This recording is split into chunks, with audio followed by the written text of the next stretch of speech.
Good evening, everyone, and welcome to tonight's Yountville Town Council meeting for Tuesday, September 19th, 2017. Welcome to a full house. Always like to see some new faces and some familiar faces join us, so welcome, everyone.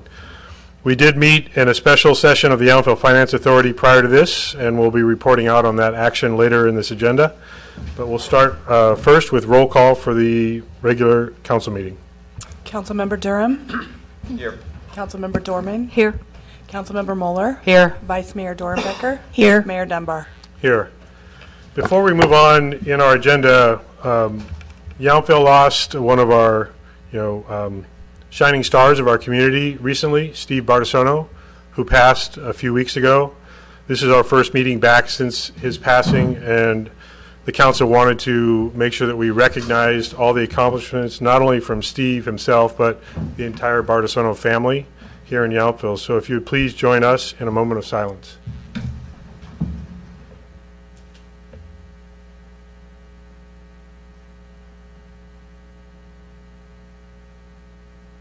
Thank you. If you now please join us in the Pledge of Allegiance. I pledge allegiance to the flag of the United States of America and to the republic for which it stands, one nation, under God, indivisible, with liberty and justice for all.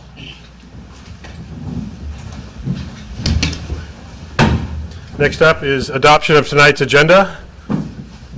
Is there a motion to adopt the agenda as presented? I move that we adopt the agenda as presented. I'll second.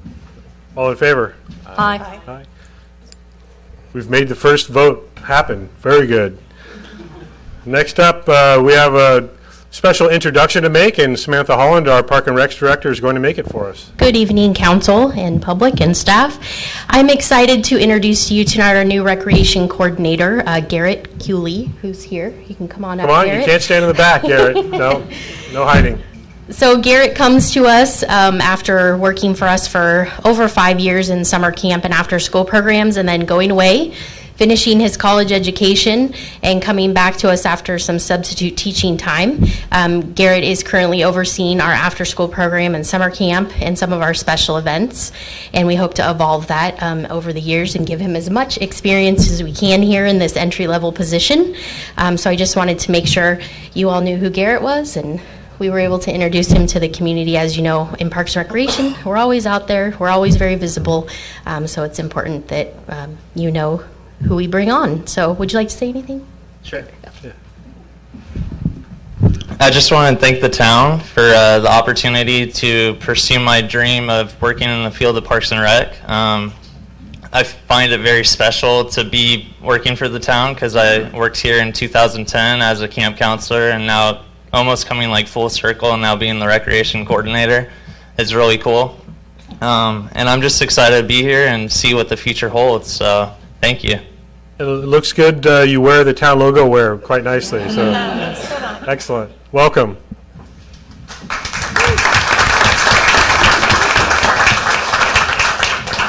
So next up is our public comment. And so for those of you who are not as familiar with the process, this is not public comment for items that are already on our agenda.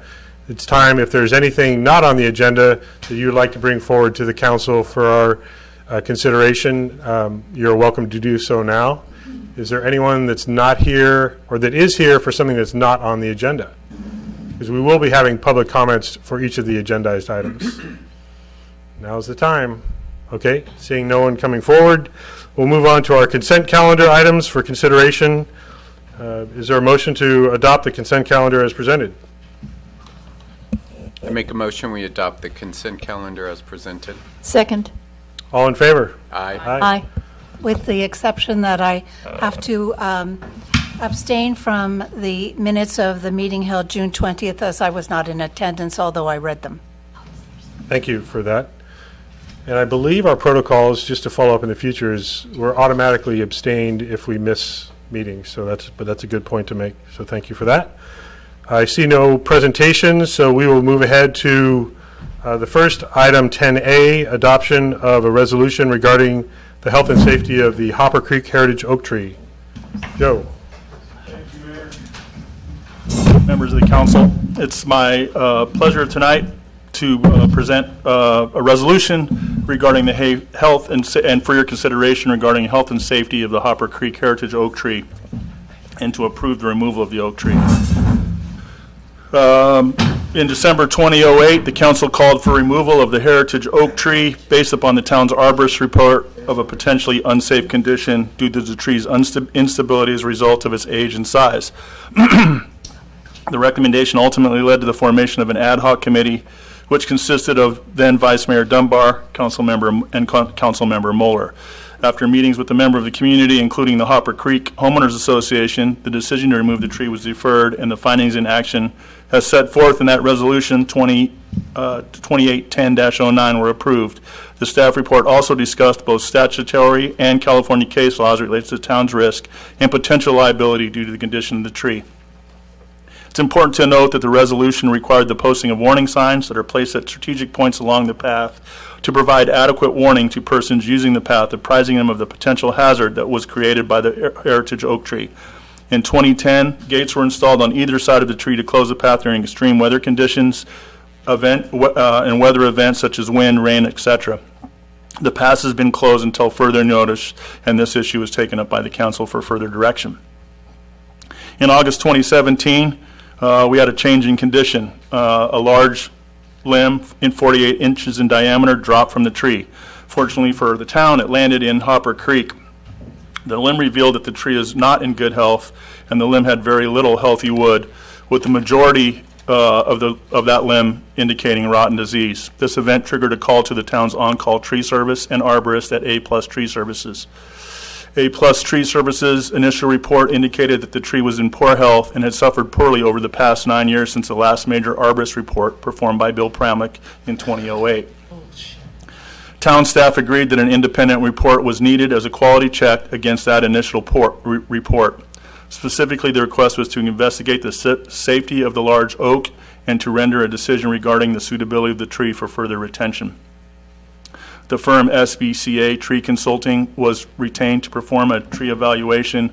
The town's past written history was provided to the firm prior to the on-site inspection. That included the oak tree exam by Bill Pramlick, Tree and Garden Vitality, the Hopper Creek oak exam, review of health and condition of the heritage oak, and the staff report, and a Hopper Creek Village Homeowners Association statement as well.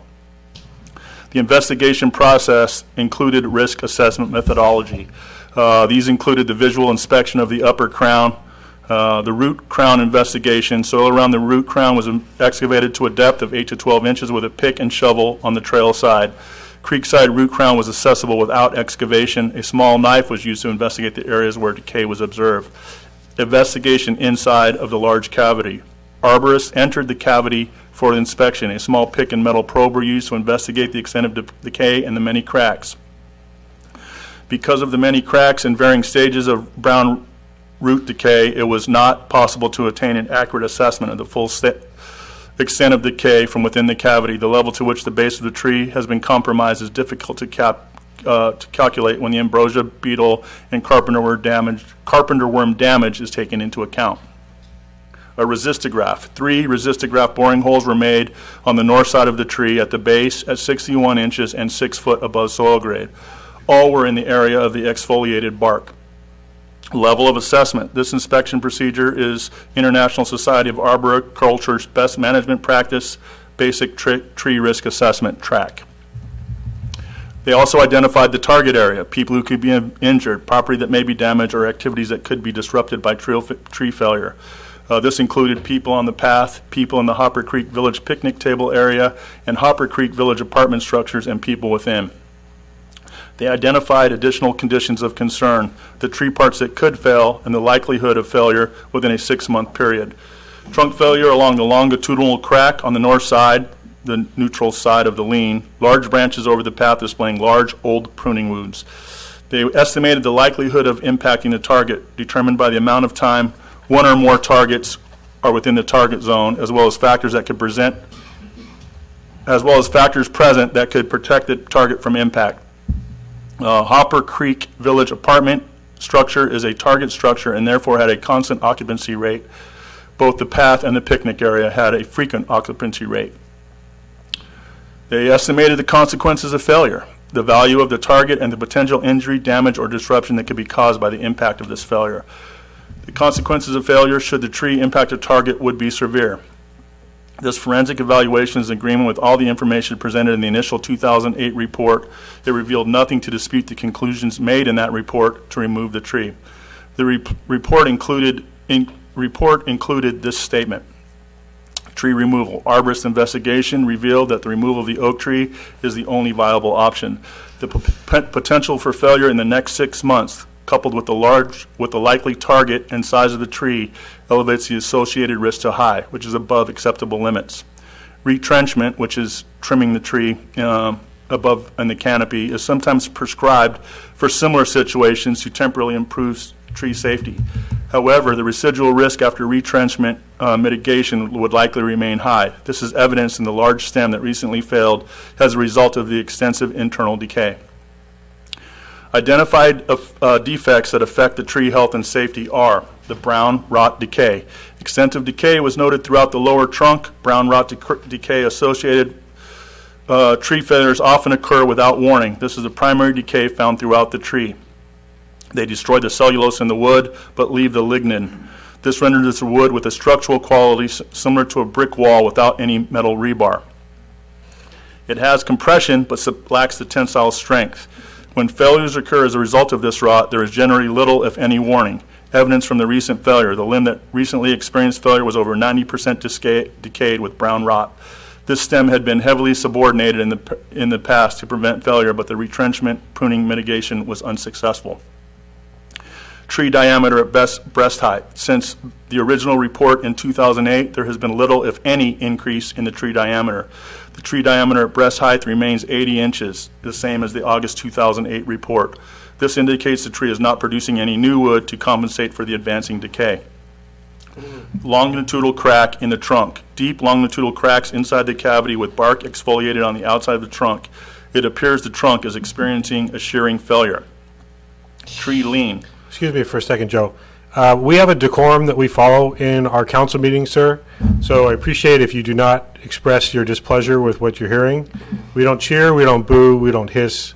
So I appreciate your professionalism as we go through this. Thank you. Go ahead, Joe. The center of the mass is located well off-center towards Hopper Creek Village. This exacerbates the failure potential along the longitudinal crack. Carpenter worm. This pest compromises structural integrity of the wood. Inspection in the tree cavity found evidence, frass and tunneling of significant carpenter worm infestation. Tunneling may introduce a decay-causing pathogen and weaken the tree structure. Heavy infestations, severely damaged trees lead to decline and increased susceptibility to other pests. The extent of activity observed indicates the structural wood of the tree has been and continues to be compromised by the carpenter worm. The mere presence of the carpenter worm indicates the tree is hazardous and is best removed as soon as it can be accomplished. The ambrosia beetle. Evidence of the beetle is a sign the tree is declining in health. Unhealthy trees are not able to create new structural wood fast enough to compensate for the advancing decay.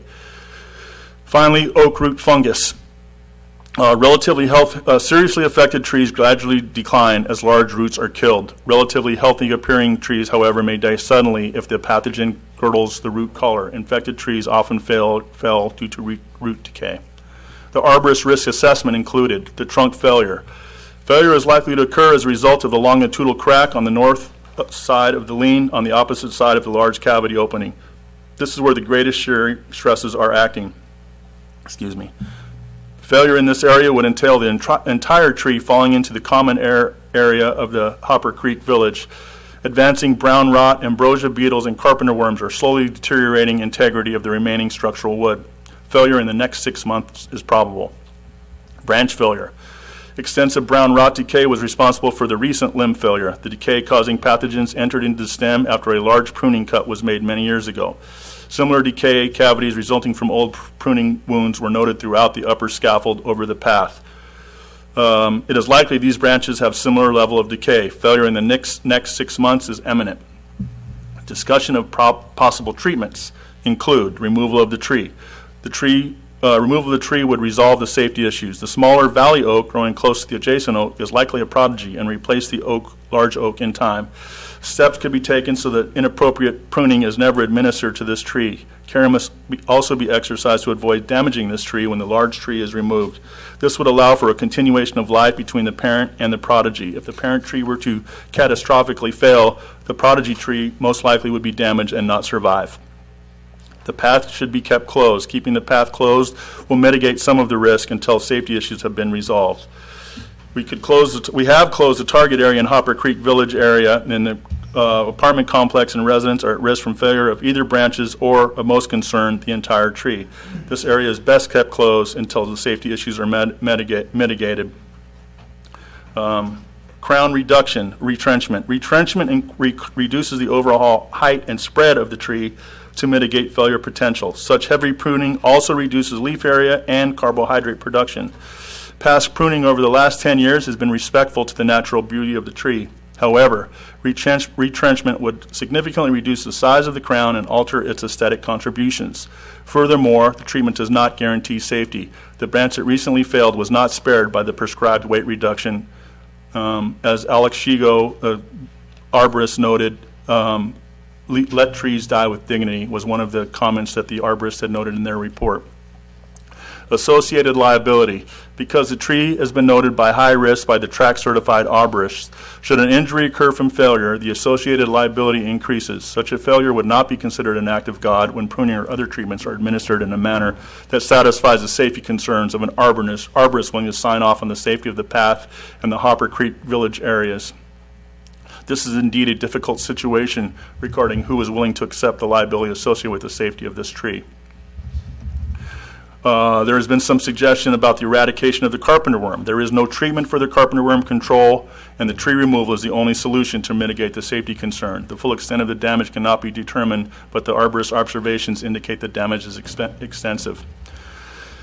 Here are the arborist's recommendations. Remove the tree in a manner to save the prodigy tree. It is the opinion of the tree consultant that the best course of action is to remove the tree and make every effort not to damage the adjacent Young Valley Oak prodigy. Both the trail and the Hopper Creek Commons area remain closed until this tree is removed. Need for additional tree parts to remain. It is recommended that the trunk, stem, and wood chips generated be allowed to remain in the area. Leaving the main trunk in as large a piece as possible will provide the opportunity for education and other factors that contributed to the demise of this magnificent old tree. If sections of the tree are found without decay, benches could be milled and placed along the path. We have recommended that in our resolution. Need for additional information. There has been some call for additional arborist information. The arborists and staff feel that more than sufficient information has been found to substantiate the recommendation to remove the tree. There may be disagreement, as in the past. Further investigation can be conducted at the base. It can provide a more accurate rendering of the full extent of the cracks. There are many cavity openings throughout the crown that could be investigated. However, the arborists do not feel that this additional investigation will change the recommendation. It may help to satisfy those who are not convinced of the safety liability the tree presents. While our work in preserving this grand old tree has helped it survive for many years to pass initial assessment, it is clear based on the observations and evaluation that this tree is near the end or at the end of its life cycle. We let the trees die with dignity. That comment by Alex Shigo did not believe that trees should have their natural beauty compromised at their end of their safe and useful life by severe safety pruning. The young prodigy oak tree growing immediately adjacent to this very old oak that is worthy of saving and respect.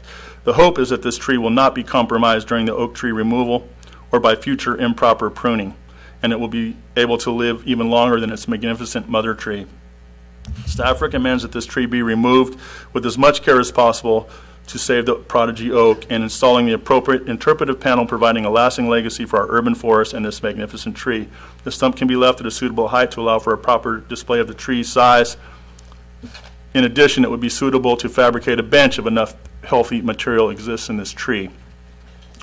There was also some question about the town tree program in general. So I have a few facts because we have applied and been awarded a Tree City USA designation. The standard for a National Arbor Day Foundation is for a community to vote to at least $2 per capita towards tree maintenance. This town budgets $20 per capita for tree maintenance. In 2016, we planted 40 trees. We pruned 200 trees, and that was the year that we had to remove quite a few of the Dutch elms at Yountville Community Park. We removed 31 trees. 2017, we planted 33 trees.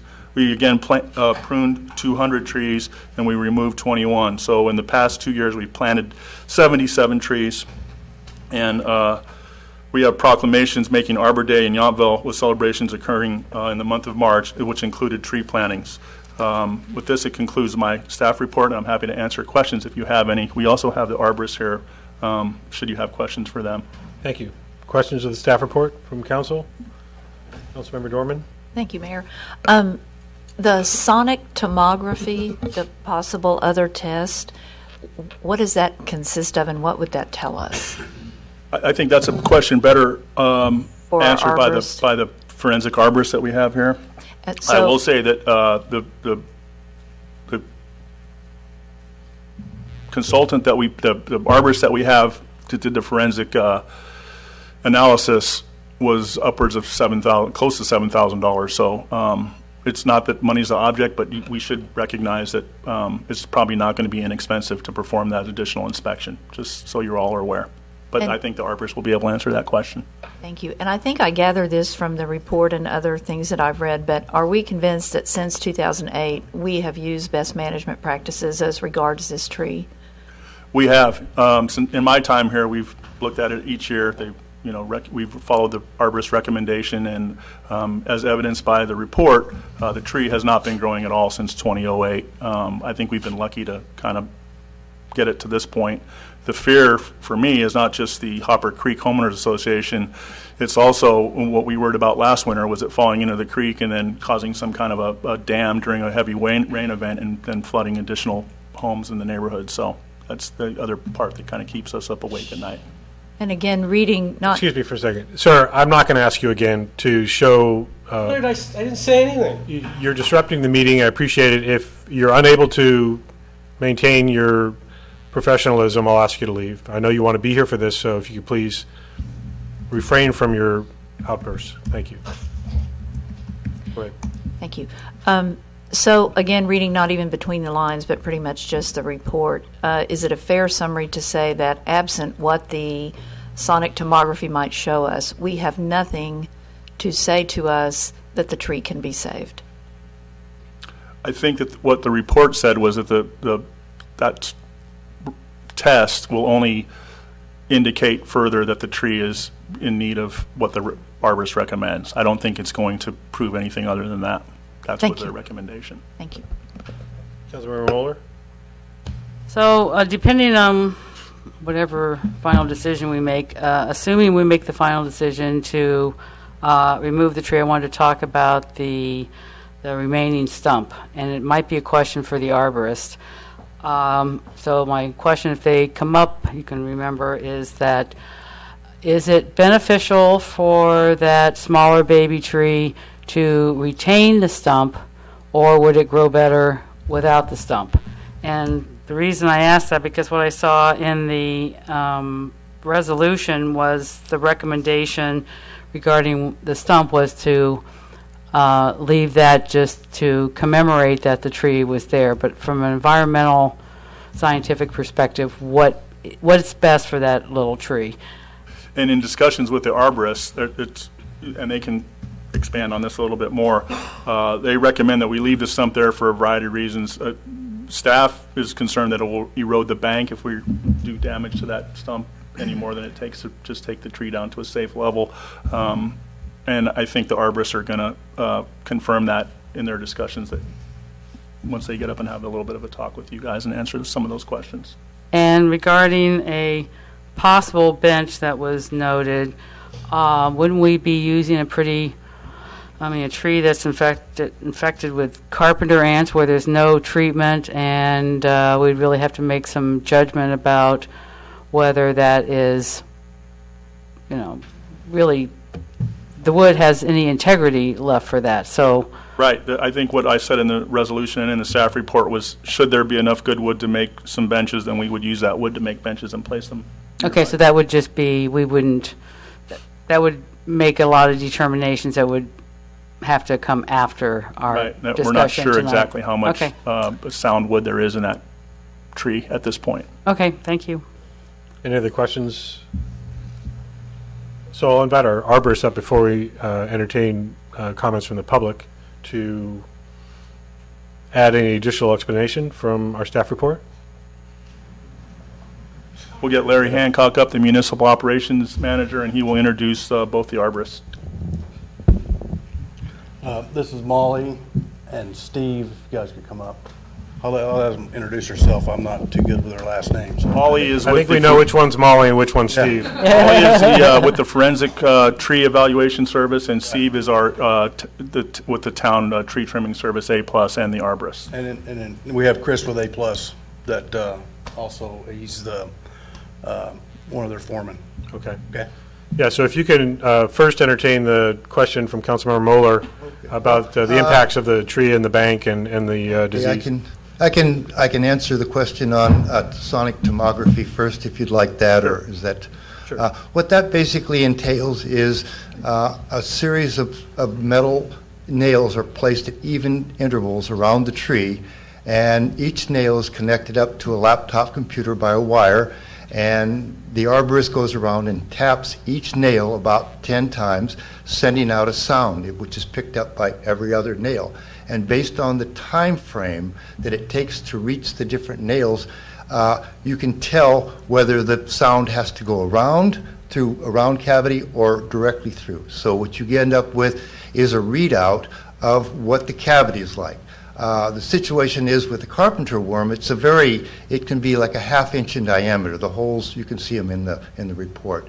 Anyway, that would be really hard for the sound to get through. It'll be a mixed report. But anyway, that's what the sonic tomography does, is give you basically a computer readout of what the wood looks like inside.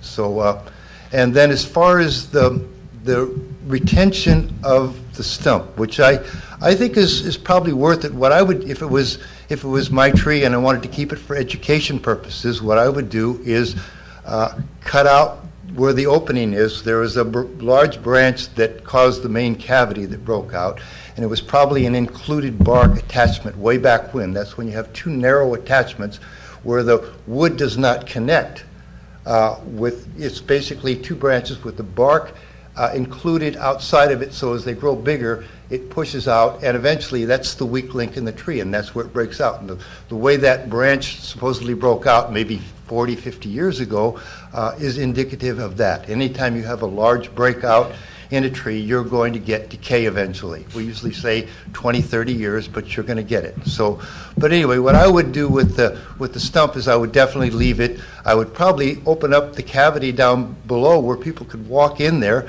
put a little bit of a roof to keep it dry, and let people come in and look at the situation of what's inside, what brown rot looks like. I should explain that to you, because it was a little bit of note about, lignin and cellulose, and what it is with, bricks without rebar.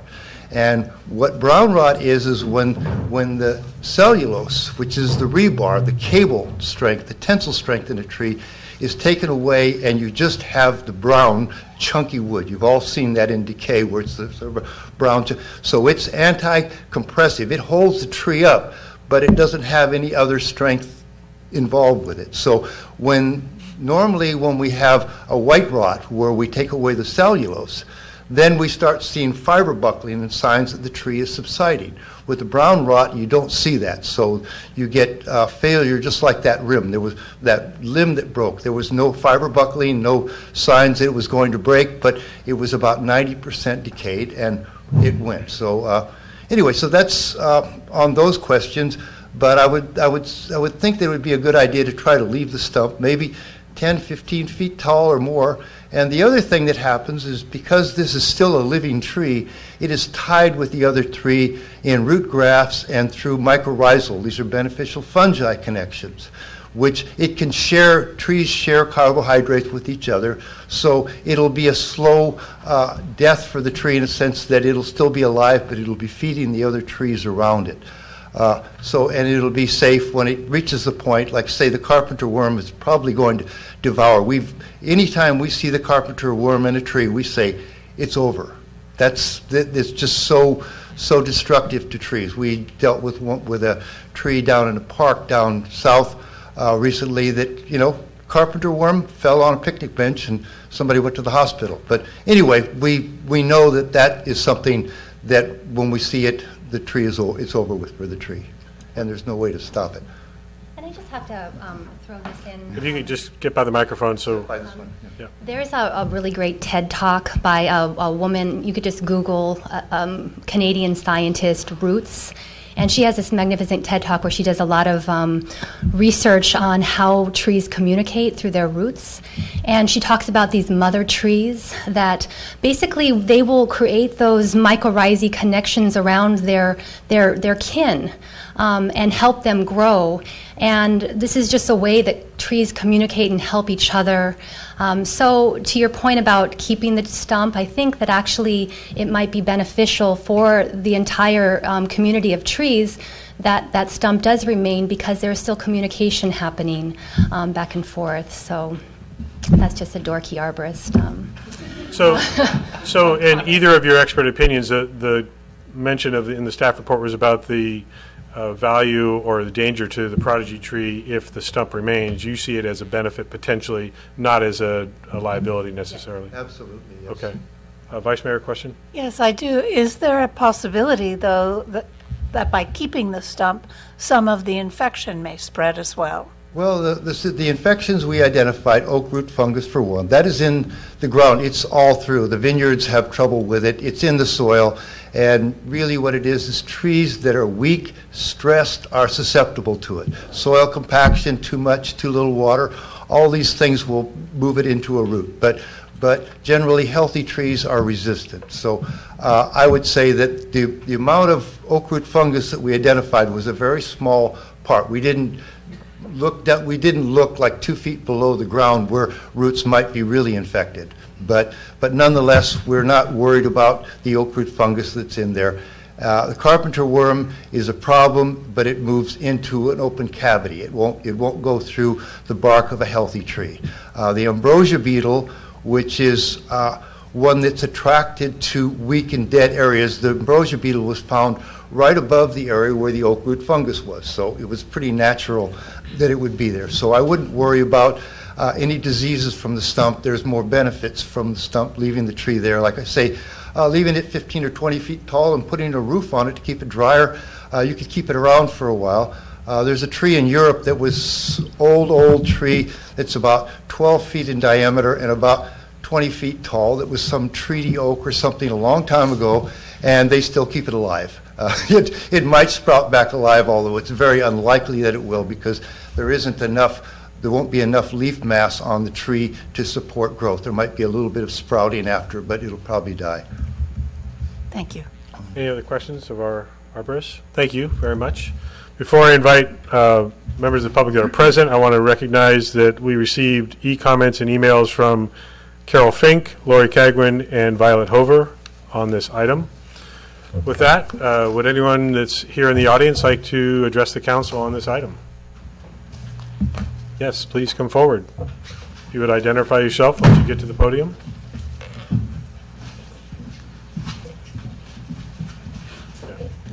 Pam Reeves, 6887 Jefferson Street. I just have a short comment. I think the evidence is pretty overwhelming, and I understand that trees have a life cycle, and it's a good thing to make way for the little tree that's next to it.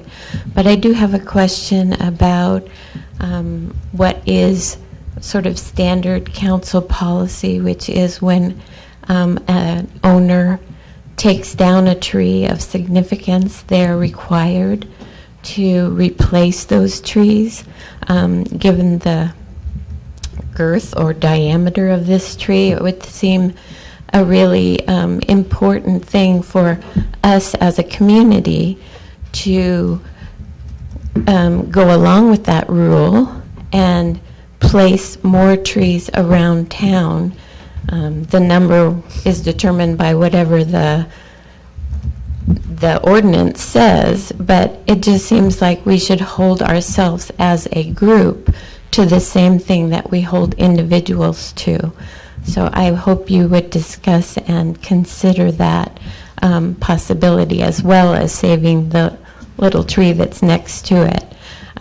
But we will be losing a huge asset to the town, and in memory of that, I think we should replant more assets.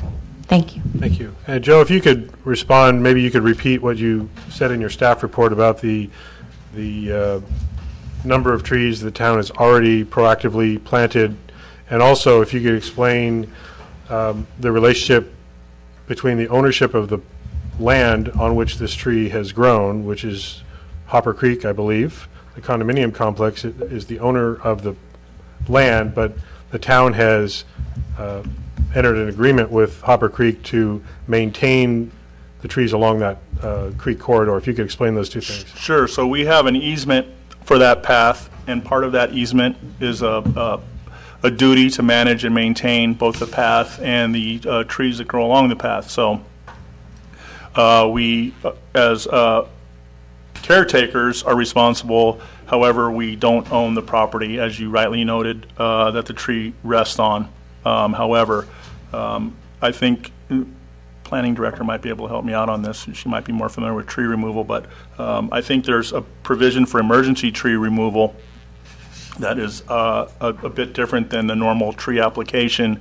And I would also point to the fact that we planted 33 trees last year and 40 trees the year before that. So I think we have 10 mature trees that we're trying to get in the ground this year.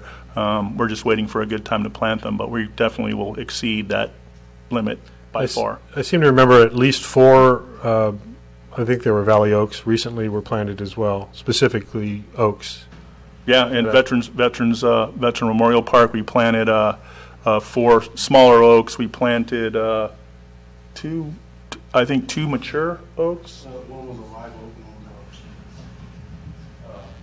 one was We planted 1 live oak and 1 valley oak. Both of those were in the 20-foot tall range and somewhere in the 6-inch in diameter.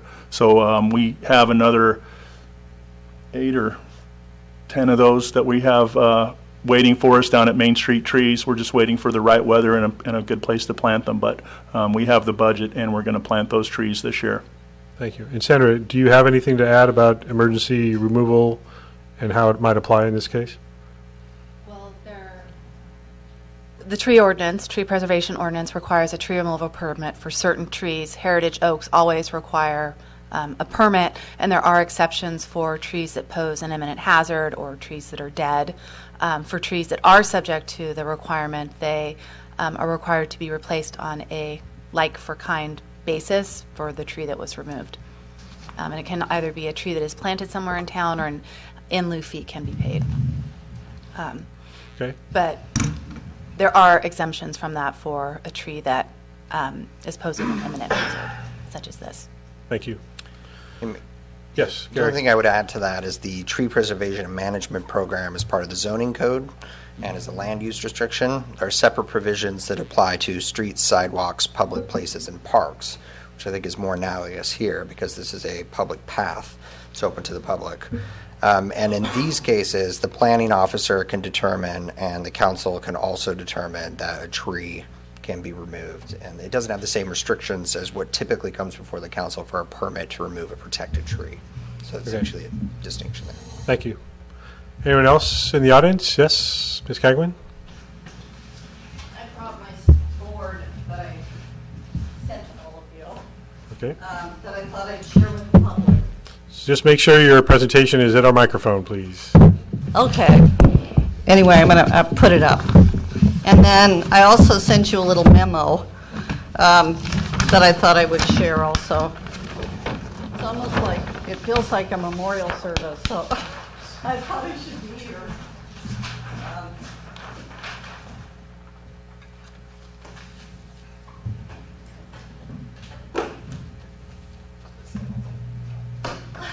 Yeah, Lori, your time is ticking, so we want to hear what you have to say.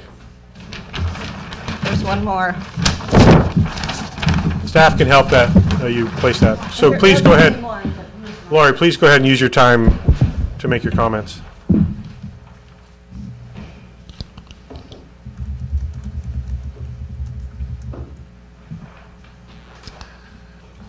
Dear Town of Yountville representatives, thank you for working hard to keep our grandfather oak alive longer than many wished for its removal nearly 10 years ago. I was involved in the group working to protect it for as long as possible, taking into consideration the safety of our residents and respecting this magnificent oak's natural life cycle.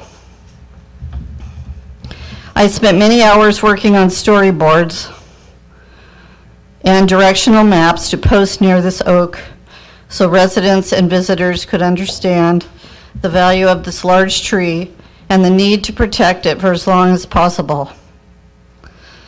I have walked the path the oak lived adjacent to for nearly 20 years when my children were small, one now gone, with my dogs, several now gone, with friends and relatives.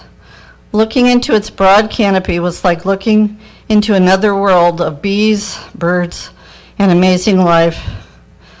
This oak provided its own ecosystem and hinted at life on this valley floor, now only a memory. I saw the large limb soon after it dropped, most graciously into Hopper Creek over a month ago, hurting no one. I also saw the decay in that limb and the decay at its core. It is unfortunate we build so close to this large, magnificent tree, but we did, and now this tree must pay the price. Many of the young trees that surround Grandfather Oak are its descendants, and we are at least thankful for that. In honor of the importance of this magnificent tree, our Grandfather Oak, I would recommend a plaque erected at its base describing it and the history it bears witness to. I cannot say I will be able to watch Grandfather Oak taken down because it will be too painful. Your time is up. No, I have one more sentence. I will say that this removal should be done ceremonially and with respect. Thank you. And we did acknowledge that you sent that email. It's in our written record as well. So thank you, Lori. Anyone else like to comment? Last chance. Yes, please. If you could introduce yourself. Hello, my name's Dave, and I just want to recommend a third opinion with an arborist independent from the city to give that great old oak tree a chance. I think it just seems like you guys have just made up your mind, or even before the arborist even looked at the tree. You know, and if you went along all those trees, you'd find rot and beetles. So if you're worried about the liability thing, you might as well cut down all the trees. And it's only because this limb fell that somebody called you guys and put pressure on you that you're making a big deal about it. Otherwise, I think that limb would have been sitting there and you guys would have been came by before the winter season started and removed it and not made a big deal. You know, I think the tree definitely deserves a third opinion independent from the city. That great tree deserves it. Thank you. Thank you for your comment. Dave, should we? Gallagher. Anyone else? Seeing no others, I'll return the discussion to council for consideration and potential action. Which council member would like to begin? Or shall I assign someone? Councilmember Moeller, your thoughts? Well, first time we talked about this tree was my very first council meeting 10 years ago. And at that meeting, there was, we did have quite a few arborists that recommended that we consider taking it down at that time. The public was very passionate and caring about that tree, so we formed the first ad hoc committee we ever had. So you can get a little history on trees and ad hoc committees there. And the public came. We had numerous meetings. The mayor was also on that ad hoc committee with me, and we talked through all the issues about the tree and the safety, and they were very thoughtful comments that everybody had, and we came up with a plan that we would put the gates in on either side of the tree, and any time that we thought the weather might give us a hazard, because it's hard to predict sudden limb drop in the heat of August or whenever that tends to happen, and we worked a lot with our attorney at the time to try to mitigate as many safety factors as we can. And so now the tree's been here for 10 more years. The arborist reports we're getting now aren't, and we did have our arborist at several of the meetings, and he supported our conclusion with the extra safety measures that, maybe we could get a little more viability out of the tree. One of the plans was to have every year it would be inspected, and every 2 years we would trim as needed, because you can't just keep trimming a tree every 6 months. You have to you can never really selectively remove more than approximately 10% every 2 years, because that can be very detrimental to the quality of the tree life. And so we've had 10 years, and right now I wish I could do more to do what we did 10 years ago. I think that we got 10 more years out of this tree, and as Lori said, it is kind of a bit of a wake that we're going to be experiencing, depending on how the council goes. But I think overall everybody knows that we've appreciated that tree. We've had it for this long, and I think we have to do the right thing now. And I would recommend that I'm going to support what the arborist's decision to remove the tree. Thank you. Councilmember Durham?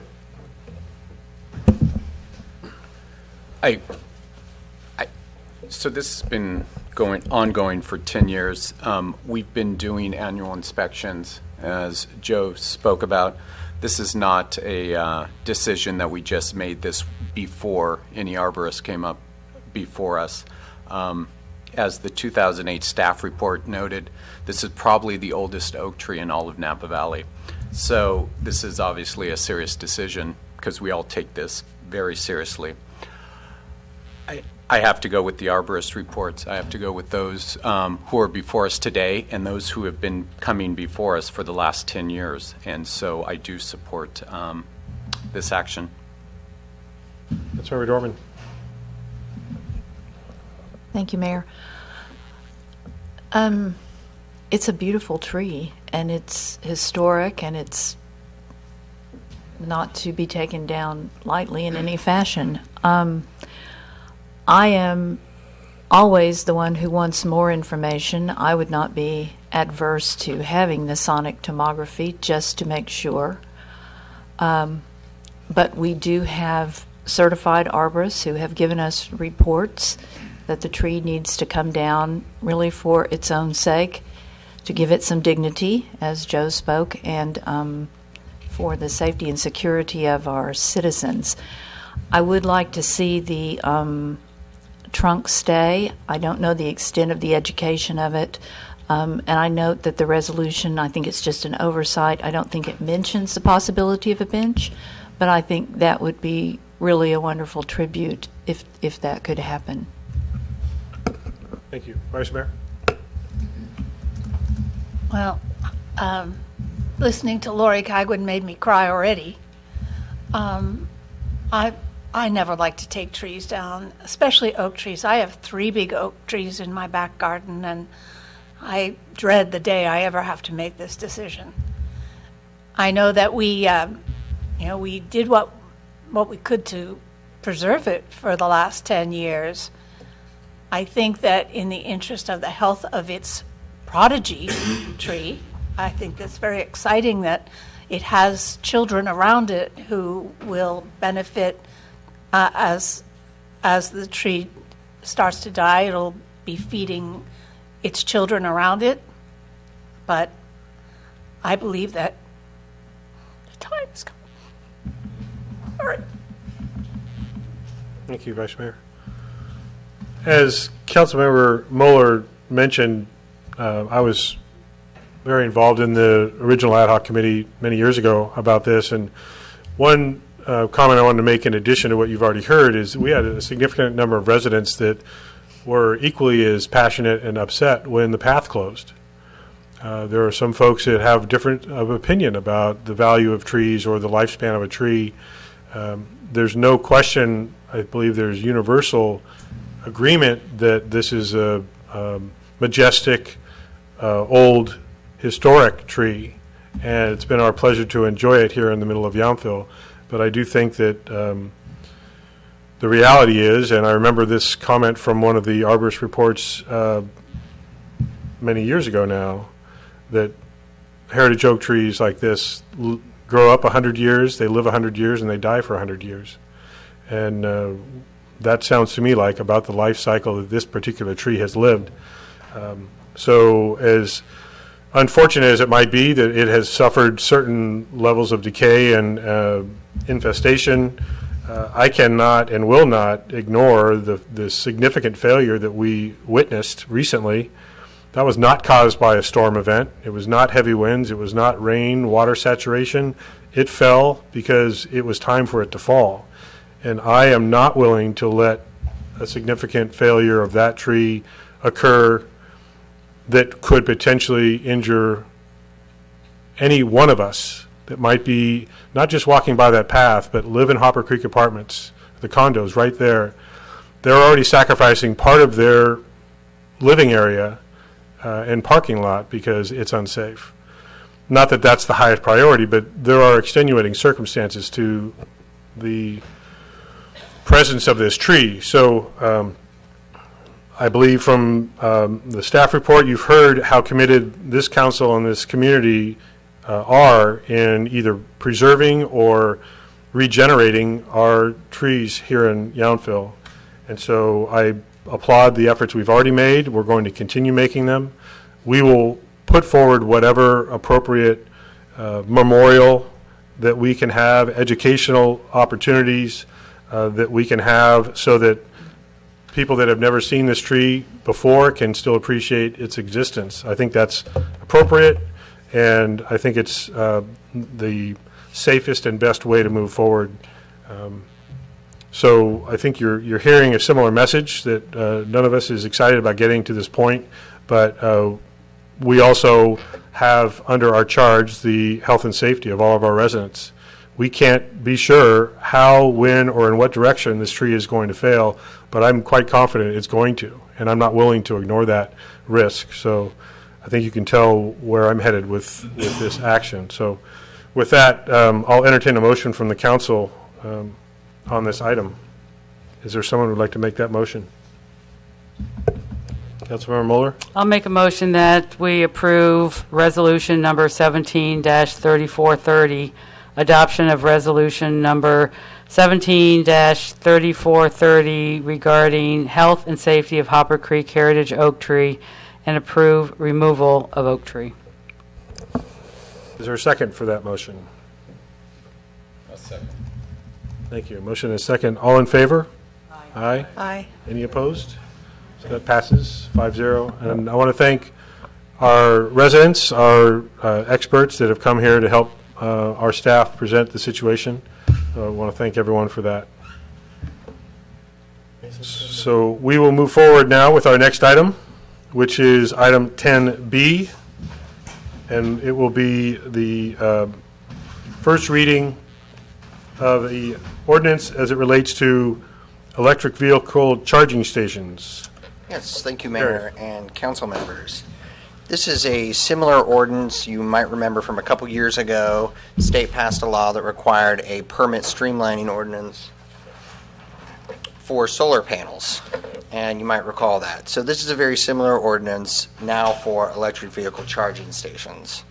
What it requires is, as long as minimum health and safety requirements are met, electrical code requirements are met, an over-the-counter administrative permit will be issued by the planning department to install one of these charging stations. If the planning department finds that there are health and safety concerns, either with the placement or design or some other building code issue that's there, it can require a use permit for that charging station. The decision to require a use permit and also the conditions on that use permit would be appealable to the town council. And I'm happy to answer any questions. Questions of the report? Councilmember Dorman. Thank you, Mayor. So what discretion, if any, does it leave with council as to the design of the charging station, the placement of the charging station, the number of charging stations, things like that? So provided that the planning staff required a use permit, which under the state law and also the way the municipal code in this ordinance would read, you'd have to find that there's a specific health and safety concern with placement design, something similar as to the charging station in question. And then the conditions on that use permit would have to be related to those health and safety concerns to mitigate them or prevent them or otherwise prevent them from happening. So the scope of the restrictions have to be related to health and safety. So by way of a hypothetical, if someone wants to put a charging station in their yard, it would have to be a health and safety concern. Assuming they got a business license or whatever the other pieces would fall into place. Yeah, for example, you could put additional conditions in the use permit for a setback or not require it as close to this edge of the property line because there's another house here, or have some kind of enclosure. These types of conditions could be put on it for health and safety reasons. And how about in an existing parking area if a landowner wanted to convert everything to electric? You mean put in more than one charging station?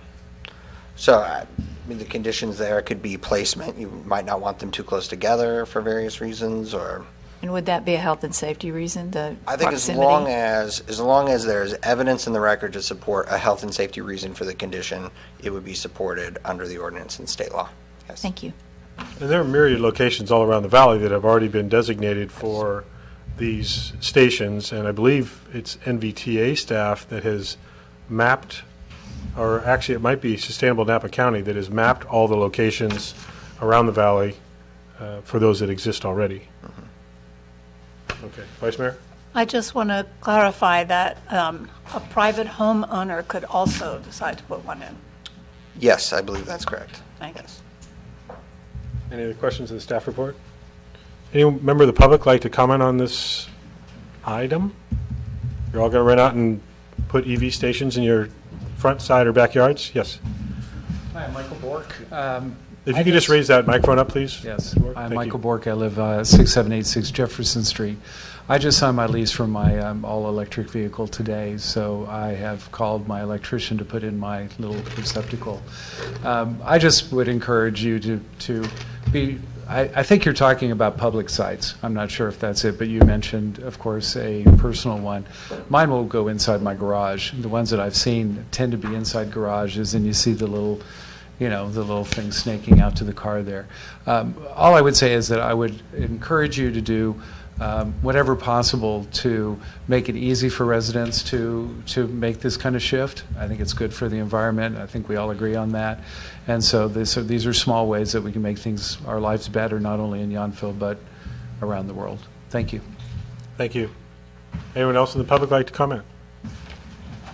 Seeing no others, so invite discussion or action by the council. Councilmember Dorman, any thoughts on this item? The only thought I have is I don't see that we really have discretion to say anything, but we need to approve it.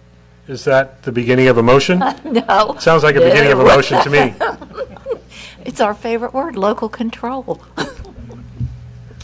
Sometimes these things are handed down to us. Some things are. So in that case, I will move to waive the first reading and read by title only Ordinance 17464, adding Chapter 15.47 of Division 1 of Title 15 to the Yountville Municipal Code regarding electric vehicle charging stations.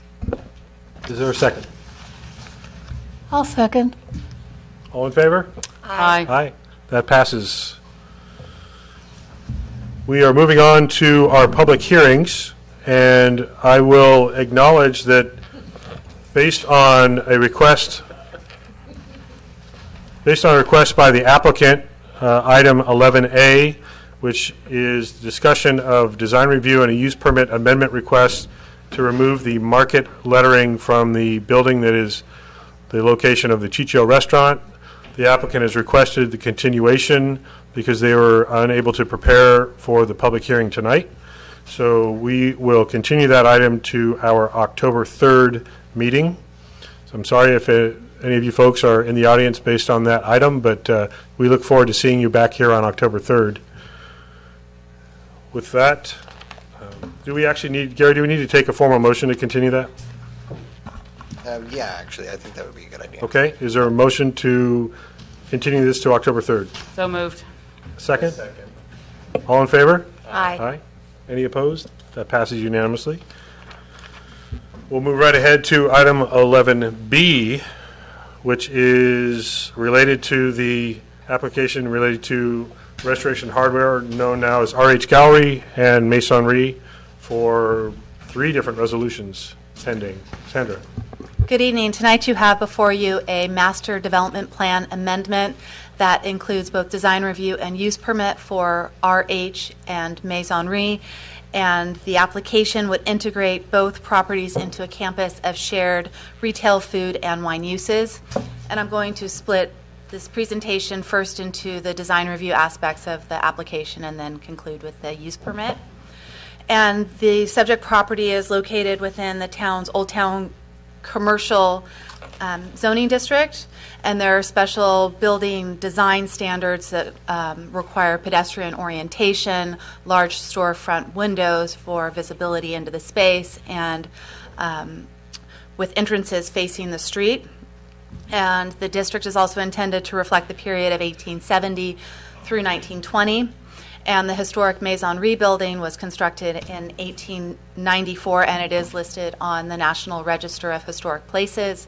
When the RH project was last before you for its approval, it was a project that carefully studied the project's consistency with the Old Town commercial zoning guidelines, and most of the modifications that you'll see here tonight are rather minor. So at RH, the applicant is proposing to remove the dormer on the front of the building and to replace the standing seam metal roof with a glass conservatory roof, to change the entryway arch to a squared opening, to replace the sconces with one hanging pendant light, to add a window at the north elevation of the front building that's behind the ordering counter, and there are other interior changes. None of the changes affect the massing of the building, and they are more minor in scope, so they do have staff support for those modifications. If approved, the applicant would like to move forward with these changes immediately since the site is under construction and it is proceeding. So the changes at Masonry include switching the location of a window and a door on the south elevation that faces that south garden, and to install 6 9-foot tall sailcloth covered steel trellises in the south and west gardens. And there would be a 90-watt chandelier hung from each of the 6 trellis structures. The applicant would relocate an existing fire pit that's at the southwest corner of the property to align with the cross-campus circulation between the 2 sites, and to plaster the mechanical enclosure to match a new 8-foot tall masonry fence. And there's also some sound attenuation materials proposed for that enclosure. And other interior changes, which include a service counter as well, and different layout changes. So I'll review 3 of the issues on this property, one of which is the historic Masonry building, and the switching of the door and the window does impact a historic resource. So with the application, the applicant submitted a Page and Turnbull report from 2016 that indicated those changes were minor. Staff had that report peer reviewed by a third-party qualified historic consultant, and that consultant, Evans and DeShazo, found that while the exterior changes were minimal, they were not evaluated consistent with industry standard, and that's the Secretary of Interior standards for rehabilitation. So we asked the applicant to revise the report, and that revised report for 2017 is in your packet. The conclusions of that report were that the project complies with 8 of the 10 Secretary of Interior standards, and it provided a recommendation to avoid potential impact. That recommendation is that the infill construction below the proposed window shall feature differentiated treatment to distinguish it from the original construction so that it doesn't artificially mimic that construction. This change was analyzed in the initial study that's part of the project, and we relied on the initial page and turn report that found that there would be no impact, but we included a mitigation measure and a condition of approval as part of this project that the project incorporate any recommendations from the revised report, and that is the recommendation I just read off to you. The accessory structures that are proposed are also part of the design before you, and there are the 6 structures in the south and west gardens. They are intended to allow a more enhanced use of the gardens for the business by customers, and each of the structures meets the setback and height requirements for accessory structures. So it is a design issue whether these are consistent with the aesthetic of the district and this property itself. They will be visible from Washington Street, but they are designed with simple construction that is compatible with the Maison rebuilding and also reflects some of the design changes next door at RH, the glass awnings that are over the front porch. So that is an item before you as well. And the last item for the design review are the exterior lighting changes, and they're the 90-watt chandeliers under each of the 6 trellis structures plus the new pendant at the RH entry. And the applicant indicates that these will emit a low level of light and that they will be on dimmers with their standard industry practice of dimming those to 80%. And since they are presented more conceptually, staff has included a standard condition of approval that each of these lights be demonstrated to meet the town's lighting standards. Also, the glass conservatory roof will emit a glow at during nighttime hours, and I would like to mention that the roof type must meet California Energy Code requirements of Title 24, so it will have glazing that will mitigate some of the lighting emitted from the building. And due to the fact that the building itself features large openings, 12-foot tall doors, and the glass roof, we're also suggesting a condition of approval for the interior lights that they meet the town standard and that they also be fitted with the dimmers.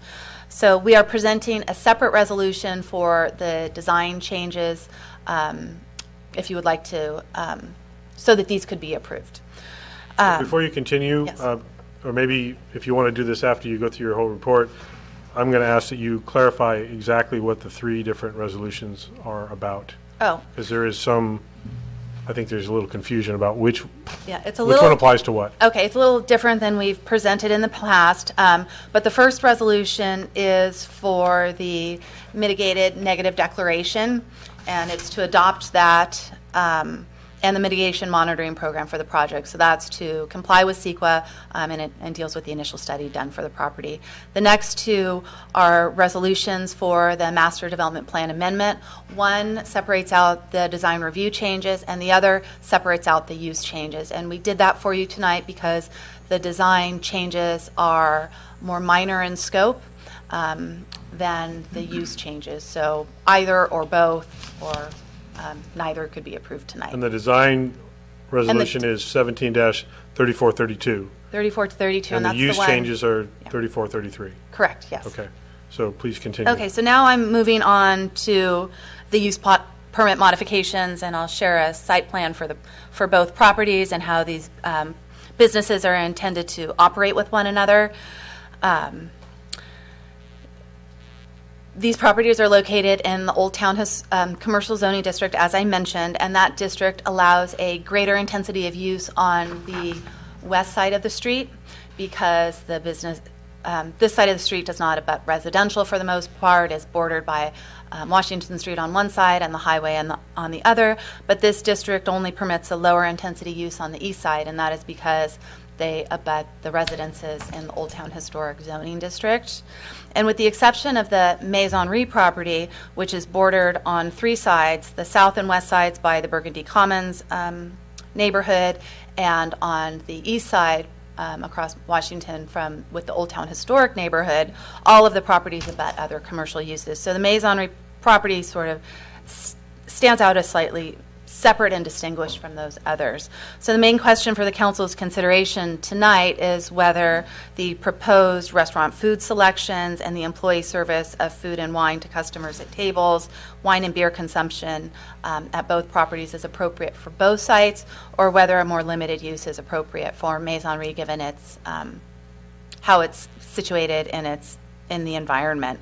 And I will start by sharing the existing changes for RH and the proposed changes for RH, and then move on to the same two elements for Maisonry. So RH was approved in 2015, and as you know, it's currently under construction, and they are approved to operate from 9 a.m. to 9 p.m., and they are approved as a limited service restaurant for 62 seats.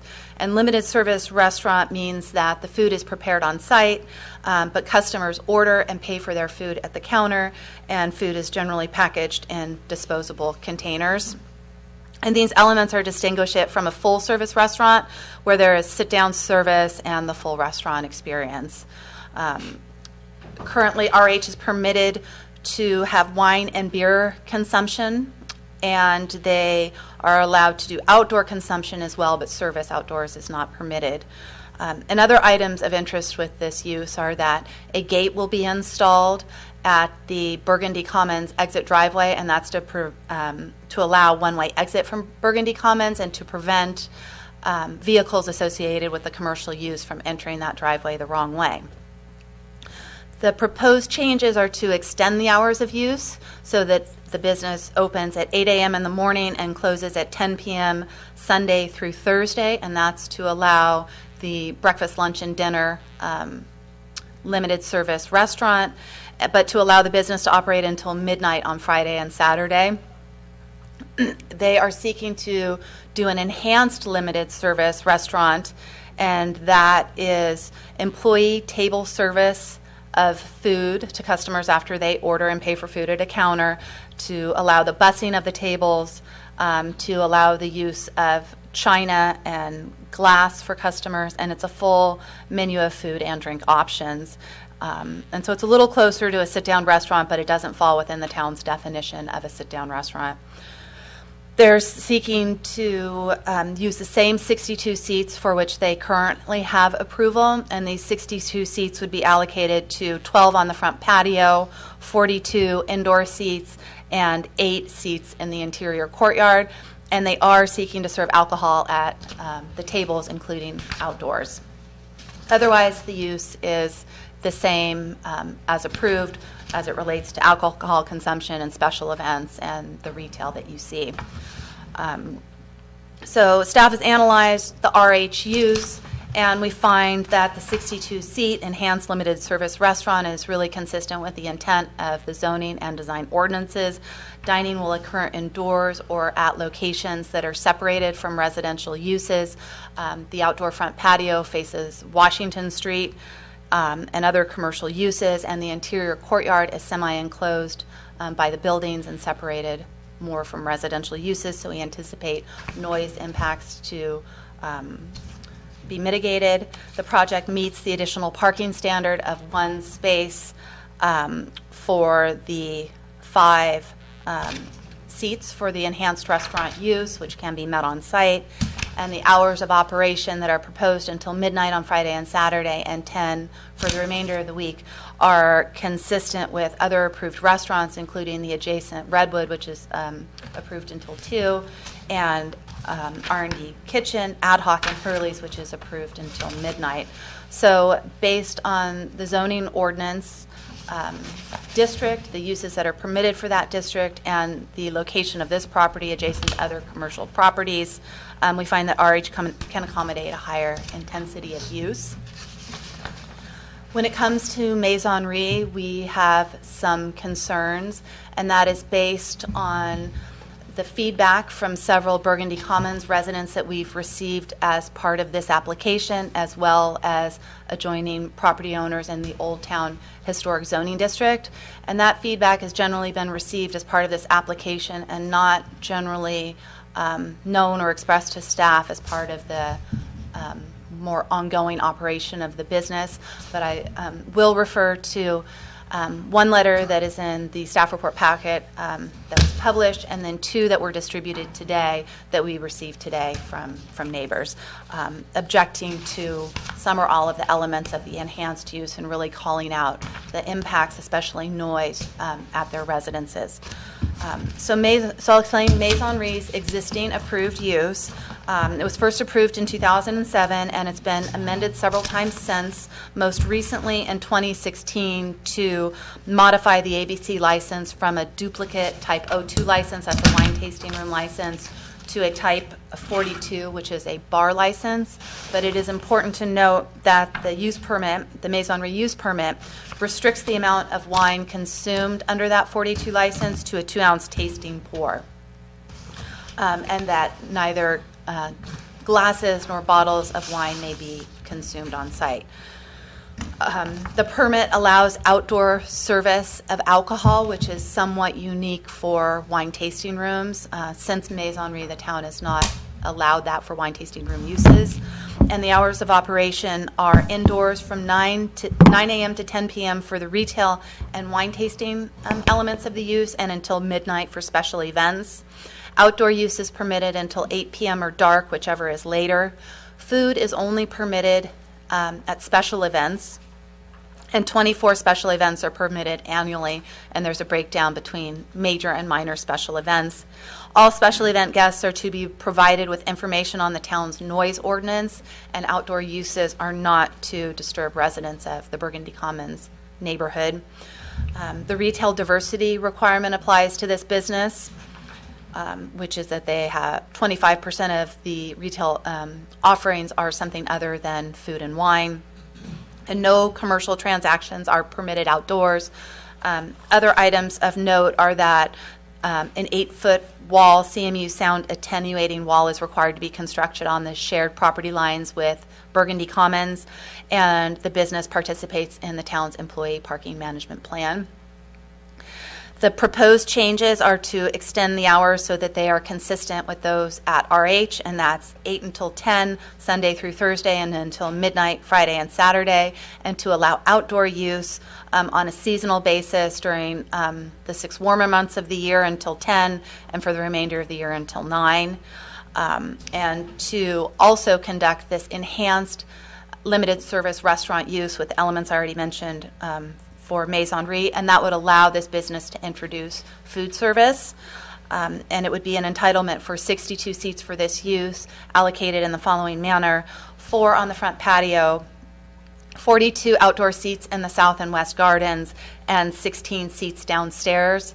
The applicant is also proposing 20 seats upstairs that would not generally be open to the public, or which would only be open to the public when the outdoor uses are closed, and that would be during inclement weather or after the outdoor areas close. So that's what is proposed there. They're seeking to increase the amount of alcohol consumption on site from the 2-ounce tasting pour to glasses and bottles of wine and beer. But otherwise, the use is the same as presented, with the retail diversity, the special events, and the prohibition on outdoor commercial transactions. So while Maison Re is located on the west side of Washington, and by ordinance it's permitted a higher intensity of use than the east side of Washington, special consideration must be given to the fact that it is bordered on 3 sides by residential. And staff is proposing that the food, wine, and outdoor uses should be modified from that proposed by the applicant and more limited to account for the concerns that we've heard by the surrounding property owners in Burgundy Commons and the Old Town Historic Neighborhood. And the first relates to food service. So I wanted to first describe under the town's ordinance the different categories of food uses that are permitted with use permit, to understand the variety that there can be. And wine tasting rooms can be permitted to do wine and food pairings upon approval of a use permit. But the wine and food pairing is intended to be a small bite, and restaurant food service and restaurant menu options are not allowed. The idea is that the wine and food pairing is more subordinate and complementary to the primary use, which is wine tasting. And as I mentioned, under the Maisonneries existing use permit, food service is not permitted except for special events. A limited service restaurant is a really casual food use, and examples include Yountville Deli and Bouchon Bakery, and it's where a customer orders and pays at the counter. You take your food to the table, and these meals tend to be shorter in duration. There is an enhanced limited service use that has applied by permit to a few properties in town, and it's a little something more than the limited service. Example, the original enhanced limited service was Napa style, but more recently it's Otimo and Protea. And customers still order and pay for their food at the counter, but the wait staff can deliver the plates of food to customers at the table. And what we start seeing is a higher employee count for these businesses. And a full-service restaurant is a sit-down dining experience where all of the customers' needs are attended to. While you're sitting at the table, you order multiple courses, you receive your food at the table, you pay for your meal at the end of the dinner. Meals can be long and drawn out, and these start seeing much larger restaurant staff to accommodate this level of use. And in this case, while the applicant can meet the parking standard of 1 to 5 seats for the enhanced limited service restaurant use, based on the recent feedback we've received from Burgundy Commons residents and Old Town residents, we believe we're concerned about the noise impacts associated with this intensification, and we're suggesting that food service, there may be a place for food service, but that it should be more limited, perhaps smaller tapas-style plates, fewer menu items, so that it is more like, so that the food is more of a subordinate and complementary use than a primary restaurant use. And so we've included that as a condition of approval. When it comes to wine consumption, we believe that noise impacts will accompany greater wine consumption, so we're suggesting by condition of approval that the use be limited to 2-ounce tasting pours. And for outdoor uses, we are proposing that the outdoor use remain consistent with existing, which is 8 p.m. or dark, and that's even though the applicant's proposal for outdoor use is consistent with the town's noise ordinance, which is 10 p.m. for the more summertime months and 9 for the remainder of the year. And I do want to mention that the Maisonnerie existing permit does not specify the number of outdoor seats that are permitted outdoors, and that outdoor uses, as I mentioned, were intended to be subordinate and complementary, but they have become more intensified over the years, and I think that's what's led to some concern from the adjoining neighbors. So that is staff's recommendation to you tonight. I want to mention that the applicant would like to have some flexibility to pursue these 3 items in greater detail. They would like flexibility to further develop the menu. For the hospitality aspect of the business, they would like to offer food and wine, and they would like greater use of the outdoor areas, especially the front patio, and they would like to explore some of those options with you tonight. And so they're mentioned as options. As I mentioned, that we have received the 3 letters, one of which is in your staff report, the other 2 which were distributed at the dais, and those expressed concern from neighbors. And to clarify one last time, there are 3 resolutions for you before you tonight. The first deals with the initial study and the mitigated negative declaration for the environmental impact of the use. The next 2 resolutions are separate resolutions for design review and use permit, which would allow you to approve those different elements separately. Thank you. Thank you. I'll ask the first question as it relates to the 3 resolutions. It is possible to approve the negative declaration stating that there is no significant environmental impact based on what the applicant is requesting, but still determine that the uses or the design that they're requesting is not appropriate for the site. Correct. Okay. So I just want to make sure that it's clear that these are 3 completely separate resolutions that do not necessarily relate one to the other. Okay. Other questions to the staff report? I'll start this way. You're not going to let me down and not have questions, are you? Never. Okay. Councilmember Dorman. Thank you.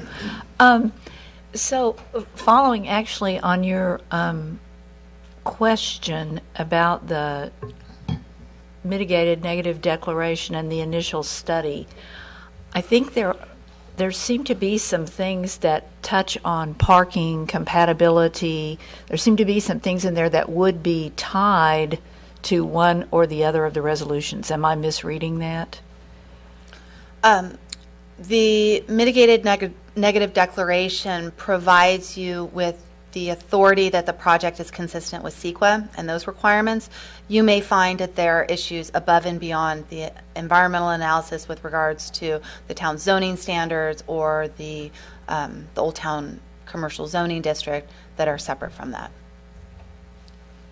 Okay, so if we were to pass a mitigated negative declaration, we could still come back and say, this needs to be changed as far as design goes, this needs to be changed as parking goes, this needs to be changed as far as use goes. We retain that discretion and flexibility. Thank you. Yeah, I think that's the same answer you just gave me about my. Right, I just we wanted asked it to- in different ways. Yes, thank you. That's all, thanks. Other questions of the staff report? Councilmember Moeller and then Vice Mayor. I've got a few, but I'll just start out with a couple. So you said that you're going to want us to talk about the design and the use separately, but I think my question seems to connect the two, and I can't get them disconnected. So here it goes, the first one. So what is the reason for switching the door and the window in the Masonry building? And the reason I'm really asking that, because that seems to get us to only 8 out of the 10 Secretary of the Interior standards. Is it because of the use that they want to do that? Switching the window and the door allows them to configure the seating indoors to their advantage. Okay, so if we make modifications one way or the other to the seating, that then might not happen or need to happen. Is that possible? Correct. Okay. Sorry. You could ask follow-up. if you need to. Okay, and then this enhanced limited service restaurant. I thought you said something like this was a new definition for, because right now we have is the new word enhanced, and it's because you can do everything a full-service restaurant does except deliver. It's a way to distinguish a category between the limited service restaurant and full service restaurant categories that are in the zoning ordinance. And it was really first applied at Napa style many years ago with and the basic elements are that it allows table service of food to the guest rather than requiring that they go pick it up from the counter. And it includes a higher parking standard. So rather than the 1 to 250 square feet required for a limited service restaurant, 1 to 5 seats is somewhere in between the 1 to 3 seats for a full service restaurant. So it's must have missed it when I looked through the ordinances. I did not find that definition. Yeah. That's why I understood what you said earlier, but we haven't included that definition, although we have Correct. Approved other uses. It's been approved by use permit for some properties, but it's not codified in our code. Okay, then the last question is a little nebulous. Well, the last of this session. I have more for later. The outdoor seating at Masonry, you commented that there has been an intensification of use over time. So what officially has been approved for outdoor that has resulted in an intensification? Is it the same what we've approved, or are different uses, or can you tell me a little bit more about that? So the use permit from 2007 is not explicit as to uses. It does allow outdoor consumption and service of wine outdoors, but it doesn't specify the number of seats and doesn't go into detail as to the intensity of that use. And what I think has happened over time is that the outdoor areas are the best place to be in, so more and more seats were added. And so it's not a technical violation of the use permit since they didn't ever specify a number of seats, but this application allows us to be really clear that you get this number and no more for these hours, because that was never specified. And what you can do and what can't you do. So all that's going to be Sorted out. just sorted out tonight. All right. Thank you. Vice Mayor? So I need a little further clarification on the enhanced restaurant situation. Does that mean that they have to go up to the counter to order, but then it is delivered to their table? Or do they have someone who comes and takes their order at the table as well? The idea is that a client goes to the counter, they place and pay for their order, and they go and sit down. If they decide they would like additional items, they would be held to the requirement that they should get up and order, and the business should not then simply serve them. I think that is one of the concerns or one of the enforcement challenges of this type of use, because it's heavy on enforcement. And it presumes the good faith of the operator. But it requires an employee to say, no, I'm sorry, you need to get up. When I was reading in the report that they now have an alcohol license for a bar, a 42, instead of the wine tasting room, and you said they do wine tasting and they allow beer. Are they also in the back garden? Are they now also serving mixed drinks? No. So the 42 license is somewhat complicated because it's related to ABC's tied house laws for wine retailers, and it's complicated, and I won't get into it. But what can occur is that an ABC license can confer privileges on an applicant. In this case, it's a bar license, and if the town allowed them to, they could serve beer and wine to customers. Under the business's use permit, it's restricted to a 2-ounce pour, so it effectively functions as a duplicate O2 license, even though it's called a 42. Okay, thank you. And Now I have more.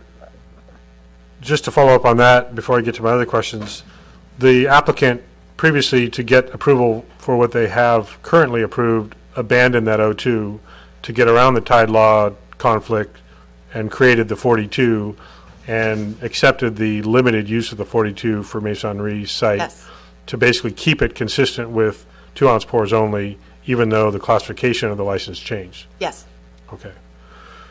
Getting back to the other questions I have, first of all, do you think it makes sense as we go through the three resolutions that the negative declaration resolution is handled first, and then I would suggest the third resolution, which is 17-3433, as it relates to the use permit requests, be handled second, because that impacts the design issues, as Councilmember Moeller brought up. If the uses are denied, there's no need to change the door, for example. Would you see that as the order that we should potentially proceed, or in the order that you've numbered them? I can see it proceeding either way, but I understand your position in doing 3 before 2, so I could give my So support maybe to see that. how the dialogue goes. Okay. So I've already asked you about so the type 41, and I'm not sure if it's the 41 or the 42. I thought I saw in here that there was 41 something. is the restaurant license. But I thought there was a reference to it being temporary. Is The existing 42 for Maisonry was intended to be temporary in the time period between launching Maisonry nationwide and then coming forward with this master use permit. So was it intended to just get to when RH Gallery opened? Is that what you're saying? And they're seeking to convert it now to a type 41, which is the restaurant license, if ABC will grant that license for both properties. But it's currently, They're requesting the option to maintain the type 42 if they can't get that, the 41 for both sites. so you're okay with the fact that they haven't even decided what they're asking for? The reason I'm okay with it is because we can further restrict it by use permit and not allow the full privileges allowed by ABC. So unless it changes, it stays the limited 42? because that's currently approved, which means they operate as they have, even under the O2, which is 2-ounce pours only, no full glass, no full bottle service at Masonry. Correct, yes. But they do have that flexibility at the new RH Gallery site, because Yeah, that's right. under the category Of a 41. which is the limited service restaurant, which is what they'd like that to expand over to the Masonry site. Has the Masonry site ever been a restaurant of any kind that you know of? Not that I Bed know and breakfast. of. Before the current use, it was a bed and breakfast. Right, and it's only been the wine tasting, art, and I'll say furnishings gallery with some special events. But those special events were specific to wine, Yes. basically the wine component, okay?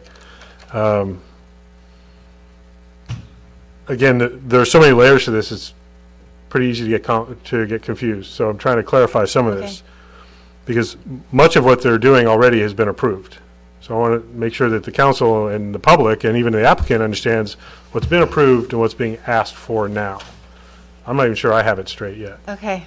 But the Well, I three- can help answer those questions. I tried to lay out what each business is approved for and what they're asking for. I have in my notes, principal issues are the 2-ounce pours. They want full glass and bottle service at Masonry and at RH. They're currently allowed to do it at RH. Yes. They want to extend that to Masonry. They want the hours of operation to go later, And earlier. and or start at 8 a.m. and go later. And again, some of that depends on the time of year.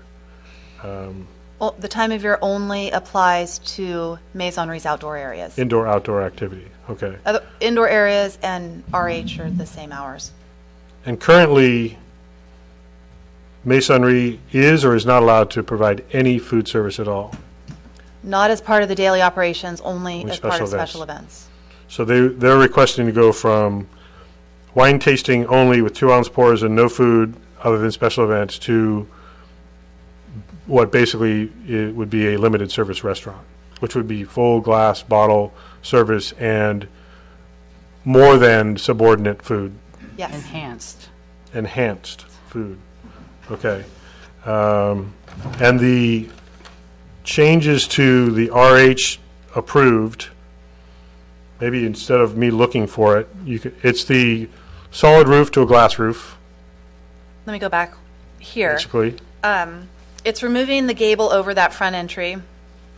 I'm sorry, the dormer over the front entry, changing the standing seam metal roof to a glass roof, and the lighting, removing the The sconces with a chandeliers. pendant light. The chandeliers are next door. Chandeliers are over at Masonry. And And those would one- all be new lighting conditions at Masonry, the chandeliers. Okay, and One new window on the north side of the Door and window. front RH building. okay, but the RH site has historically been a restaurant use. Multiple restaurants have been on that site over the years. Yes. Do we All have, of them legal non-conforming as to parking, though. well, but I But think yes, we're talking about the use. The use, yes. And can you cite anywhere else in town that we have approved a limited service restaurant that is bordered on 3 sides by residential?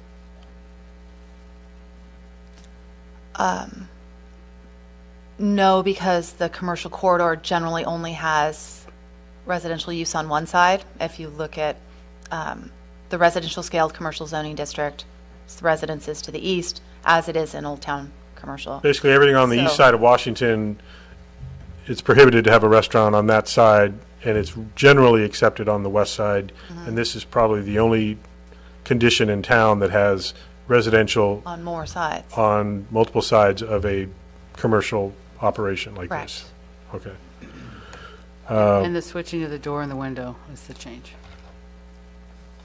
The structural changes to Masonry, if the use is granted, then the need, the request would be to change the door and window on the historic building. And you said that the analysis stated that it would not violate the historic preservation of elements, that they comply with Right. enough of the requirements that it would be allowed as a historic building, Correct. if the uses are With allowed. the added recommendation that's noted as a condition of approval. Say that one again? The condition of approval that addresses how the infill Oh, right, construction right. is to occur. Okay. Yes, Councilmember Durham. Any indication, just from memory, of what the seating capacity was of those previous restaurants on the current RH Gallery site? No. Okay. And can you reiterate how late R&D is allowed to serve? Until midnight? And Redwood till 2? Yes. That's in, okay. Well, so the kitchen service, is that limited by the business or by ordinance? Use permit. So while the Redwood is allowed to open till 2, the kitchen is not allowed to continue serving past an earlier time? Is that right? No, 2. It's still 2 o'clock, okay. Very good. Any other questions of the staff report at this time? Yeah, this time. There'll be more questions later, I'm sure. So I do want to acknowledge before we proceed with the public hearing, I officially open the public hearing, and we'll hear from the applicant. I know we have, I don't know, show of hands, how many of the team do we have here? So row 2, all of row 2, okay. All of row 1 is our finance group. Yeah. You outnumber them, but they have a really good story to tell. And I just want to acknowledge 3 emails received from Pamela Davis, Shane Madral, Wendy Coe, and then Richard Bernal and Kathleen Espinoza have been received. They're in our packets and in the record. So with that, I invite the applicant's row 2 team to come forward. You've heard some of the questions. If there is clarity that you can provide, as well as your pre-planned script, we welcome both. Thank you, City Council and members of the public. My name is David Stanchak. I am a president and a chief financial. I just joined row 1. Yes, right. Well, there's a seat right there next to finance. Chief real estate officer for the company. First, I wasn't prepared to really say this, but how proud I am to be actually a part of what happened this evening with the tree and to witness the passion that Yountville showed for that tree. I thought it was really quite a wonderful process, and we have embraced the process here in our application. As you can see, we've been under construction. We're in the middle of construction right now, and kind of one of the key things that, Sandra, I really appreciate. I know this was a long presentation that you needed to make, and thank you very much for going through this and for working with us along with Steve Rogers as we went through some revisions we've made. We've done things we believe to improve the operation of both masonry and RH as one combined unit, and we believe that our design changes are really an enhancement of our project. They come at a substantial cost. They are an investment we're willing to make because this is, after all, our hometown. Our chairman lives and has a home here in Yountville. He's very passionate about what we're doing as a company, and we have great alignment with what's happening in Yountville and are very excited about this beautiful expression of what we are at RH. And we really are about design and art and food and wine and all the beautiful things that furnishings that we provide. We think that Yountville will be maybe the best expression of ourselves, and it will also change how we think about ourselves. We're very proud that we'll be able to be here and participate in it. I personally and my wife will enjoy being out there in the property and enjoying it. I think part of the process and what we will address tonight is we've embraced the process by not only working with our planning and zoning and all the folks associated here, but also with the community. And we feel very much connected to the community, more so than we did 2 years ago, through the participation that we've had. And this evening, our team members would like to show you a few things about what we're doing. If you maybe can go to the second slide. I don't know who has control of it, do I? Do you want me to? Oh, well, thank you. So our agenda this evening, and we'll keep it brief. I know the hour is getting on, and the agenda this evening, we just want to talk a little bit about who we are, which I gave already. RH Hospitality, Daniel Orison, who has been working here in the Napa Valley and specifically at Masonry since 2011, has extreme knowledge and personal experience in the operation of Masonry, and also will speak to our plans for the future, our plans for the integrated campus that we will create. We have Jordan Brown, who's an architect with us, who can really lay out in a little more detail and answer questions. Also, the community partnerships, we'll talk to where we're partnering with the community, our response to the town feedback, as well as we'll talk a bit about the master permit conditions. Who we are real quickly, if you would. Next, curators of inspired design. This is actually from our chairman's home. This is something that we published here from our Yountville. Our theme is Imagine, and we can take a blank slate and create a beautiful environment. That's what you'll see when you go to RH Yountville. You'll see a beautiful display of our aesthetic. And this is an example of what it might look like. Next. We're creators of inspiring spaces. We're obsessed with great architecture. We either find it or we build it. And we have our core of what we believe is that spaces reflect human design, balance, and symmetry. What we're building here is one of a kind. It will never be replicated again. It's specifically built for this town, specifically built for the pleasure of our customers and our employees and all the people that will serve us here. So it's built for that pleasure, and it will be a beautifully designed space, and we're excited about it. Backham, Gillum, Kroger are the architects. They've done a fabulous job with it, and we're very excited about it. RH Hospitality, I'm going to introduce Daniel. Daniel has worked here in the community since 2011. We're excited to have him here tonight, lay out a little bit more of what we're doing, and also to show you a very poignant example through video of what we opened in Chicago in the Gold Coast. The Gold Coast of Chicago is one of the highest income areas in all Chicago, a residential neighborhood, one in which we were approved through a series of meetings with condo associations, co-ops, and community groups. We were approved with this beautiful historic adaptive reuse of a women's school that was built around the turn of the century, actually 1915. And it will explain a little bit about the care in which we take when we design and build. Daniel. Thanks. To start off, Mayor, Vice Mayor, members of the council, staff, community, appreciate your time tonight. My name is Daniel Larson. I'm the National Director of Hospitality for Restoration Hardware. This project obviously means a ton to me. I have Masonry Napa Valley to be thankful for a majority of the great things that currently exist in my life. So really special space that I'm committed to, and so excited about this project. Before we begin this video, as the background music, before we begin this video, I just want to acknowledge that, the last time we were here, we kind of learned a lesson as an organization.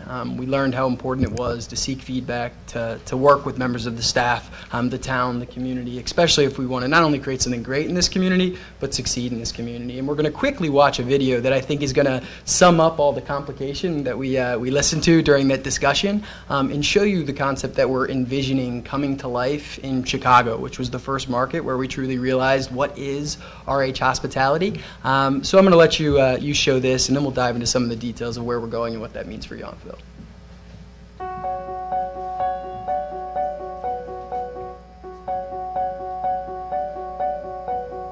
We have always tried to blur the lines between residential and retail. The next logical step was, how do you blur the lines between home and hospitality?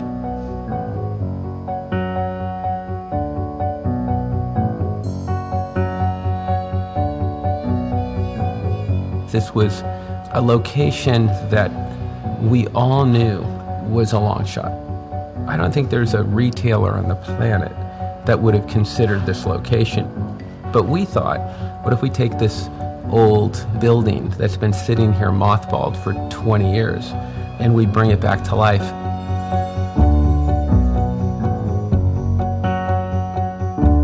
This project is not separate from the traditional history of the three arts. It's more a continuation and building a new chapter. It was a building that was for young women to study the arts, the performing arts, the musical arts, and the visual arts. We thought we could bring some of those arts back to life. We could leave the historic stage and we can have musical performances here.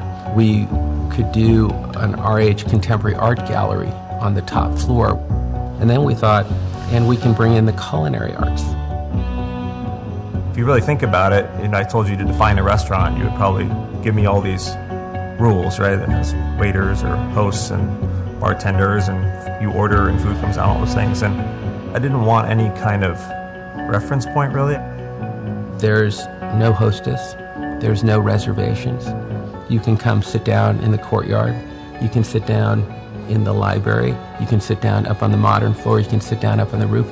Everything you look at, you can buy, and everywhere you sit, you can eat. I just want it to be almost residential in feel. If you could have amazing food at your house every single day, that's what this would be. We want to be able to attract interior designers and architects here. And so we said, why don't we build a design atelier? It's an incredible design resource, from the window treatments to the rugs to the furniture finishes to the fabric finishes. It's all accessible and it's easy to start to concept and design your home. Coming to RH now represents something that nobody would have predicted a few years ago. This isn't really a retail space. This is a space where people come to start to imagine their life, right? Like what does their home look like? It makes everyone pause when you experience it to consider new things. Think about the way we live. Think about the way we eat. Think about the way we want to interact socially. I think that's really what RH is all about, is looking for new ways of expressing lifestyle. It's impossible to relate what this is unless you see it. You can try to describe it, but the greatest success I've had, I just stop talking and just invite them in and just say, come on, let's take a walk around. And everyone leaves saying the same thing, that this is amazing. And it is.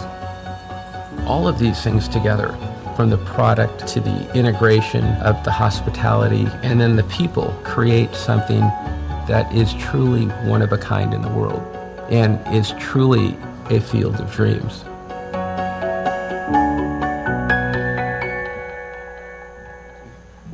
I love the line Brendan Sodakoff, who I'll talk about in a second, who you saw up there. He says, you know, I all the time get asked, what is this thing? And I stop talking and I show people it. And I think this video does a good example of bringing that to life. But moving on, obviously different than most hospitality experiences. What we're doing hasn't been created before. Simply when you look at the dining room on the left, it's not your typical restaurateur dining room space. There's considerably less seating. It's open. There's light coming in. The idea is that people feel at home. Extended to the wine vault on the right, it's a celebration of what makes wine so special. It's not a venue where we're packing people in, throwing bottles down on the table. We really want them to enjoy wine, enjoy food in a setting that's impossible for them not to be inspired by. And to be honest, I go way, way back, and that was my first experience with Masonry Napa Valley. I walked in the doors, and I never wanted to leave, and I haven't. And again, bringing that to Yountville, we think we've got a really unique opportunity. That said, do people actually like it? We wanted to take a time, I'm not going to read all of these, but just to show what people are saying. We're in the Gold Coast of Chicago. Those familiar with the Gold Coast of Chicago, residential area. Neighbors can be difficult, and we've been universally well received. The second bullet up there, I think speaks exactly to it. This is a very nice venue. It is absolutely beautiful. The new cafe has crystal chandeliers above in a very elegant setting.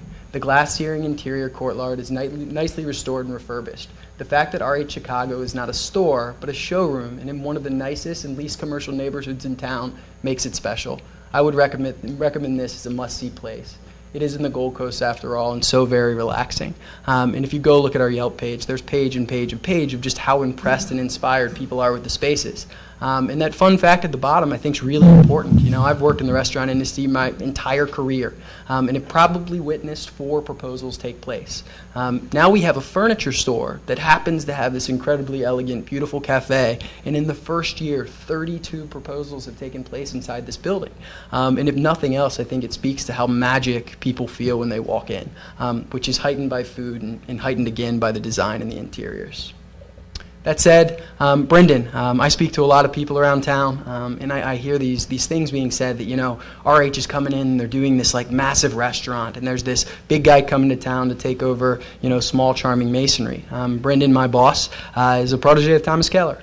Worked and lived in this town, worked for Thomas Keller, both at the French Laundry and at Per Se in New York. Currently is the king of Chicago. His restaurant group called Hog Salt is admired and beloved in the city. He now has 14 concepts. He's nationally known as potentially the best creator of burgers on earth, and a really just, though, wonderful person. And I wanted to think of an example that relate. And today a colleague of mine, Mikkel, asked about Brendan's corkage policy. And we're all familiar with corkage, right, in Napa Valley. And it's usually $5, $10. Brendan, when you go to Chicago and you want to open a bottle of wine, his answer is sure, but you got to share a glass with your neighbor. And if there's one thing that Brendan does well, it's make people feel welcome, it's make people feel involved. That's why we're absolutely thrilled that he's a part of RH Hospitality. I'm thrilled that he's my boss, and I think Yountville will be incredibly thrilled and proud of the experience that he's going to create. That said, I quickly brought up our sample menu. The menu that we're going to be suggesting for masonry is slightly different, but this gives you an idea of what we think about. Classic, staple dishes that can be done wonderfully, wonderfully well time and again. We're also absolutely thrilled to have the opportunity. It's hard to read, but to work with, you know, the produce and the providers in Northern California to accelerate our menu. With that said, Jordan, before I get into operation, is now going to take us into the plans for the property. Good evening. Thank you for having us. Thank you.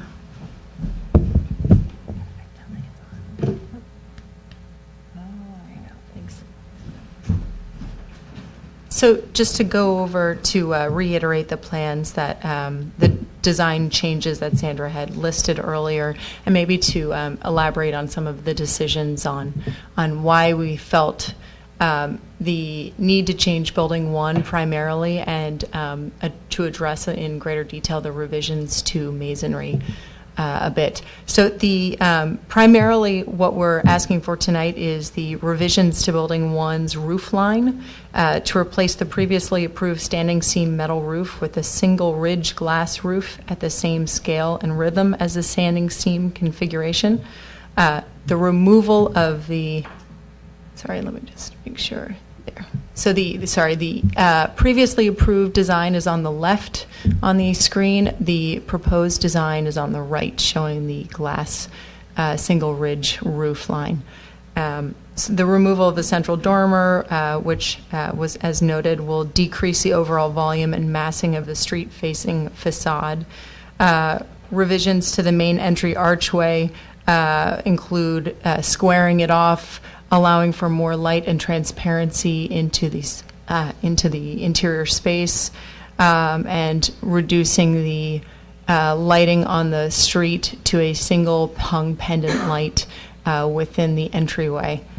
The overall site plan at Masonry, as noted, will include a new sound attenuating masonry wall around the perimeter to help block noise to our residential neighbors on Burgundy Way.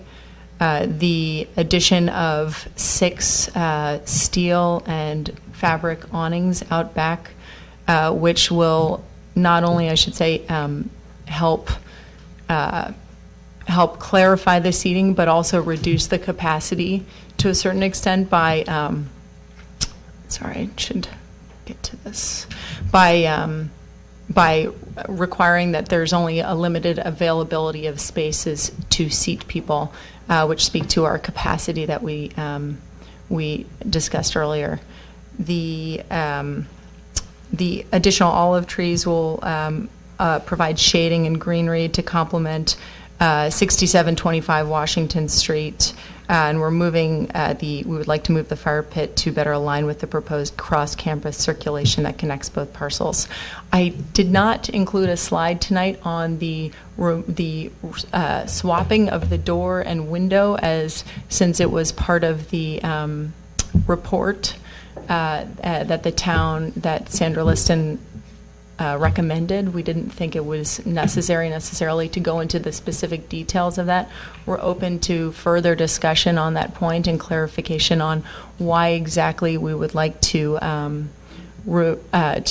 swap the window with the door. It's primarily to facilitate seating and circulation within a very tight space, to ensure that we're encouraging guests to enter onto the south lawn where they currently do, but to help clarify circulation and make sure that people are able to move through the space as freely as possible.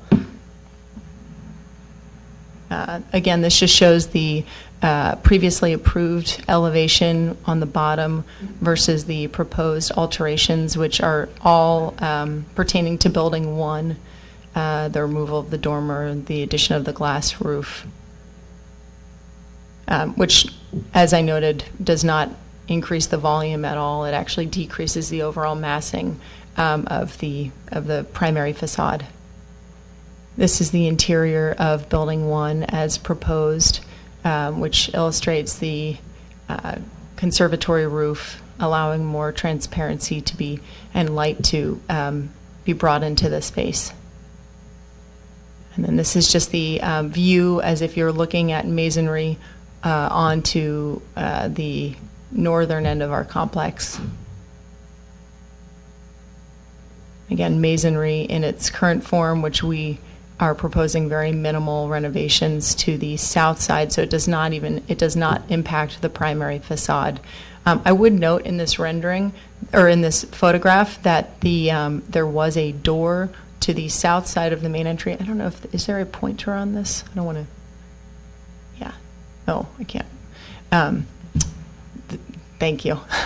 Right where there is a sculpture there currently that was originally a door and it's now a window, so we would potentially like to further discuss the possibility of maintaining the window in its current form if that's found objectionable, and swapping out the door for just a single glass window, which is consistent with the rest of the facade. This is the interior of masonry as reimagined. Very simple, elegant space that's not necessarily invoking large gatherings, but more intimate and more intimate settings. It's hard to tell on the door where the door is. Just, Sandra, I don't know if you can call that out by right. So that's the existing doorway currently, and we're proposing relocating that to right there on the just immediately to the west. I'll turn it back over to Daniel for community partnership. Thank you. I quickly want to go back to this slide and try to just man-to-man talk through what the actual operation is going to be. I've heard a lot of questions about those back two buildings or those big restaurants. The two buildings you see in the back, I think on the drawings they're referred to as 2 and 3. Those for us are our design galleries. So if you'd imagine walking into a restoration hardware store, seeing one of our showcases on the floor, that's what you can envision there. The building that's mainly in discussion is where we see our cafe coming to life, which is the glass building that up front. And then as you cross the street, you come into masonry, where again, the primary intention for us is a tasting experience that I'll evolve on in a bit. As I started to say at the beginning, though, we learned that being a part of this community was really important, and we haven't taken that lightly. I just want to acknowledge that we've dove in head over heels to try to be great neighbors and try to be support of such a special town. A few examples: we've joined the Yountville Chamber of Commerce. We've renovated the Welcome Center in Yountville. We have a member who now sits on the board of directors, the Yountville Art Commission, the Chamber Mixer has been hosted by us, the Residents Bass, and we were recently awarded a award by the Yountville Leadership Circle for our involvement. There was talk about the community, the chamber mixer and the Yountville resident bass. I see a few friendly faces, but we welcomed people in. We didn't just tell them our concept. We included them in decisions that we've now made in the design side and adjustments that we've made to the initial application for how we think about this building coming to life based on their feedback. I won't read it, but I thought it's important that the Yountville Sun published that people were thankful that we sat down, that we heard them, and that we've adjusted. That said, into the meat of the presentation, I'm going to try to move through a lot of the jargon, but our response to town feedback.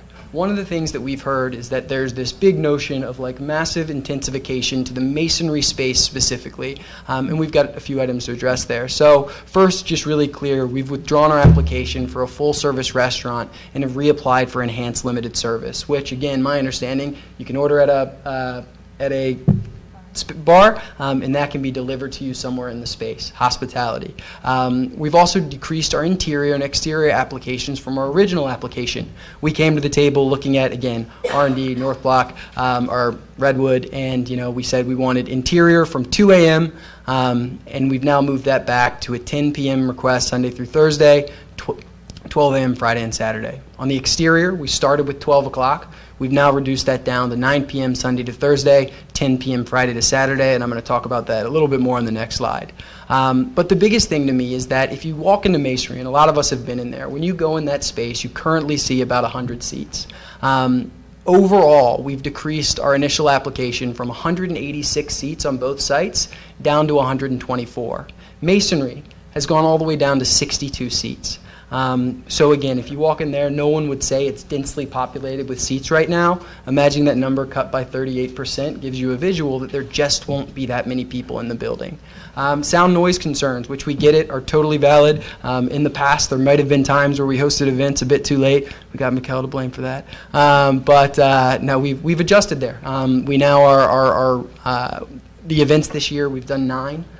Those events have been dramatically reduced, and a majority of them are recommended to us by the town. We're also working to construct an 8-foot sound attenuating plaster wall to restrict sound, incorporating resident feedback in the design process. A lot of the questions were, is that back of the wall going to look as pretty as the inside of the wall? And every day of the week, the answer is yes.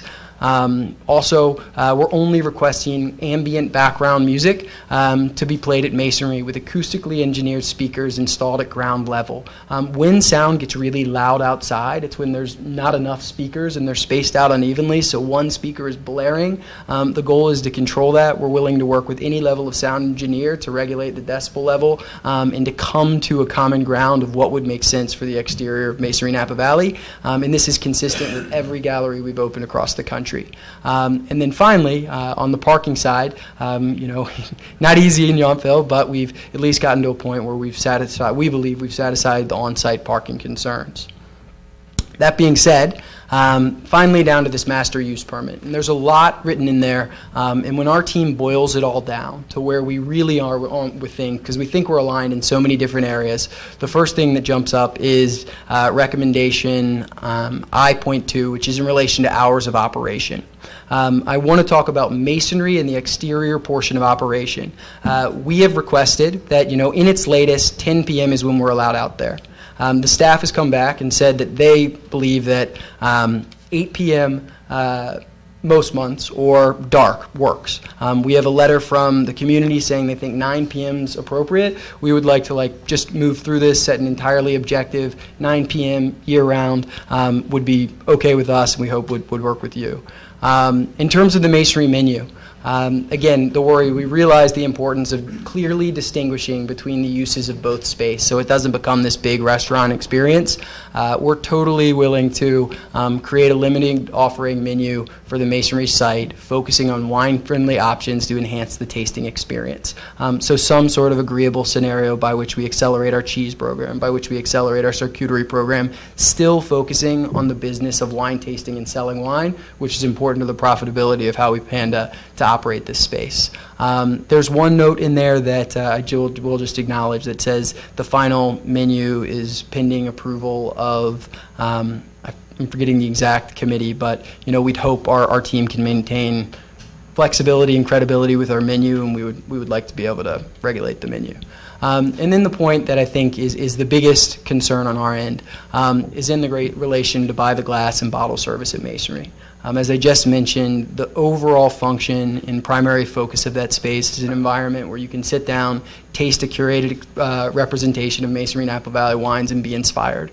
We want to maintain that. However, as we've decreased in total numbers of seats, decreased the property, and Yountville increases in the number of people that come here, the request that we are getting outside of, I've got 30 minutes, I need to, then go down to Bouchon. I've got 25 minutes. We really don't have a way to satisfy that customer. Our answer now is unfortunately, we can't host you, which is the least hospitable thing we can do. It's an extension of hospitality, and it allows for flexibility in one seamless experience. And when you look at Chicago, the truth by which makes it so magic is somebody's ability to take that glass of wine, walk into an incredibly complicated space, and compelling space, and just be by themselves.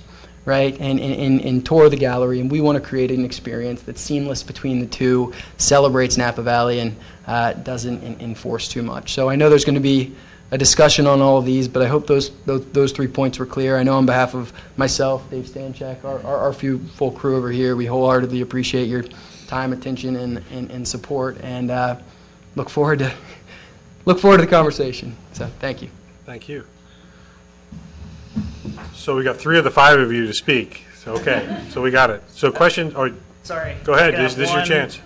Stuart Wagner, good evening, members of the council. One technical, we talked about the 3 resolutions.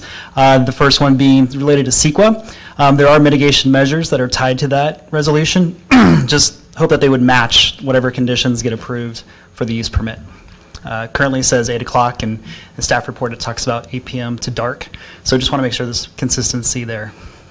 And then I'm sure there would be ultimately if we proceed with approvals, it'll all line up. I'm sure Sandra will make sure that happens.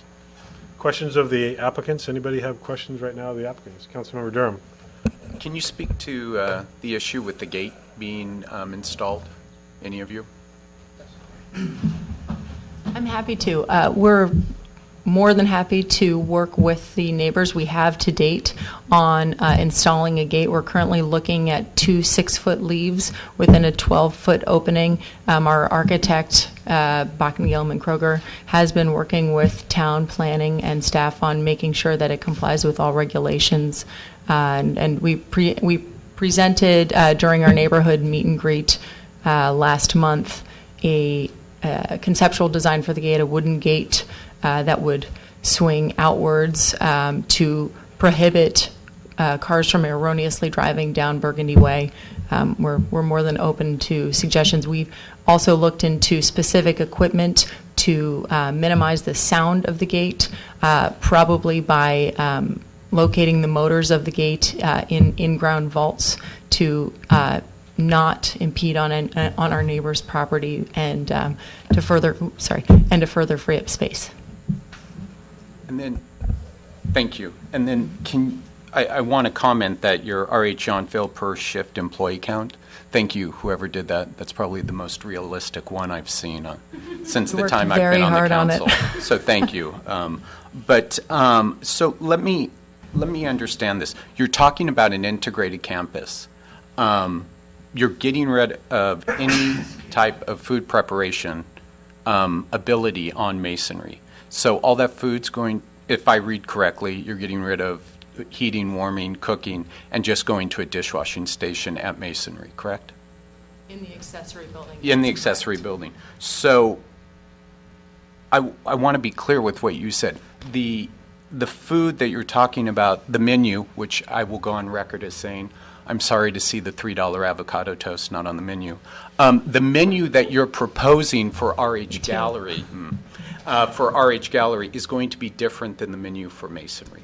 Yeah, there'll be staples that, again, we hold really, really close that we would like to be able to feature in both locations. But what we'll come up with is a modified number of offerings that situate themselves well for wine and food pairings. And so in that employee shift count at Masonry, your employees there are called Wine Educator 1, 2, 3, 4. Yep. So is the intent to keep Masonry the same type of service that it is now?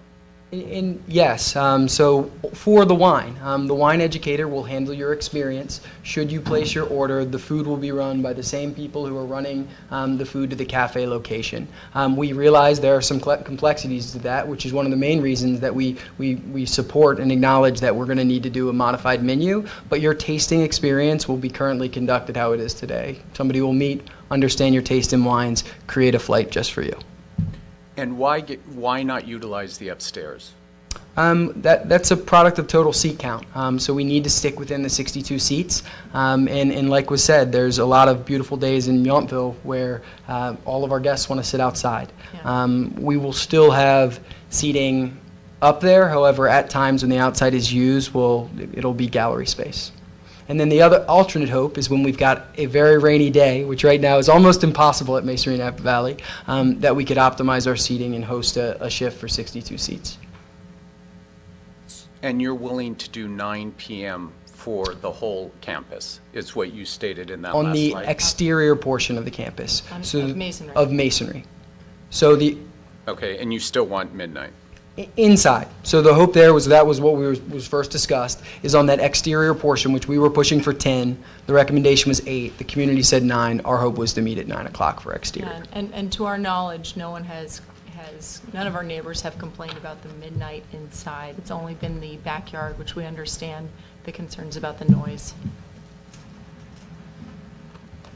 So I'm going to further that question then. Have you done some sort of study for the reasoning for midnight in terms of demand, draw, traffic counts, anything? It comes from, the practical realization that there comes a time of night in the town of Yountville where, truthfully, if you want a good glass of wine, if you want a good taste of wine, you're unable to get it. And that was one of the things that's always been passionate to our CEO, is that he's got a reservation at 6:45 at Bouchon. The bar doesn't accommodate. The other restaurants are full. Here could be a space both before and after. And when the building's lit up at night, it's so glowingly beautiful inside. We think it's going to be really special. Thank you very much, Bill. Other questions of the applicant? I have. Councilmember Dorman? Thank you, Mayor. So I have a number of questions, and I'm going to try to split them into kind of more global and sort of more down in the weeds on the design issues. So global is, if I am sitting at your restaurant in Building 1 of RH, can I then also talk there to someone about buying a sofa or a table? Yes. So it will be a dual-purpose restaurant and retail. Yeah, we imagine that most people will be, it's not a condition we've found, actually this might be more for Daniel, that it's not a condition we've necessarily found to be occurring, frankly, in Chicago. You typically find that people go shopping, have lunch, enjoy lunch, and then either complete their purchase after lunch or have completed their purchase already. But it's really, the dining experience is an extension of the gallery experience where you can still sit and dine within the overall feel of the space. And so what if I am sitting at Maisonnerie, am I able to purchase the RH furniture on which I am seated? Yes. And I'll clarify, in Chicago, people are not purchasing the chairs and the couches that they're eating at.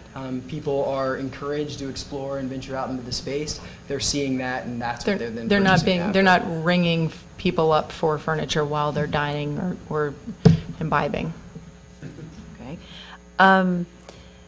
And you want amplified music every day until 9 p.m. No more at than we Maisonnerie? currently do, pretty much. We have music in the backyard currently, and we are working with our very well-regarded sound engineers that we use on all of our properties to further fine-tune the system, as Daniel noted, to reduce the number or to reduce the size of the speakers and improve on the placement of the speakers to allow for lower grade music at a more lower decibel rating than currently existing. And how do you, I've heard the words and I've read the words integrated and seamless and one operation.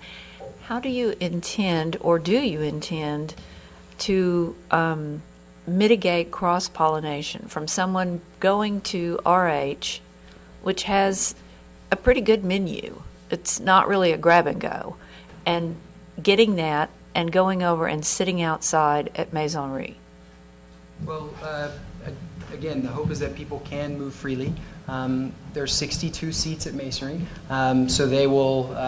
We're going to want to try to keep those filled with people doing the tastings during the day, and then there's certain menu items which we'll have to let people know that these ordered are to be enjoyed within this side of the property.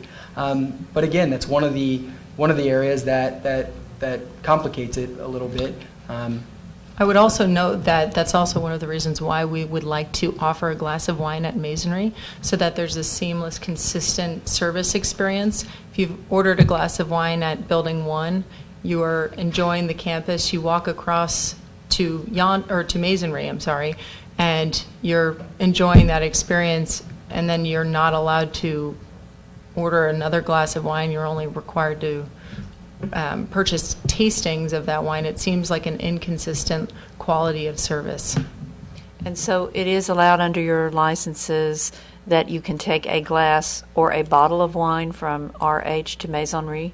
That's that's the unified campus that we're pursuing. So that's your hope? Yes, that both parcels would fall under the same Type 41 license. Okay. What is the square footage of Building 1? It is a little over 2,000, just under 2,100 square feet. And if the council were to approve some sort of restaurant service at Maisonnerie, how would that work with your tasting? I mean, you only, as you have said a number of times, you only have 62 seats. So if somebody comes in for a tasting, then would you allow bar tastings? I mean, you're not going to give up your tastings. No, and the goal is to be really clear with our expectation. If the guests know the amount of time upon booking the seated tasting experience, and if they arrive and are looking for something to heighten the experience, a cheese plate, a charcuterie plate, a sandwich to split amongst floor, potentially a panini, we would incorporate that. It's one of the items, though, mentioned, we're going to have to work through, but the intention is to maintain the integrity of the tasting. And you mentioned, somebody said, if you're at Maisonnerie, should you place your order? Do you intend to allow your staff to take orders from people seated? And right now the answer is no to that. So we plan to stick with what enhanced limited service means. So in these settings, they would need to place the same way that it's done at the cafe. Hence the front counter when you walk in the front room of Masonry. So, and how would you enforce that with your employees? Because, I mean, you kind of said it in your own thing, and I think if you're sitting on a lovely sofa, and it is I've looked on your website, it is amazing. So really, truly, how are you going to tell somebody sitting there, I'm sorry, you have to get up and go get a cheeseburger on your own? The goal is to be as humanly hospitable as we possibly can with that message. Okay. Thank you. That's all for now. Other questions, Councilmember Moeller? I want to go back and revisit the gate. What's your understanding? It seems like we've been talking about this gate for a long time. There is no gate, and it's, I think even with the building that's going on and the traffic patterns, it's a problem. So, when is the gate supposed to be built, and who's going to make the final agreement on the gate, and what's the process there? I'm still confused about the gate. Well, the gate is part of the original approved design. Right. Chair, it was Sandra? a condition of approval for RH in 2015 when Masonry came forward in 2016 seeking to amend their permit for the ABC license type. We then applied it to that property. Right. It's so really do they have to wait till something's done? Certificate of occupancy for the RH project, but I'll turn it over to the applicant as to their personal timeline. We're anticipating the installation pending. We were assuming that the gate was part of the discussion tonight, and that we would be receiving any feedback on specific gate measures. So the gate design has not yet been 100% finalized. or approved if we needed to get approval. So maybe that's a misunderstanding on our part, but that we are fully intending to install a gate as part of our, I imagine, our final C of O, since that's one of our conditions. So now I'm even more confused. So hold on a second. So it's already a requirement that they have the gate. Right. So let's clarify that. When you got approval for what you're already building, you were required to have that gate installed. As part of our final C of O, but it's, okay, that's a misunderstanding on our part. I actually thought that the original approval did not require us to install the gate from 2015, but if it did, we can. It does, and the certificate of occupancy is that trigger mechanism. I'm not sure what the trigger is for masonry, but I have the resolutions here and I can check it. Since those two approvals, 2 or 3 of the neighbors of Burgundy Commons have expressed great interest in the gate design and the motor, and they want to be part of the approval process. And so I've provided an amended condition of approval as part of this project that they have the final say with the applicants, and I would be sharing the designs. They've shared with me a preliminary design and motor. We're just waiting to finalize that. But the requirement for the gate has been imposed on the project since The 2015. trigger, like you say, may be still in process, but it is required that you. And we put a gate in. we fully intend to install a gate. We wouldn't assume that we would get a final C of O or TCO on the property without having the gate installed. It's in our best interest, frankly, if we install the gate to be a good neighbor and to facilitate our whole parking plan. So we have no, opposition There's no to the conflict gate. with that. Everyone's in agreement. Yeah. So. And I would Okay. also say, Mayor, that we can do that on an expedited basis and install it now. If Yeah, that's- Sandra, sorry, did you have something you just found? A correction, it's only a condition of the RH project, so certificate of occupancy is the timing mechanism Just for building 1. Yeah. for the site as a whole. So the whole site, so, Completion of the RH site means that the gate needs to be in place before they open. okay, so maybe, so the whole site gets a certificate of occupancy all at once, so if you still have to fool around with a door or a window on building 3, then building 1 and 2 is not going anywhere. But the until applicant that's is done. offering to expedite that gate if that's of interest to the council. Yeah, if we is what we're need to hearing. do that, look, We're we're happy absolutely to. willing to do that. You know, we have a construction zone there, but obviously the neighbors need to go in and out, and we'll, go with their design, we'll go through the issues and make sure it's installed. Right. Okay, thanks. Those are my questions. That one's an easy one. Yeah. Vice Mayor?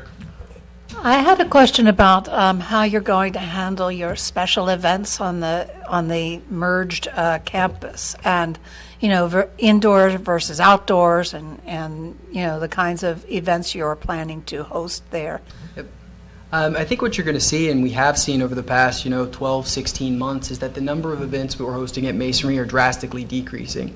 And a lot of that has had to do with the type of events that made sense for the business or the type of events that didn't make sense for the neighborhood. We're the groups who wanted to be loud, who wanted to be there late, who wanted a full property buyout. So what I think you'll see happen, or what is happening, is our interest in hosting these larger buyout events is decreasing substantially.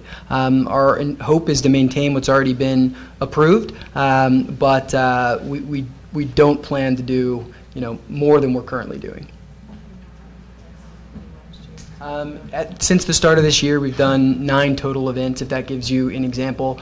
We don't have an employee currently on staff to manage the event booking process and what takes place, simply because we want to get great at what we're doing on site. Outside of the ones that the community's asked for, we are thrilled working with the ones we're doing there. All right, and I guess that's the other things have been addressed as we've been having the conversation. Thank you. So I'll ask, I think, Daniel, this probably could come your way. Sir. Since you brought it up. What if you don't get your hours of operation or your limited restaurant service or your glass and bottle service in Masonry? What are you going to do then? our hope is that it won't get to that. I know. And I think you'll look, like, I am forced to continue to look back at that number of 62 seats. And 62 seats of able to be served are 62 seats. Whether we are dropping a burger, whether we are doing a tasting experience, or you have a group enjoying a glass of wine. And what I can promise is that we are really committed to sticking to that. So if we don't get them, part of us needs to go back to the drawing board, as there's other, complexities with running the masonry business right now that are difficult. So, And what is your plan for, and Sandra, correct me if I'm wrong about the retail diversity requirement and how this might apply if they are allowed to have a different category. It's not a wine tasting facility. What does that do to their secondary retail? How is it satisfied, or does it need Well, to be? it is a condition of approval that they provide the secondary retail. The secondary retail is different now. It's art and antiques and furnishings and things. But the RH furniture itself, available in a showroom type environment, would satisfy that as well. It's just a different retail offering. It's an example of the types of goods that they are selling on the campus as a whole. So even if it's not physically on the Mason site, you're saying that it would be satisfied if it's on the shared properties? No, I think it's the furniture on the Maisonry property is necessary to satisfy. That would as satisfy, well. so there's kind of a 50-50 split. Which we're anticipating. All the furniture, especially in the lounge and outdoor, is for sale in the same manner in which the furniture is for sale in buildings 1, 2, and 3. Okay.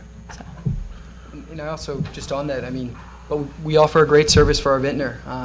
Lale Vineyards, Blackbird, you look into the markets by which they're represented, and we are thankful to do more business with them than, big states. And one thing that we want to maintain is these intimate relationships with vintners and our ability to offer a beautiful space when they, a lot of them can't build a giant winery right now. So, one last question for you. How do you satisfy your storage needs? You've now got food service you're proposing, you've got wine storage and dry storage and whatever else goes with restaurant activities. We've had an issue with storage, We have food and wine storage in the basement. and that satisfies your needs for Yep, the for both entire parcels. property. Yep. So no Yes. more going up to Washington Square and getting what you need from up there and coming back down the street and all My that. understanding is that would be office. I know that was mainly art gallery related. and the goal is that won't happen. There's also a lot of, it's an old building. There's a lot of inefficiencies currently with space and how we think about cellaring wine, how we think about storing wine, even boxes that people would cash and carry. And through some of the new examples, it's going to make life of the employee exponentially easier. And what about office staff needs? We've also had an issue in the past with off-site office space and where it was appropriate or inappropriate. How do you satisfy your needs there? So we currently hold, and if Jordan wants to jump in, we currently hold we'll maintain the lease that we've got for office space. And then there is in the basement area office for gallery operations. So you're saying the current lease, meaning where? The lease Up at Washington Square? Square, yes. And so the point of sale would still be this location? Yeah. You don't go online and the point of sale is we will have online a and the money point goes somewhere else in the country for taxes, I'm thinking about now. Well, Point all of sale. transactions that are made on site would obviously be going to the town of Yountville. So on either parcel, obviously internet sales, no matter where they take place, wherever they're shipping or not, they're not attributed locally. And so somebody wants to buy something they find on your property, you handle the transaction there, Site. and you Yes. handle the delivery of that from whatever distribution center you have, and that's With the exception off-site. of cash and carry, that will be handled on site, yes. Okay. That's always been part of the business model from the project's inception. Okay. Thank you. Any other questions of the applicant? Yes, Councilmember Dorman? Following up kind of on the gate, I do understand from a resident that the back wall between Maisonry and Burgundy Commons is down. The fence is down? Did I hear that correctly from someone? The fence is still up? We're just over there. Okay. I'm not I familiar know with at one it. point we had one, I think, small issue that Panel something was during fall- construction, but the next day we were on site working with the general contractor. We are planning on, I think we already have a permit, or we're in the process of getting a permit for replacing that entire wood fence as it is anyways. Right, but the wood fence is still up? Right. Okay. We're in the process of getting that permit. And on the change on the door, is the door the same size? Yes. The light area is Yes, the same size? it's the same size. It's just the area of the stone below the sill that would be removed and relocated. And also, I noticed on the new rendering, you have 2 small trees. You have 4 small trees rather than the 2 large. Was that by design or just 2 small trees, sorry, in on front the of front masonry? on the front elevation on Washington? The original rendering with the dormer had 2 sort of large trees on the edges of the patio, and now there are.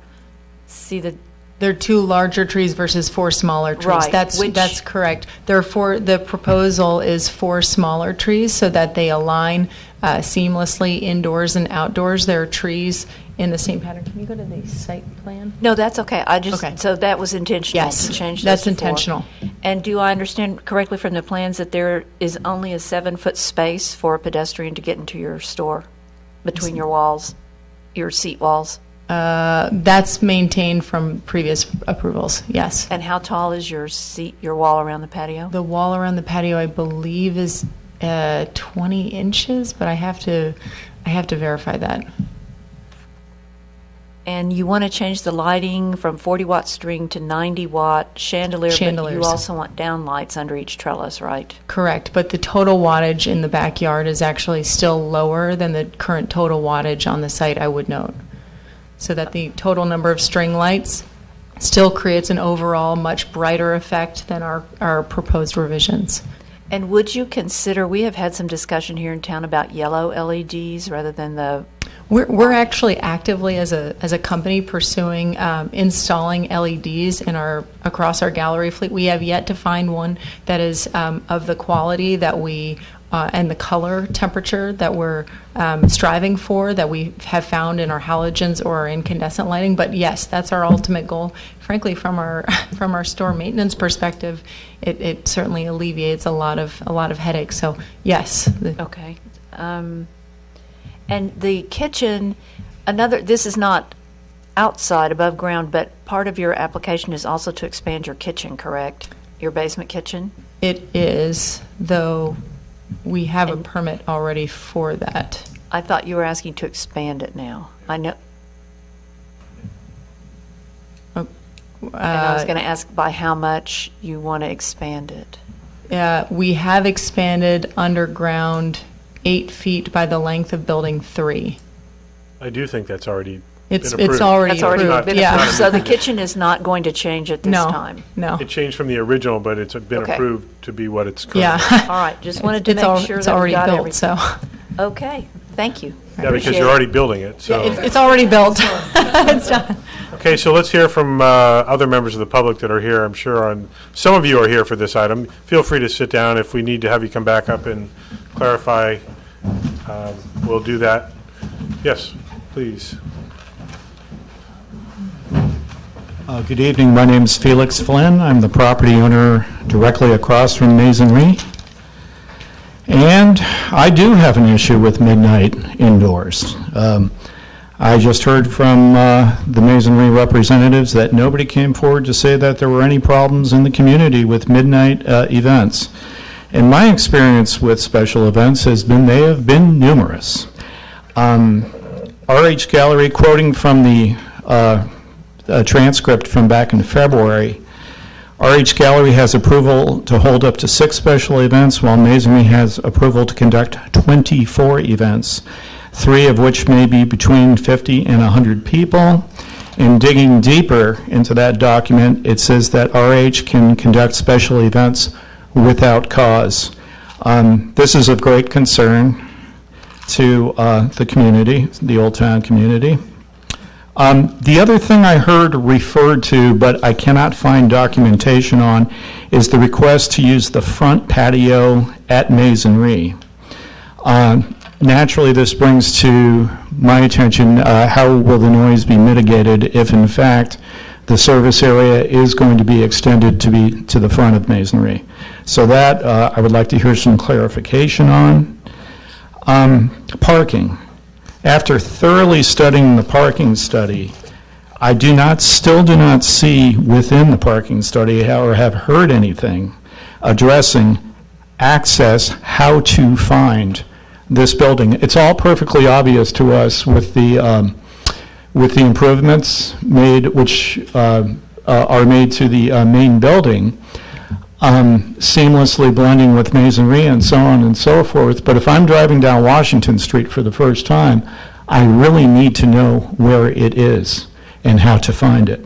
That has not been specifically addressed. I bring that up because I have stood in front of this council numerous times over the years when there has been other commercial endeavor occupying that site, emphasizing a need for that because of people just simply giving up and parking within the adjoining blocks, the residential blocks. So I think that deserves consideration. I'm a little confused about the use permit for RH Gallery of secondary retail. Sat through the very nice presentation. So my understanding is that a site that formerly had full-service restaurants consecutively is now going to be a full-service restaurant and selling their furnishings. So I'm just kind of confused as to what is it? Is it a restaurant selling furnishings, or is it a furnishing place selling, doing complimentary food service? The two seem to, I don't know. I don't know how to reconcile that. The insinuation would be a more intense use. Is this in fact permitted? I guess it is under a secondary retail. Just would like to hear a little more clarification on that. This is all presented in the spirit of the recent Envision Yountville meetings, which have brought forth the concerns for a land use, for a well-planned community, and to, of course, protect the integrity of our residential neighborhoods. And that's it for now. Thank you. Thank you. So would any representative from the applicant's team like to speak to the mitigation of noise in the front patio area that was just expressed, or clarification on the number of special events that's actually happening? So the special event piece, it's not here, but it's the scenario that we're willing, again, we have a commitment to you that we are going to be drastically decreasing the number of special events that we do. Also the number of special events that stay that late. I don't know what that means for tonight, but it's on our plans. In terms of the exterior patio, we're going to take all measures to fit within what allows us to be a good neighbor. Again, we're a design and furnishing business. Someone sitting out there acting out of the norm of, this room doesn't work for us and doesn't enhance the building, so we're going to try to protect that. Did I answer the 2 or 3 questions? I'm not sure if I missed one. And I think you did. And I think that the decorum of how we conduct our business was pretty evident in the video, and the hushed tones and the respect that people have when they come into our space. It really is interesting about the marriage proposals, the romance of what we have at our place. Actually, Zaggett's named this the sexiest restaurant in Chicago in 2015. Well, it's a romance, and that's what we're really after here. This will not be a loud establishment. This will be one of great design and care, and we will fit within the community. And it's already been exhibited in how we've operated around the country in some of the finest communities, Greenwich, Connecticut, Back Bay of Boston, Chicago at the Gold Coast. We've been great neighbors there and have not had to deal with rowdiness or anything of that sort. Frankly, we're so careful in how we serve that we would not want to have that kind of scenario at all. And I believe your proposal is to have two tops in the front patio. Is that accurate? If I remember that? Yes. So two Correct. tops. Correct. In front of masonry is what you're proposing? Yes. Okay. Yes. Sorry. Just to address the signage and the entry, as part of our original application that was approved are the 2 pillars out in front of to the north of Building 1, those are still to remain and to reflect the signage that was previously approved as part of our original application, and to further discourage people from erroneously pulling into Burgundy Way.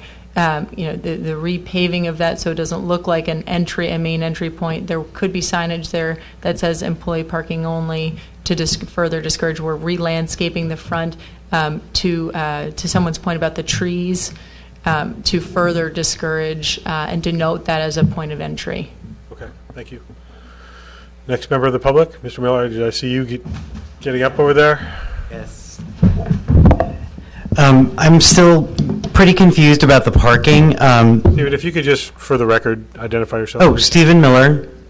I'm a resident of Yountville, just a couple blocks away. I'm confused about the parking, and actually the point that was just made about the 2 columns that identify parking to the north, that you said that that's employee parking back there? Just Stephen, hold on just a second. Make sure you need to address us, and if I need to, I'll call them back up here. But you okay. This way. So my notes here. I'm concerned about what the purpose of the distinction between full service and enhanced limited service is. To me, it seems like the answer to that question is the parking requirement. Parking, as it's required right now by businesses in the North Block, is an issue. We get a lot of cars that park in the neighborhood because they can't find parking elsewhere or in parking that's provided by these businesses. When I was looking at the original design on the drawing, I counted the tandem parking, which I understand is the employee parking, as being able to accommodate 11 cars. I find it hard to believe that there's only going to be 11 employees, or that they're all going to jump in together, and that there's going to be, four employees to a car, that they're all pooling together. So that's a concern of mine. The design, I think, is beautiful. I think the architecture is beautiful. Sound, hours of operation, the wine, the food. I agree with all of that. I think it's beautiful. The parking thing does seem to be a little bit of a footnote. Thank you. And I'll just invite Sandra to explain that isn't the only employee parking. No, there are 2 areas of employee parking, the 11 spaces in RH and 8 of the 9 spaces at Maisonnerie. And based on the shift counts, there are about 18 to 20 employees per shift that would use those spaces. There was a comment from one of the team members, RH team members, as to conditions matching the mitigation measures in the environmental document, and I recall that one of those mitigation measures was to have adequate signage to identify the parking lots and the respective uses. It referenced a W-Trans report. I don't see that included as a condition, so if you move forward with both of these projects, I would suggest that we add a condition to both the design review and use permit that we include the mitigation measures from the initial study. Okay, thank you for that. Who's next? Yes. I'm Ty Acanero from North Block Hotel. Want to congratulate the RH team on a beautiful design and thank them for considering the neighbors and their plans as they go forward. I'm in support of the design changes to Building 1, the hours of operation, and also the buy the glass and buy the bottled wine. Thank you. Who's next?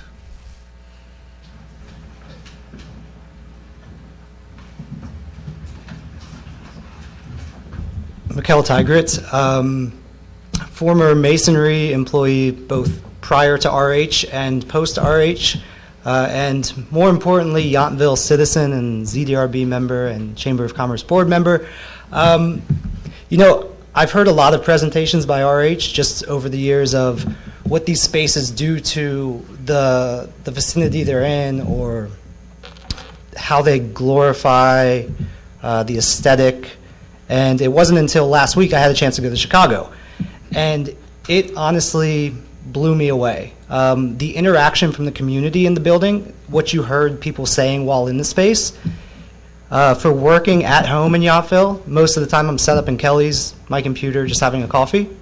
This space will provide somewhere for us as Yountville residents to go hang out, enjoy it, have a glass of wine, hopefully. For me, I see that as having ran hospitality businesses, you don't make money by selling a single glass of wine. That's in the least interest, right? But it is for a seamless hospitality experience. You want to offer that guest the ability to sit down and say, you know what, I want to read a book in the outdoor gardens and I want to have a glass of wine while I do it. And saying no to someone who wants to do that, it doesn't feel right. But the tasting experience is how you make your money. So for Masonry to convert fully over to a business that just looking to sell bottles or glasses of wine, it wouldn't really make sense, in my opinion. But ultimately, late night, again, I would love to have a place to go have a glass of wine in Yountville.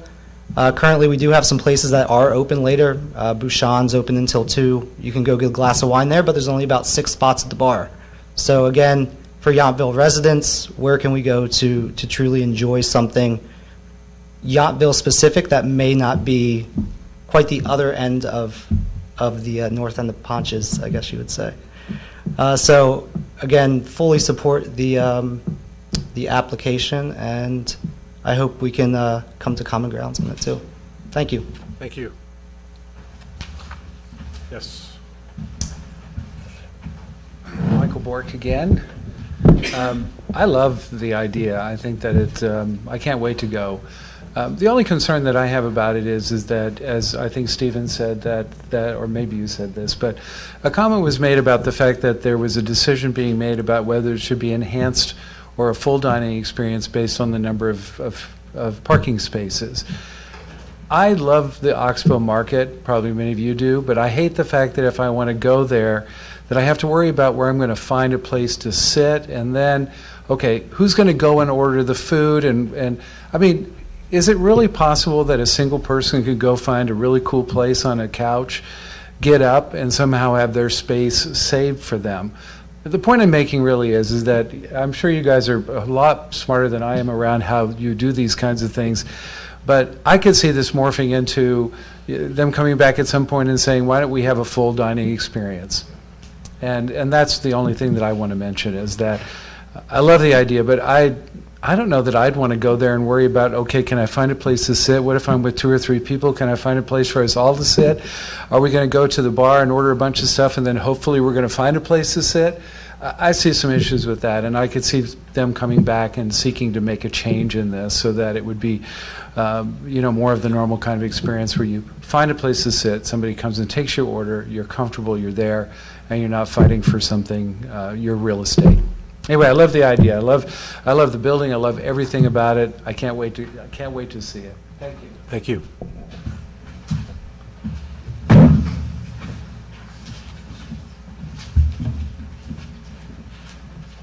Yes. Pam Reeves, 6887 Jefferson Street. I wanted first to have a clarification of the parking numbers. I noticed in the packet that each shift and where they were going to park, and I noticed that under the runners, runner 2 in the PM and runner 4 in the PM are in the same parking space. So I hope that we clarify that as far as the numbers of parking spaces required, because if that math is incorrect, we should correct that.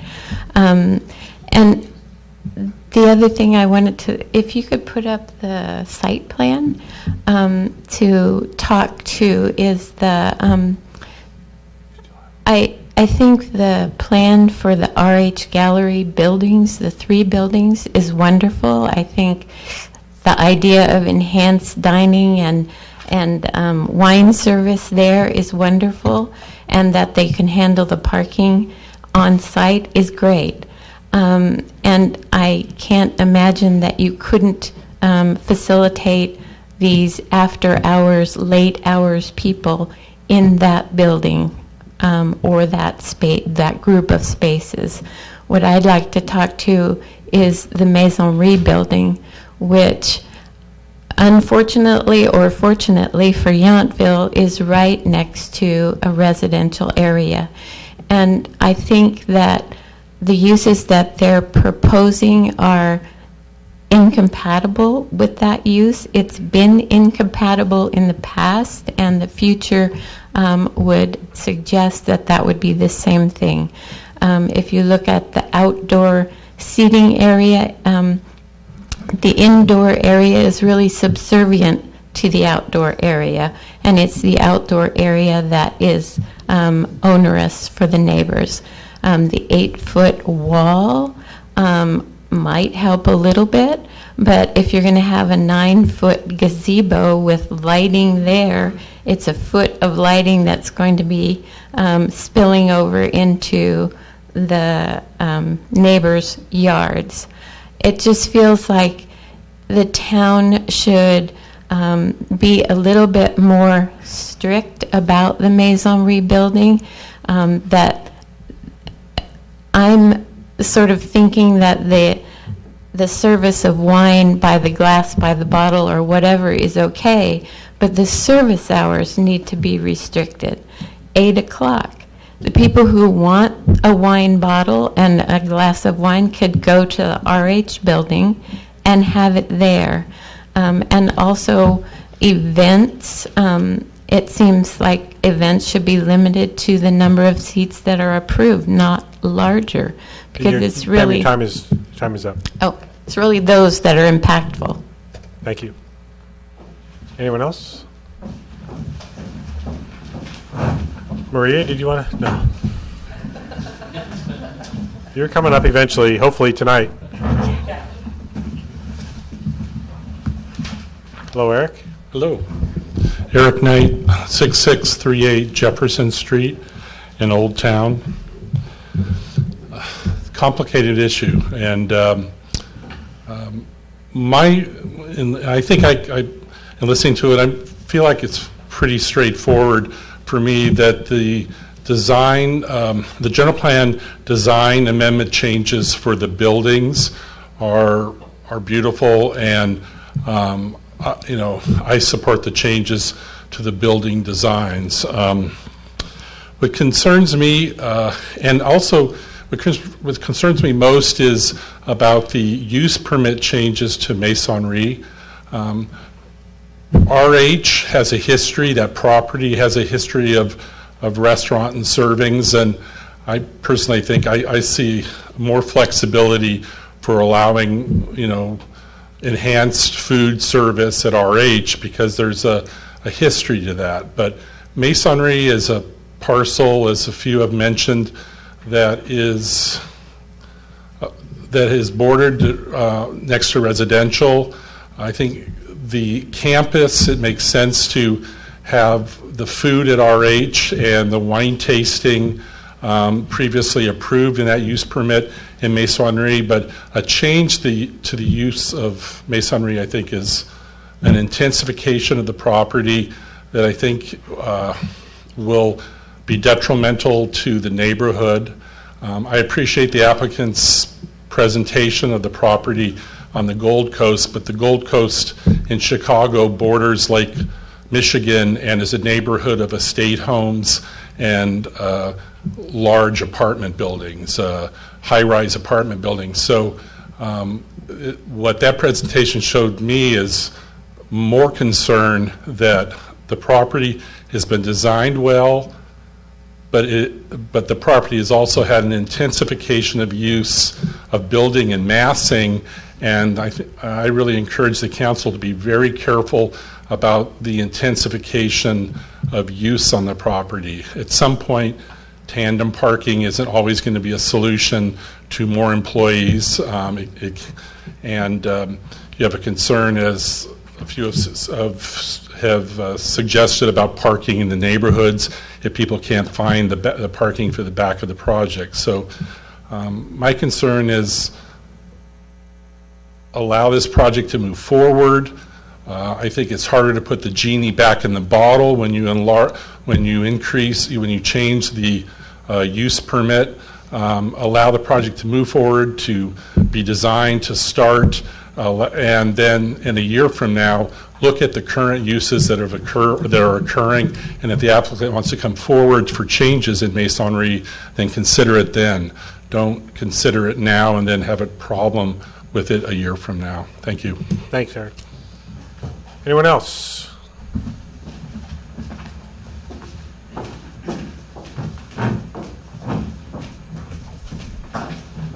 Hello. Good evening, Council.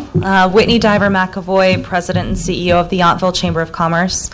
I want to thank Restoration Hardware for putting together such a beautiful project for our town. I believe we're very fortunate to have such a unique experience being built here in Yountville. It's something that nobody else is going to have, and we're very lucky to have it. So thank you. Obviously, we've remarked on how beautiful it will be, and I'm really looking forward to working there and having meetings there. And I think creating that community space that we can all go to and relax and enjoy each other's company and kind of think of it like Yountville's living room. And I think that's what they're imagining for us. I believe that they've been really respectful in regards to the concerns of our residents. We had the community meeting a month ago, and it went extremely well. I believe that they have changed a number of things to accommodate those concerns. And I would encourage council to review the 3 points that they pointed out in their presentation in which they're willing to compromise and be flexible on their original request. And I think that it shows very good partnership with us as a town. They've already been incredibly engaged with us as a community, and I know that will even grow further from here. I think some of the suggestions about reviewing things a year from now and seeing how things are going is a great idea. But I encourage you to really keep in mind how lucky we are that we have something like this coming to town. So, thank you. Thank you. Anyone else? Last chance.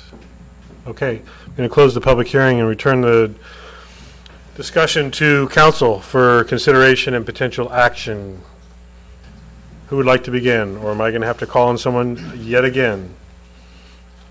Be careful, Councilmember Durham. I haven't called on you yet. I have now. Please. So I'll start with the mitigated negative declaration. Thank you, Julie. Is fine. And I am fine with the design, even if they want to move the door to the window. The studies have been done. It's up to them as the business owner, whether they have service or not, whether we allow for this full 62 seats or not. So I'm fine with the with all of the design presentations. I'm actually surprised at the comments tonight for the use permit. As people have noted, masonry is bound on 3 sides, and I understand wanting to make a integrated campus, but my concern is that it's shoehorning something into a small space that's not necessarily going to work with the space next door. The RH Gallery, I'm fine with the hours for that. I'm fine with the service for that. As I noted earlier, I respect the employees counts that they've done and the parking study. The issue becomes once you step across the street to masonry, I don't know about I don't know about the hours. Redwood can serve till 2. They probably serve on average till 10:30. R&D can serve till midnight. Same thing with R&D. They're usually till 10 o'clock. And I know because this all comes from experience from me. Ad hoc can serve way much later than I know they've ever served. So although I respect the fact that they want a place to have a glass of wine at 12 o'clock, and that's why I was asking if any studies had been done, because all of these places have the ability to do it, and there are 2 options that have been very successful in town to do that. And we all know it's Bouchon and Ponchas. And they do it well, and everybody knows it, and that's why they go there. So I don't know what to say about the hours. I mean, I don't know if 8 o'clock's fair, if 9 o'clock's fair. I don't know how that 8-foot wall is going to work for the sound. And I think that has a lot to play into it. So maybe the discussion is to do a limited time now and then see how that 8-foot wall plays out and the special events that they've already been allotted. Does that help? All right, very good. I'm going to leave it there. All right, thank you. Councilmember Dorbin. So I am, I mean, it is a beautiful project. There's no getting beyond that. I have some concerns about the 4 smaller trees because I think part of our Old Town commercial zoning is it's supposed to be pedestrian friendly, and I think already with a 20-inch wall and 7 feet to get in, and I think if you put those 2 trees and they're going to grow up, it's much less conducive to me, to pedestrians wanting to come in there than it is to the 2 larger trees on the ends. So I don't know that that's a deal breaker. I just say I don't think that's a change for the better, excuse me, for what we're trying to do in Old Town. Same thing on the sailcloth. If you want to put up all the trellises, I think it covers, I think the patio is like 1,850 square feet, and once you get all the trellises up, you've covered over 1,500 square feet of that. So I think looking at it from the street, you're going to see trellis, trellis, trellis, trellis, and then around the corner there are 2 more kind of hidden. I think for me it's a lot of trellising and cover that is now uncovered, and I think that will add to the massing, despite the fact that they are supposedly only metal with canvas. So I have those 2 concerns about the design of the Maisonry piece. One's Maisonry, one's RH. On the other, I'm sitting here trying to make notes on the fly because it just seems to me, no matter what we call it, RH is going to be a full-service restaurant. It also seems to me that Maisonry, if we could get the hours right, could be a limited service restaurant with some really abbreviated hours. That potential is there. For the parking, I really don't understand, taking Councilmember Durham's word of shoehorning, how we are going to shoehorn 4 spaces on each side this way and 4 spaces in the middle this way when Cook 1 and Cook 2 are both using the same space. So I don't know how y'all are going to orchestrate that parking ballet, but I don't really see it working out that well. And I know we have the ones along Maisonry to give some outlet, but to me, I think the parking is a little iffy. I also think the parking is a little iffy in how we are calculating, because obviously it's a multi-purpose. And I went on the Chicago website and I looked at some of the Yelp reviews, and people said, I go there, I sit for hours, I have a wonderful experience. And I hope that happens. I really do. I hope it becomes a community hub for us. But I also think if you have, and then the other piece of it was, I go there and the line is always around the block. Now, will that happen in Yountville?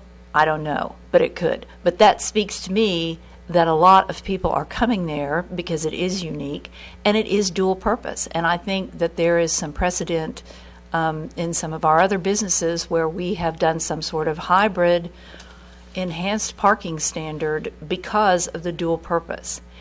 I think this might be a place where we, as a council and as a staff, excuse me, and as an applicant, I think there is a place in our code, section 17.88.020J, which says that requirements for uses or building types not specifically listed can be determined by the planning officer based on the requirements for comparable uses and also the particular characteristics of the use or building.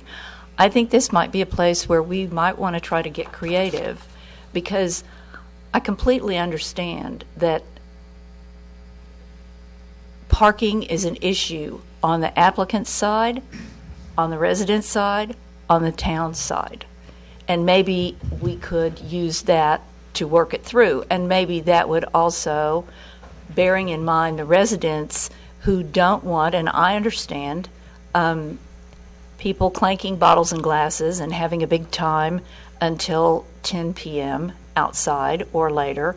Maybe we could work it where it can be integrated and seamless as far as service component, but just control it with hours. So, I mean, I'm kind of still up in the air about it, as you can tell. I'm just trying to find some creative solution. Thank you. Councilmember Moeller. Well, I will get the easy part off the list first. I really have no reservations about Building 1 and that whole piece of the campus. I think the only concern I do have is about the parking signage, how that's going to move people back and forth. I remember the chaos of Frankie, Johnny, and Luigi's, and when I was just trying to get a pizza, not a couch. So it was that wasn't too easy back then. So I do think that needs a little more attention to really make sure that works, or something provisional to kind of start. Otherwise, I think that's going to be beautiful, and there might be some people that might not know how to get back to those buildings, but I think RH knows how to figure that out and draw the customers where they want. So that being said, I do have an issue with the masonry and how that is really going to it's the residents. Our residents, it's kind of like moving in under an airport and then complaining. Our residents were there first. So I do have, I'm very protective of that, because we try to keep everything along Washington and out of our neighborhoods, but that's a very unique spot. In a way, that's why that building originally was sold pretty cheaply, because you couldn't put a lot of stuff in there because it was already had all three residents around there. Otherwise, that building would have sold for probably 3 times what it sold for back then. So, I really can't support the enhanced, this new definition, and we'll have to worry about that or the attorney can worry about updating that definition someday, because that took a long time to figure that out. The enhanced limited service restaurant, I really can't support that. I can support staff's recommendation that we can have small bites that are subordinate to the 2-ounce pours. Where we go in the future, we'll see. I definitely think this parking let's see where that goes. And heavy monitoring use of the enhanced limited service restaurant, we're just really going to have to watch that very closely, because otherwise, it's going to, somebody's going to be coming asking for forgiveness instead of permission, because, well, I have a new staff, they didn't really know, I already told them, but there's turnover. We've heard all those stories before. So I really can't see that I would approve that. I'm also very concerned about the outdoor front patio, 8 outdoor seats in the courtyard. How many seats are currently in there for? I've been in there several times for tasting. I just don't remember a lot of seats in there. It was kind of people going out. I don't know how many seats are there now. So that's, I think, where I'm struggling most with is how many seats we allow, because I don't really know how many we have now in there. But so I think that for me right now, I'd really want you to go and check out what we've really approved, what they really have, and I'm not. If somebody wants to have a few seats out front for a limited pour, I'm okay with that. But it's really the noise, and we always tell the residents, well, you have to call the cops, and they don't want to do that. And we can't really be monitoring that all the time. So I think we just have to limit that. And, time will tell where we go with all that. So that's kind of where I am that the main RH, and maybe they've been very creative with both these sites. They've even admitted that they're struggling with how that food is going to move back and forth and everything. So, and this certainly isn't the first, the second, or probably the last time we're going to hear from them. It seems like this is going to be like an evolution of this campus. So that's my opinion for now. Thank you. Vice Mayor. Okay, I'll start out with things that I am absolutely fine with, which would be also the mitigated declaration. The building changes, I'm fine with those. I'm fine with I'm fine with a 9 p.m. close at Maisonnerie outside, but I would prefer to see an 8 p.m. outside close at Maisonnerie.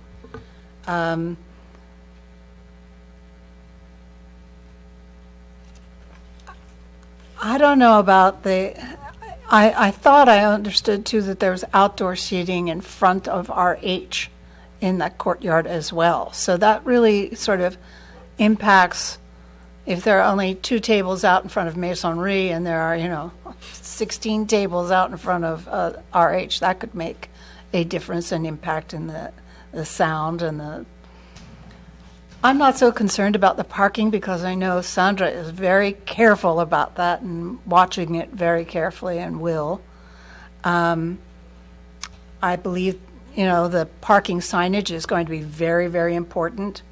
I do have a question about the part that someone pointed out. I think it was you, Jeff, who pointed out that they can have additional special events at the without cause or, for no cause at all. I don't remember seeing that in the. It's not in there, is it? No. Okay, thank you. That's fine. I believe that we definitely have to have the review in a year to see how it's all going. I think it's beautiful. I'm very excited about it being here. I like the idea of small bites at Maisonnerie, just that go with the tastings, and I'm sort of sad that we're not going to have a full-service restaurant in RH. But for the first year, I think it's a good idea to test it and see how it's working out. So pretty much. Although when somebody mentioned that they were in Chicago and they're talking about or reading in the reviews, the Yelp, about lines around the block for food, I really don't want to see that. That would not be good. So, all in all, I think it is going to be a beautiful addition to North Yountville, and I'm looking forward to it. But there are some things that give me great concern, and I'm glad that you were saying that the music in Maisonnerie in the back garden is going to be, quiet, ambient background music. Let's keep it that way. Thank you. I'll start my comments with you're starting to get a very familiar consistency from the council here. I support the philosophy, the retail, hospitality, culinary concept. It's progressive, it's contemporary, the aesthetic is beautiful, no problem at all. I have no problem with the design changes at the RH space. A little concerned about the glass roof and the light spillage, but you're going to have to mitigate that so you don't violate our light ordinance and we can continue to enjoy our dark skies. One thing that I want to just mention, especially on the heels of being at a conference where several sessions were about autonomous vehicles and ride sharing and what's happening to how people are traveling, especially the younger generation that doesn't want to own a car anymore or ever. We will be looking at, I think, in the very near future, what our parking requirements are. There are parts of town, and we've learned through the general plan update session that the general consensus from our residents is we do not have a townwide parking problem. There are parking challenges in certain areas. This happens to be adjacent to one of those areas. But we have also created a parking management plan that will require you to mitigate much of the impacts in our neighborhoods in that area. So that's just something to highlight, that you're getting creative with some tandem parking, some employee-only parking on-site, some employee parking potentially off-site. I'm not as concerned about that number. I can totally support the negative declaration. I don't think there's anything that's of significant impact that needs to be mitigated. The design changes, as I said, on the RH parcel, I have no problems with those. The design changes to the Masonry site are pending. The intensification of use, if we are going to support that. In theory, I don't have a problem with the window door relocation swap out. The other design elements totally depend on whether we're talking about 6 awnings in the back because you have table service for food back there or not. The hours of operation for RH, I'm fine with the 8 a.m. to 10 p.m., 8 a.m. to midnight on the weekends. We are talking about just weekend activity. I think it's worth finding out if your model makes sense. And I think I would support a 6-month review versus a 12-month review. I think we could find out that quickly, especially from the hours of operation perspective, if there is a significant impact, and not just on the Burgundy Commons residents. Clearly, they're the most impacted, but noise travels pretty far in this town, and especially when it gets that late, that a group of 4 sitting in the front patio in front of RH, you can hear that from blocks away. So we need to find out if there's really a problem or if that's just going to add to the ambiance of the evenings in Yountville. The Masonry hours of operation, I can support the 8 a.m. to 9 p.m. request. Indoors, outdoors, the same. I would say 8 to 9. And again, with a 6-month review, we need to make sure that we aren't having some unintended consequences with the volume. This gets to the tricky part. I have no problem with the RH restaurant, whatever level. It's been a restaurant multiple times with many different names and styles. I think this is the evolution of that site. It's going to be a beautiful evolution. I have no problem with it. I do have a problem with the food service at Masonry. It is a very unique parcel. It's been stated that I would support a more complete wine experience on that parcel, which would include bottle and wine service, but not food. I do not support turning the Masonry site into any form of restaurant. Even food bites, as it is typically used for pairings, because I think that that'll be a slippery slope for sure. I just don't support that site as a restaurant of any kind. I think you can satisfy your guest experience for the food, the culinary component, with your seating at the RH site, and then you can have an even more enhanced wine experience on the Masonry site, and that's what it has been. I know. I've been there many times.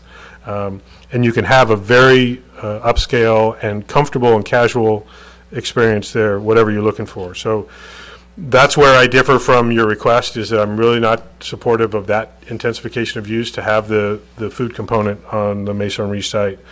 I don't think there's any question about the quality or the aesthetic that we're talking about here, so I would applaud all the ideas you brought forward and the responsiveness you have had with staff and resident concerns. So with that, I'm not hearing a real clear consensus from council on all elements, but I do think we should go through, as Sandra has presented, these 3 resolutions. I think we can start with the first either further discussion or potential motion on resolution 17-3431, which is the mitigated negative declaration of environmental impacts. If there is a motion to be had on that item, I'd entertain it.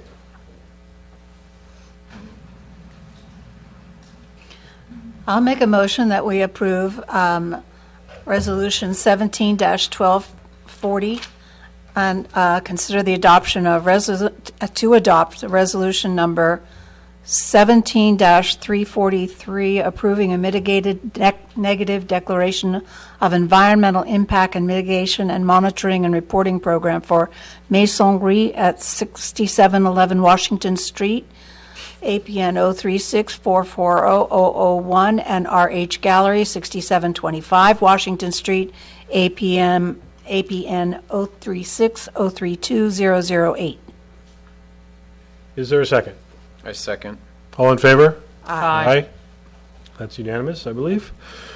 So, Sandra, would you like us to handle 3433, the use resolution, or the design resolution first? Or do you want me to decide? I think use permit is fine. Okay, let's entertain the use permit resolution request of 17-3433, because I do think that's going to impact whether there are some issues with the design or not. So is there a further discussion on that, or is there a motion to be presented? And I realize it's going to be complicated to get all the elements potentially in a motion. Anyone ready to try? So we're going to do design first? Yes, we're doing what's listed third on the agenda. Okay, I'm just trying to, I don't think it has a number. 17-3433. When you open it up, mine's blank. Resolution So it's design 17? review. 17-3433. There are X's in that. Yes, that's why I can't see 34 or 33. Is that what it is? No, that one's 32. Use is 33. The use is 32? No, the use is 33. Design is 32. Design is 32. Use is 33. Well, we were going to, We're doing design. We're doing the use. We're doing the use first because the design may be impacted by the decision on the use. So the use is 3433. The title of the attachment is Resolution Master Use Permit. That's 33. Okay. All right, so there is a lot in this use. I would like to, can make a resolution, but I think we need to kind of take it in little bites here based on each one of these elements because they're all very intertwined. But then that's not going to get us to a final approval on the other one. That's where I'm kind of struggling is You how want do to do we... the design first? Well, the design's pretty easy. Okay, let's do the design. Let's It's go not to the going other to make this resolution. go away, though. Well, what I want to understand is if we approve or modify or deny the design resolution, if a decision on the use resolution may impact the approval on the design resolution. Gary, what do you think? Impacted as to the applicant wanting different things in the use if the design's different? Is that essentially the question? Or the other way around. For example, if the use of masonry doesn't require changing the window door, then we don't need to approve changing the window door necessarily. Right. Or the other aesthetics in the back patio area that are being requested for limited restaurant service or food service. So yes, I think that both do influence each other then, and it might require amendments to both. But that's our assumption. They're the property owner. We can vote on the fact that I approve you can move the door and the window. It's their prerogative to do it or not. So we vote on it, vote on what's been given to us because it's 928. But some of the design elements are specifically related to whether they're going to have for specific use. But still, once again, that's their prerogative. We've still given them the right to make those design changes. The use permit is, it's their prerogative. The use permit is the issue. They can do these designs if I give them, full hours or limited hours. It's totally up to them. Well, let's try it. Or they can keep it the same. If there's a motion to be had on the design resolution, let's try it. Okay, let me read it real quick.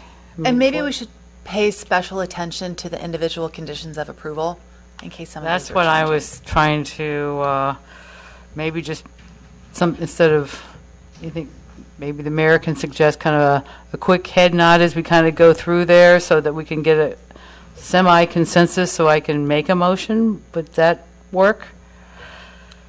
Based on Let's what find Sandra out. said okay. So where would you like, so that would be starting on Page 4. The specific, if I took notes correctly, the specific design changes are proposed to be the RH Building 1, roof line and glass roof, the doorway entrance, I think, proposing the trees to be different in the front from the old drawing to the new drawing. I think that's it for the RH site, correct? Head nodding, yes. Then the masonry site has to do with the CMU wall being installed, or is that already a condition, Sandra? It's already a condition. Okay. Okay. I'll just say the cloth screens that define 6 seating areas in the back patio or the back outdoor area. The change in the door/window on the south-facing part of the building. And lighting. Lighting. And the lighting. We'll just say lighting in general. So those 3 elements, it sound like that covers it all? Okay, so those 3 elements are what you would potentially be making a motion about. Okay, so I'm going to just start with the simple version of, I'll make a motion that we approve resolution number 17-3433, approving master development plan. 32 is design. Yeah, we went back to design, What number did I say? 33. So it's, That's what my thing says. yeah, but I was originally requesting we talk about the use, now we're back to the design, so. I know. 17-3432. All right, so that's 32, I just have X's. Okay, so we'll see if this flies. I make a motion that we approve master development plan, including design review for masonry at 6711 Washington Street, assessor parcel number 036-440-001, and RH Gallery at 6725 Washington Street, assessor parcel number 036-032-008 for minor exterior modification as outlined in this resolution. We'll see if that goes. Is that clear, Sandra? And the staff report. As Yes. presented in And the the staff staff report? Okay. Is there a second to that? I'll second it. Any further discussion or clarification necessary? Councilmember Dorman, you seem to have a look of needing clarification on your face. No, I think I'm good, thank you. Okay. Thank you for recognizing that, though. I think I have it. So with that, all in favor of the resolution or the motion as presented? Aye. Aye. Any opposed? 1 no? Yes, and I would like to explain, it's the trellises and the trees. Okay. So that passes, It's great. 4-1 on the design. All right, good. So now we're talking about resolution 17-3433, the uses. Okay, so this one, I am going to probably suggest that we go down to page 4 and do a little head nodding, and then I'll try to make a resolution. Does that sound like a plan, Mayor? Well, I think you should just make your motion. If you need a recap, either I or Sandra can give you a recap on the exact requests for the changes of use. Do you want Sandra to review the exact requests for the changes of use? Let's start with the RH portion, because I think there's going to be less there, right? Okay, so, and those are? It's for the 62 seats that they already have approval for. They'd like to modify it from limited service restaurant, which is assessed at a parking standard of 1 to 250 square feet, to an enhanced limited service restaurant, which is increased parking standard of 1 to 5 seats. It's to allow the service of alcohol outdoors, to modify the hours from 8 until 10, 8 until midnight, Friday and Saturday, and until 10 the remainder of the week. But the applicant also said they agreed to changing that to 9 o'clock, I believe.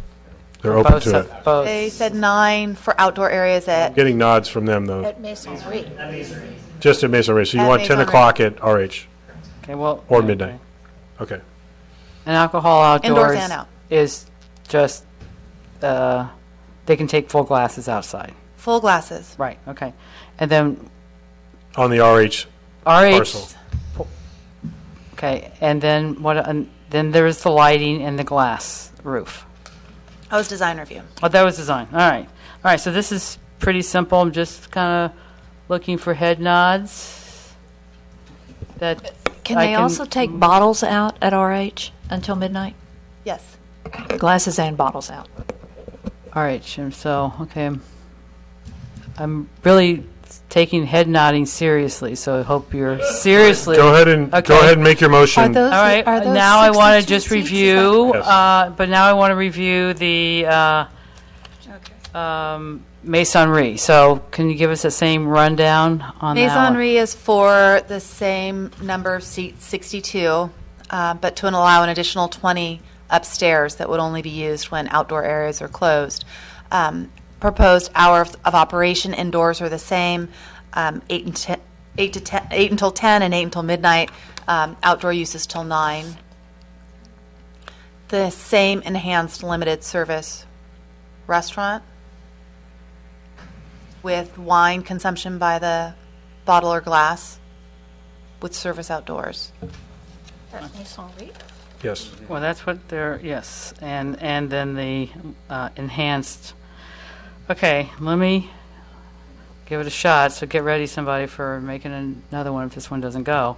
I would like to make a motion that we approve Resolution 17-3433, approving master development plan amendment, including master use permit for Masonry at 6711 Washington Street, assessor parcel number 036-440-001, and RH Gallery at 6725 Washington Street, assessor parcel number 036-032-008, for an expansion of use to allow an enhanced limited service restaurant use with the following changes.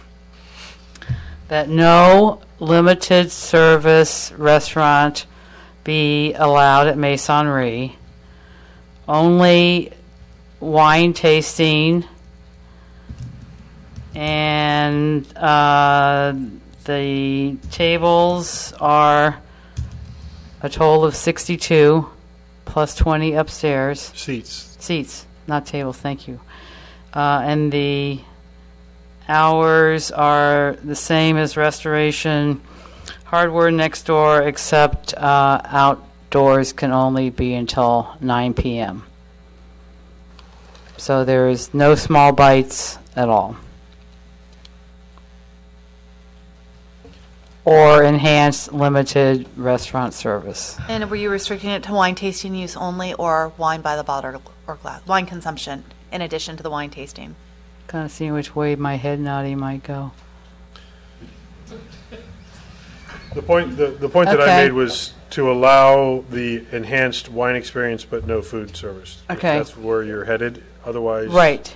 So, by the glass or bottle would be acceptable, but no food component. and that's just what I said. So, Does that cover all the elements, Sandra? It does. It's going to require some changes to the conditions of approval. Do I modify them based on what I've heard, or do we have to go over them? Well, we have to individually? vote on it first. Oh, right.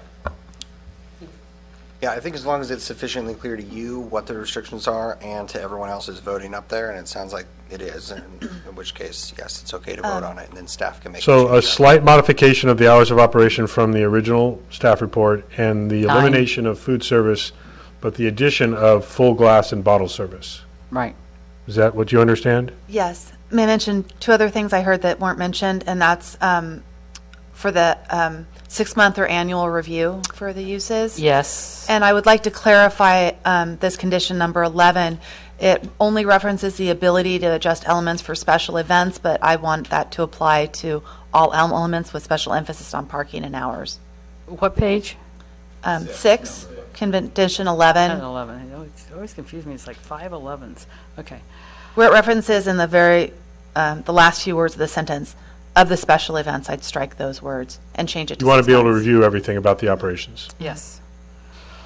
So with those two additional points of clarification. Right. And one last point of, I see it here as 13. There is the condition regarding directional signage. Yes, the signage, Okay, yeah. that's all. And we get the 6-month review for all the elements. So Sandra, are you clear on that? I'm clear. Is the council clear on the motion completely, everyone? I have a question. On the no food, can people buy something at RH and bring it over to Maisonnerie and eat in their courtyard? That's not in my motion. Okay, I mean, that's why I wanted to be clear, because Yep. there's a difference to me, and Maisonnerie can't provide charcuterie or cheese, and RH, and then being able to bring it from RH.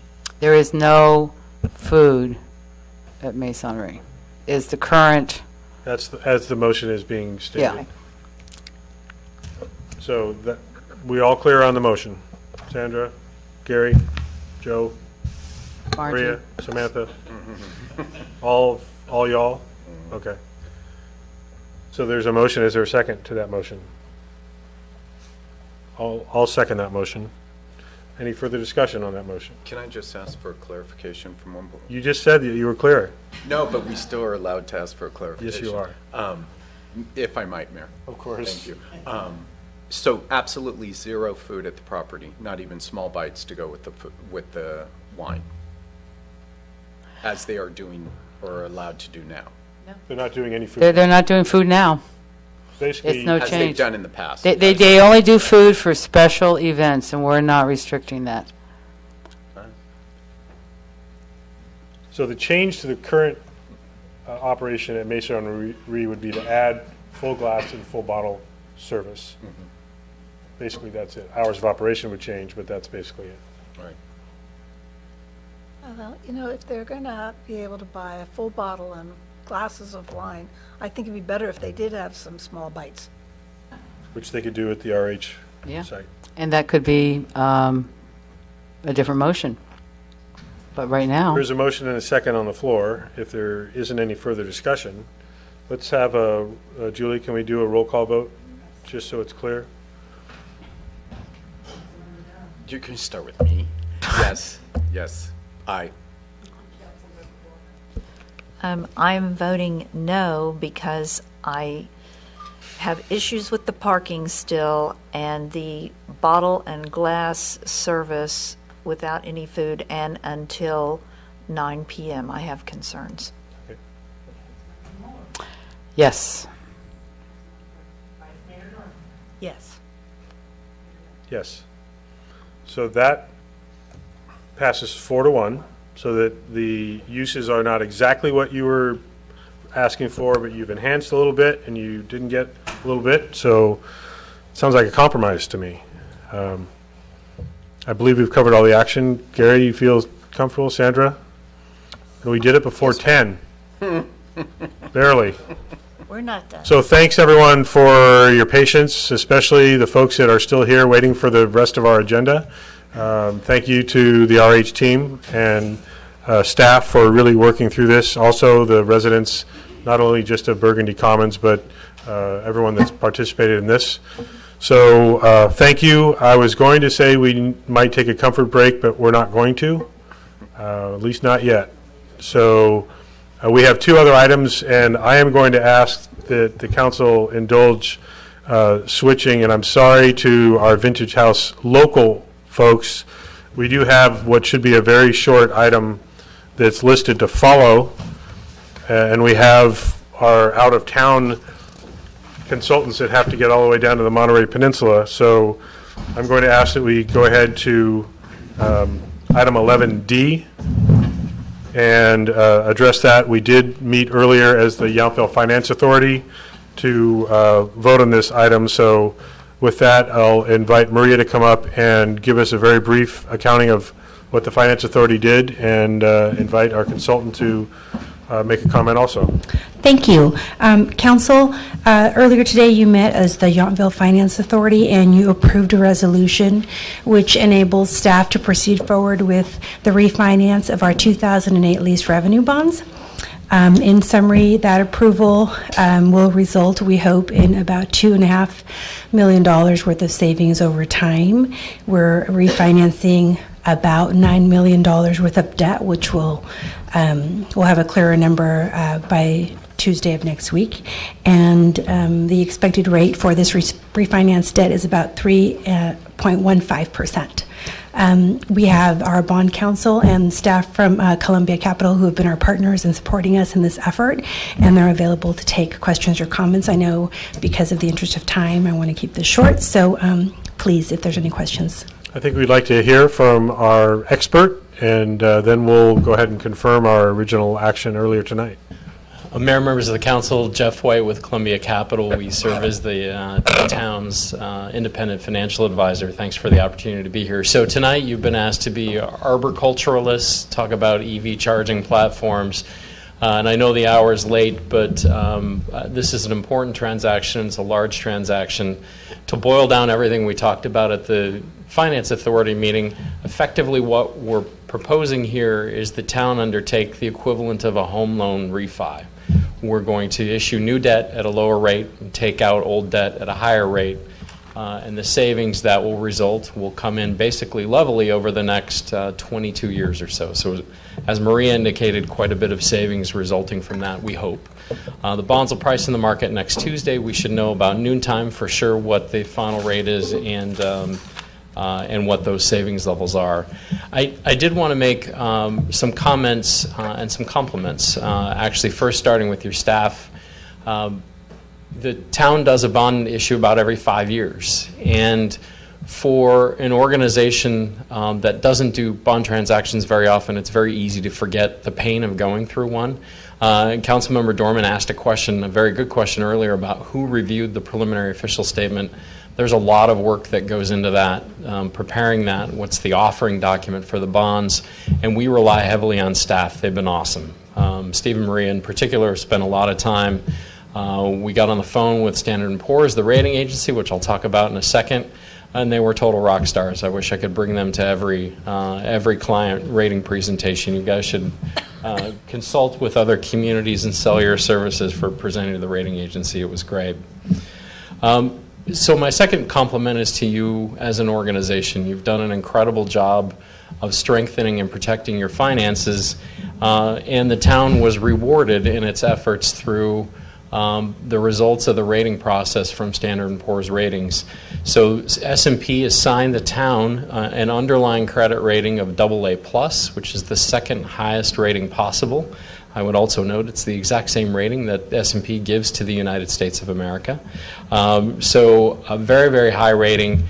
You are right on the cusp of being a AAA issuer, which is very cool. In large part because of the significance of the reserves that you've built up over time. So one of your strengths, which is one of your weaknesses at the same time, is the significant share of your general fund revenues comprised of TOT. And that's a concern for a rating agency because if the tourism economy takes a dive, it's going to be very challenging budget times for you folks, and that's something that they look at. But you've offset that significantly by having a lot of liquidity. What the rating agency indicated in their report was they're going to continue to watch and see how things go over the next few years, and if you're able to maintain what are kind of pretty staggering levels of reserves against future financial problems, I think there's a very good opportunity that 2 or 3 years from now we could be having a conversation about your upgrade to AAA. So an incredible job, and it's a team effort, staff and council as well. You've shown an incredible amount of strong fiscal management, and it starts here and certainly is driven down to the staff level. But that was recognized in that S&P report. So a large reason for our ability to generate hopefully $2.5 million in savings is certainly market conditions. Those are helping out a lot, but certainly your credit rating goes into that calculation as well. And if you were a single A rated entity, we would be talking about a lot lower savings levels. So again, congrats on all the work. We'll keep our fingers crossed that the markets hold for us for the next week or so, and certainly happy to stand for any questions, Mayor. Thanks. I think we had all of our questions answered earlier in the Finance Authority meeting. So unless there's any member of the public that feels really compelled, and I dare not expect that, is there a motion to adopt the resolution that was presented by the Yountville Finance Authority for the refunding of the Yountville Finance Series 2008 bonds? So moved. I think we need to have you read the actual resolution. Okay. I'm sorry, I'm not there yet. Okay. Resolution of the Town Council of the Town of Yountville, California, approving proceedings by the Yountville Finance Authority for the issuance and sale of lease revenue bonds to refund the outstanding Yountville Finance Authority 2000 lease revenue bonds, Yountville Town Center Project, approving the form and authorizing execution of related documents and approving official actions. That's a mouthful. That should save us over $2 million over 22 years. Is there a second? I'll second it. All in favor? Aye. That makes sense. Thank you all very much for your patience Thank you and very your much. guidance, and good luck on Tuesday. We look forward to getting a text. Sounds good. Thank you. Bouchon's open if you need a drink. So what I also, before we get to our next public hearing, I just want to entertain a motion to extend beyond 10 o'clock. I have a feeling we will. So if there's a motion that we can So moved. extend. Second. All in favor? Aye. Aye. Okay. Now, thank you all for your patience. Back 2 rows and 2.5 rows. We're going to get to our final public hearing for the night as it relates to corporate event space at the soon-to-be Vintage House, still Bellagio Inn, I think. So, staff report to start. Good evening. Tonight you And have... actually, before we do that, I do want to go ahead and formally open the public hearing so we include that staff report in that. So go ahead, thanks. All right. You have before you a master development plan, including design review and use permit to convert the existing laundry facility and staff support building into a corporate event center. And the facility will be associated with both Bellagio Inn and Vintage House, and the primary purpose of the space will be for corporate events, conferences, and meetings. However, other non-hotel events will take place. The proposed building at 3,971 square feet will replace the existing 4,000 square foot building, and it will feature the same general footprint and the same location. A new, as you see here, existing and proposed. I want to go straight to the design elements. A new two-story. There. Oh, Julie. A new two-story glass entry will serve as a primary architectural element. It will be transparent and display the exposed heavy lumber and interior trusses. Plate height will be 20 feet and overall height will be just over 29 feet, and the roof will be a steeply pitched gable roof. It's important to note that while this is a one-story building, it will have two-story massing. And the portion of the building that will contain the restrooms and pantry and other support functions will be 1 story in height, reaching 12 feet 9 inches. Let me go back to the site plan. This is a good illustration to show the layout of the space. The center is the event space, and on the far left is the proposed service bar with restrooms and storage, and it will be a 1-story building as well. It will reach a height of 19 feet 1 inch, and a new service path is proposed to be constructed along the edge of the parking lot to serve this facility and to provide access to the pantry with small carts. There are large patio areas and other outdoor areas on the west, north, and east sides of the property that will serve as outdoor event space associated with the indoor event space. And an event garden on the east side will replace the existing tennis court, and it will feature a trellis on one end, an 18-inch high concrete seat wall, water features, and lounge seating. And the design elements of the event space will build upon earlier approvals for the Bellagio Inn, and those include the reclaimed wood vertical siding, standing seam metal roof, metal frame doors and windows, and trellises, and the stacked stone fireplace, and it's to capture a more contemporary view of Napa Valley agrarian vernacular. The existing pedestrian and bike path that runs between the existing laundry facility and tennis court is proposed to be rerouted, and based on feedback and concerns of staff and the ZDRB, it will go to the east of the event lawn to connect with the existing path and covered area that runs through the parking lot. The employee parking on the westernmost edge of the V Marketplace parking lot will be modified for the new service kitchen. So we will be losing 13 individually accessible parking spaces, and they'll be replaced with 11 tandem spaces for employees. So there's a net loss of 2 spaces. The existing uses in the laundry facility will either be outsourced or moved to other spaces on the property. And this project went before the Zoning and Design Review Board on August 8th. And member Laz was recused, and with her recusal, the ZDRB unanimously recommended to the Town Council that they approve the project. They did ask for more information be brought before the Town Council. One was the rerouting of that pedestrian path that I mentioned, and they have done so in this submittal. Another was to provide greater detail on the lighting plan, and in your lighting plan you will see lighting images as well as a lighting rendering to show what the desired effect is. And the third request was to provide a parking study, and the applicant has shared greater details on the plan, which includes a new ride-share loading drop-off zone on the V Marketplace parcel, alternate use of the 8 bus parking spaces on the Villaggio parcel for 33 valet spaces associated with events, and to convert 10 spaces on both tracks for electric vehicles. And so we look at this first in terms of design review and next in terms of use permit. And I'll just touch upon some of the most important issues for your information. One is floor area ratio, and this is in the primary commercial zoning district. It is permitted to have an FAR of 25%, and with the changes that are proposed here, including a 1-story building that features 2-story massing, we do not reach the 25% FAR on either parcel. Tract 2, which is Villaggio, will reach 19%, and Tract 5, which is V Marketplace, will reach 22%. So they both comply with the code. Let me take you to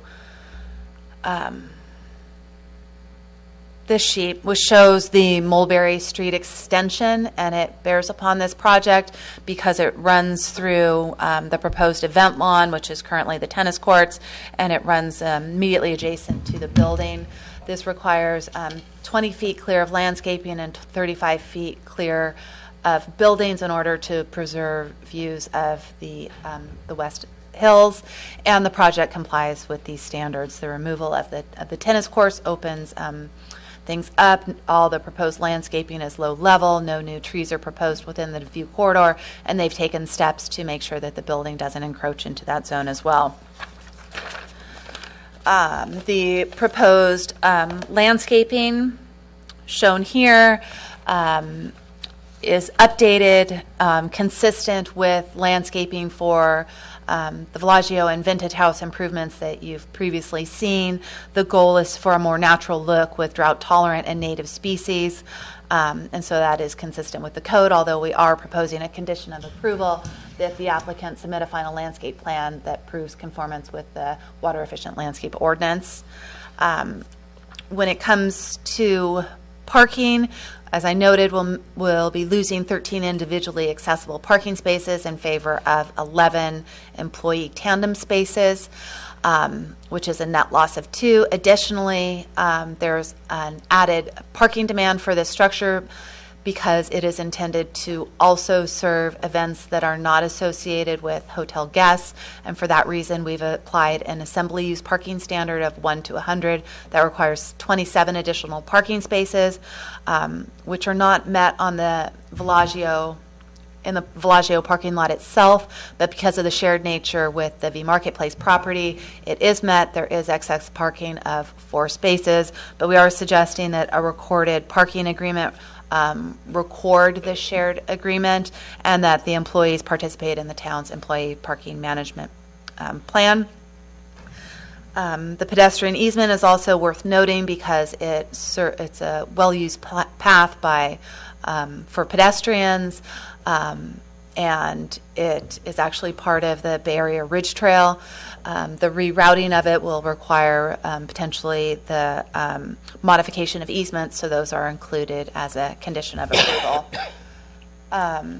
when it comes to the site lighting, the staff report notes that it's mostly conceptual at this time, but the applicant has provided more details with the lighting concept imagery sheet and the lighting rendering sheet. And we know that this will be refined as the project moves into building permit stage, so we're suggesting a condition of approval that the applicant submit a photometric study and that all site lighting comply with town requirements. So when it comes to design review, we find that the project we find that the combination of improvements for the property are in compliance with the town's zoning and design ordinances. Regarding the use permit, this property is within the primary commercial zoning district, which is intended to reinforce Washington as the main commercial street in town and promote the economic health and diversity of businesses throughout town. It is in the zoning district that provides the broadest range of commercial uses, and given its location adjacent to Highway 29, surrounded by other commercial properties and distant from residential properties, it's not expected to have significant impact on the town's residential properties. The proposed event center is expected to operate similar to the event pavilion on the V Marketplace property. And by resolution and use permit, that property is allowed to use outdoor areas until 11, and with amplified music going no longer later than 9 p.m. And we think that these are appropriate conditions to also attach to this property. But given its location and the unique setting of this property, we think that it's suited for this modification and use to support the hotels, but also from time to time accommodate other special events for the community, although those are not fully defined. So for that reason, we are suggesting a 1-year review and then continued monitoring as part of the use permit monitoring. That's it. Thank you. Thank you. So just a quick question for clarification. 9 p.m., I thought our noise ordinance was 10 p.m. The amplified sound, I mean. Amplified sound seasonally, yes, is adjusted for 9 or 10. The existing use permit for the event center of the event pavilion is 9 p.m. for amplified So sound. a special event permit could be requested that would be for 10 p.m., but you're saying standard is 9? Is that accurate? Mm-hmm. Okay. Or we could approve seasonal hours that are consistent with the town's noise ordinance, which are 9 and 10. You're saying the existing event pavilion is not matching our seasonal hours? No, because it was prior to the current Got it. Okay. noise ordinance. I have a couple other questions, but I'll invite other questions about the staff report. Are there any?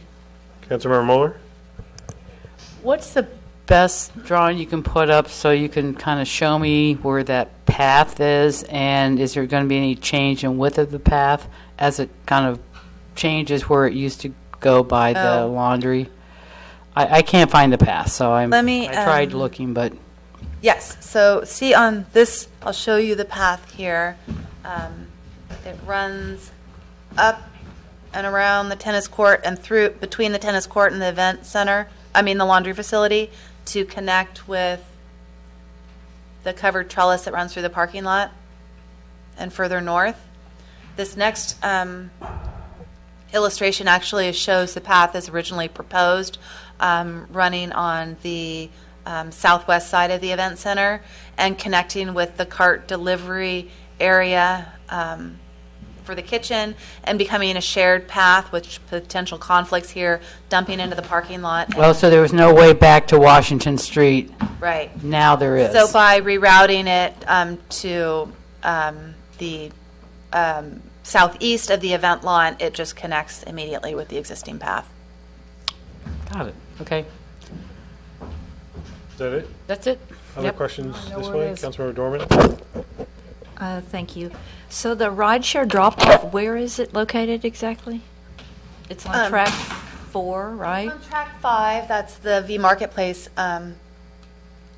tract, and it's on the other side of V Marketplace at that corner near the restrooms for the event pavilion.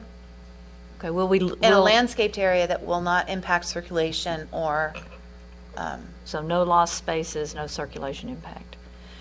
Okay, the electric vehicles that are proposed, they're proposing, I think, 10. Can these, as a condition of approval, be non-exclusive? Because otherwise, we're going to lose some parking. potentially losing parking, yes. Okay. And still on the parking, when I look at the rendering, and when I read the narrative, they're going to use the terrace, the event space, and the event lawn all as kind of indoor, outdoor, one big space. But yet, am I correct that we are requiring parking only for the conditioned event space? Correct, is because that those are typical? support areas to the event space. The event space will, the indoor event space will establish the occupancy for special events in the area or at the facility, and then outdoor areas are used as to complement that, without necessarily increasing the occupancy. But if they wanted to increase the occupancy, they could. If someone wanted to say, I want to do a conference and I want to invite 100 extra people because I have the terrace and the event lawn, what's to keep them from doing that? Is it a fire marshal thing? Is it a, No, I'm the just fire trying to marshal figure only out. applies to the indoor space. So if it is during the warmer months, there is nothing prohibiting that. So we should look at it in terms of parking. Okay. I mean, it just seems to me the way they've talked about it in their narrative, it's all one big open space. I think for the most part, when it's used to support hotel events, they could use the space however they want. It's really for the larger community events that are more undefined at this point that we really don't know. Although I think I have heard the film festival thrown around as an option. But those special events would require a special event permit, which would require parking plan. So that is how we would solve that issue? Yes, although we should make sure that's a condition of approval, yeah. Okay.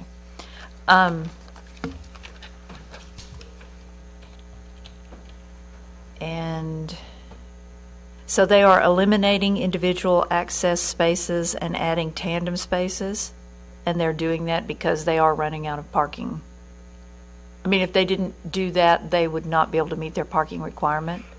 That is correct. Okay. And the trees that they're removing, I think I saw 2 8-inch and 2 10-inch. Will they be replacing those? Yes, they're replacing them with 8 trees, and they're retaining 8 trees. And what is the difference in the 20-foot landscape view corridor and the 35-foot public view corridor? That's it's a dimension measured from the center line of the Mulberry Street extension.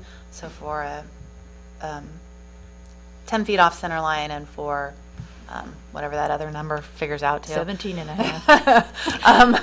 It means. So, and I think, let me make my question better. Which one do they currently encroach on, the 20 feet or the 35 feet, and which one will the new configuration encroach on? The new building will not encroach into that view corridor. Currently, the tennis court is within the landscape and building view corridor. And so its removal opens up the area as intended as a view corridor. So the 35-foot Positively. public view corridor will be completely open under the new configuration. Mm-hmm. And just to clarify, under WELO, they can use any plant they want except an invasive plant, as long as they meet their water requirement. Right. They could even use high water use plants, so long as they don't exceed their maximum allowed water allowance. And do we have any other one-story buildings in town that are 29 feet high? Probably, yes. Stewart is an example of one that has 2-story interior height for a 1-story building. And the RH project we just. And so then on RH, for FAR, you included a second floor, but did you do that on this one also? I did that remember on your this one. I numbers. wasn't here for Okay. RH, so I can't say whether that Okay, was. so the It should have been. FAR you figured calculated for a two-floor? No, I didn't take the footprint. I measured the area above 20 feet, which would be the maximum one-story height. So everything over 20 feet, which is the two-story, is an assumed second floor. And that's And in based your on the FAR pitch of the calc. building and the height, it wasn't the full footprint. Okay. Or the full 2650 of the, But it complies with the FAR. yeah. All right, thank you. Thanks, John. Councilmember Durham, anything? Councilmember Mueller, any questions? Vice Mayor? I have noticed in the photographs of the laundry building now that there are a bunch of toters. I thought you'd be asking about this, but it's, where's the trash going to be? Oh, good. So, So the question is the trash, if you don't have that answer Well, off the top of your head. I would say what's unique about the Villaggio V Marketplace vintage properties is that they have a shared trash compactor behind Compadres, and they coordinate all of their trash That'd service. be Grosinger Estate. What did I say? Compadres. Oops. Must be after 10. I'm not even thinking straight. That explains it.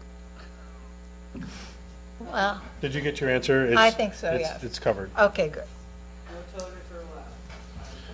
So, just very quickly, you have no concerns about this project? No. Okay. Although I would add a condition for a parking study or a parking plan submitted for outside area events. Special events requiring a plan. If they can't accommodate on-site, what is their plan? My only other question relates to the bus parking spaces. So those are only converted during those special events. So they Continue to function as bus spaces for and the deal with most part. their bus parking in some other way, if they have any buses. Okay. But you also mentioned the photovoltaic study? Did you mention that? The photometric for the yeah. site lighting. So those two conditions you'd recommend for approval? That's already included. Oh, that is the included, photometric. okay, so the. So the all right. potential would be just putting language in that requires special event parking to go with special event permits. And then potentially revisit the amplified sound so that it matches the town's noise ordinance and it's not more restrictive Yeah. than the town's noise ordinance. Okay, those are my questions. So with that, I bet there's someone here that would like to have a conversation. Mr. Davino, are you starting or is someone else? And before actually your team gets up, I will just disclose that I did see these plans before tonight. They were just shown to me. There was not any detailed conversation about them, but I did see them from Mr. Davino prior to tonight.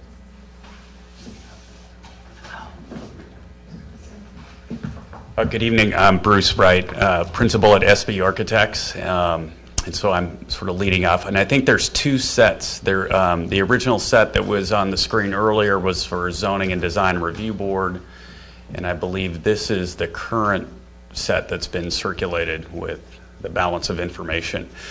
There's 785 slides here, so we'll work through them quickly. So, sorry, I'll just give a brief. You better flash through them very quickly. Just a brief introduction to the project. So, as outlined, this is converting the existing laundry facility, removing that, and building an event facility here.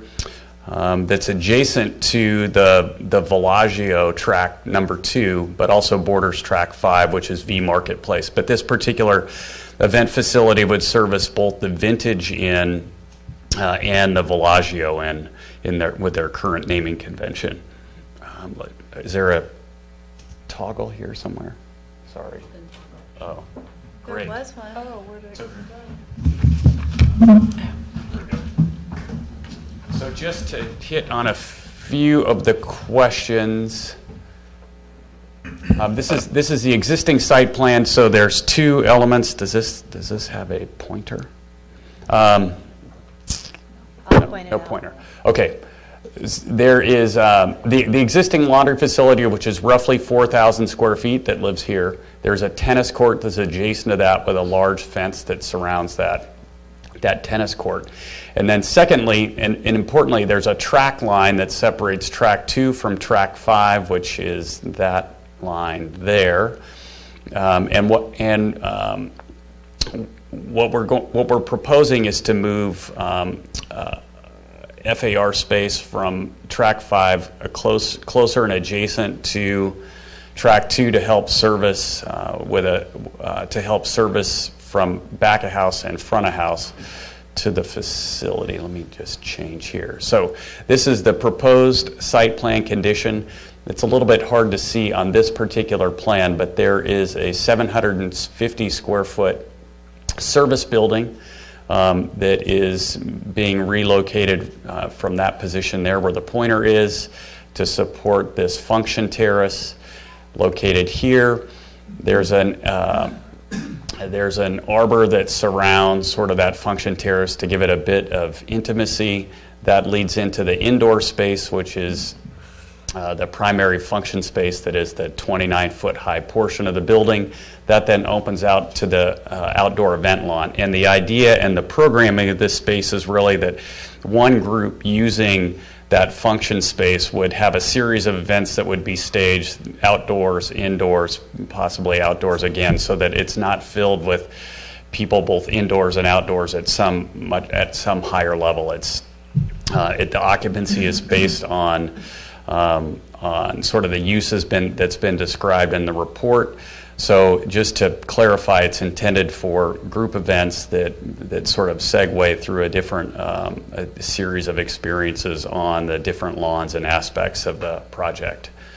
There is a series of parking spaces that will be reconfigured to allow for back-of-house service from V Marketplace to the service portion of the building and service pantry adjacent to the event space.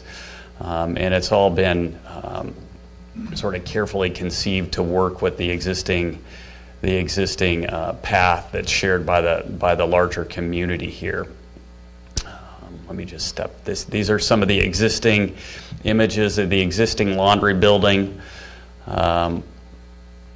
This is our proposed site plan, and Paige Martin will give a bit more detail, I think, specifically to some of the site circulation issues. And this is the updated plan based on the comments from the ZRDB. Thank you. Hi, I'm Paige. I'm from Gervin Associates, and just want to go through a little bit of the site plan. As you can see, the existing facility is kind of on all three sides has parking. So part of the goal of the landscape is to tuck it into the landscape as well as possible, and also to mitigate Highway 29, which runs right along the other side of it.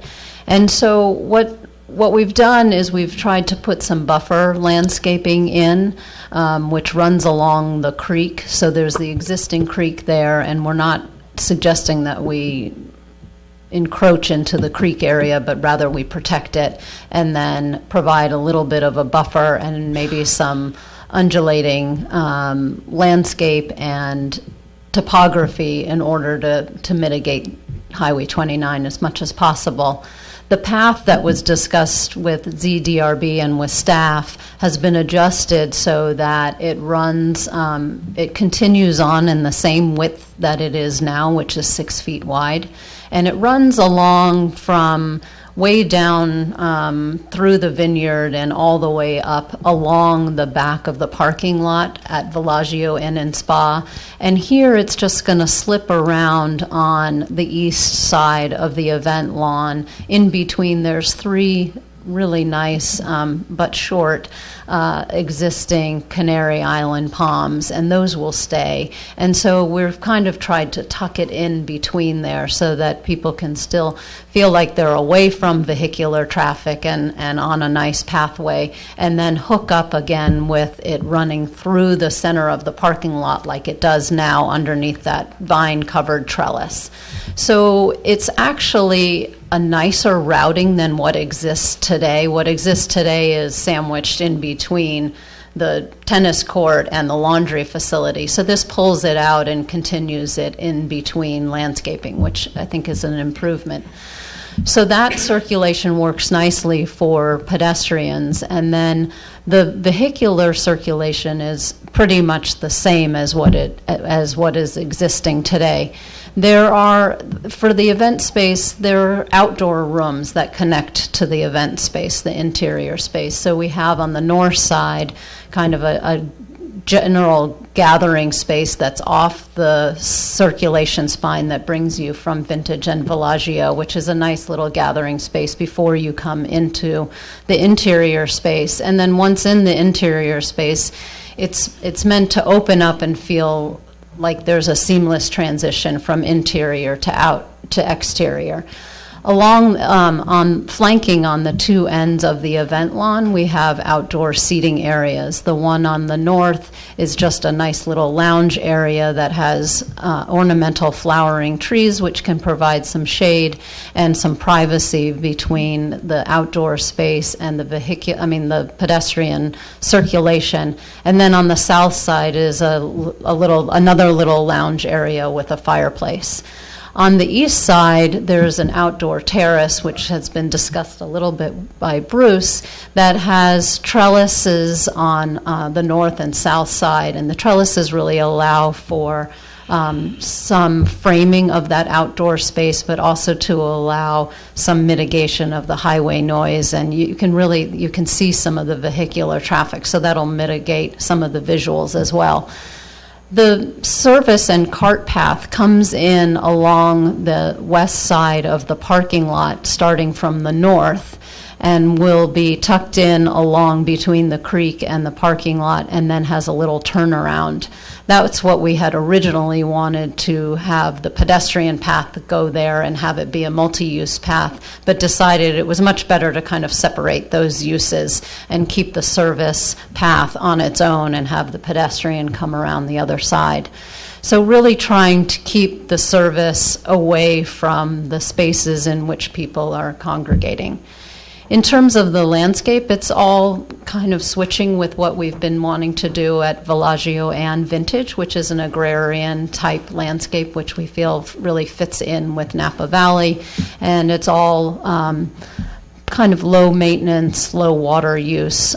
We've been doing, on all of the projects that we've been doing, we do WELO calculations, and we're always below what we need. So we're really very adamant about, keeping it drought tolerant and still looking nice. And so maybe I can go ahead. So I think those are the major things about the landscape or the site plan. This one gets into a little bit more of the technical aspects in terms of there are 4 trees that need to be removed, primarily because they conflict with the proposed spaces.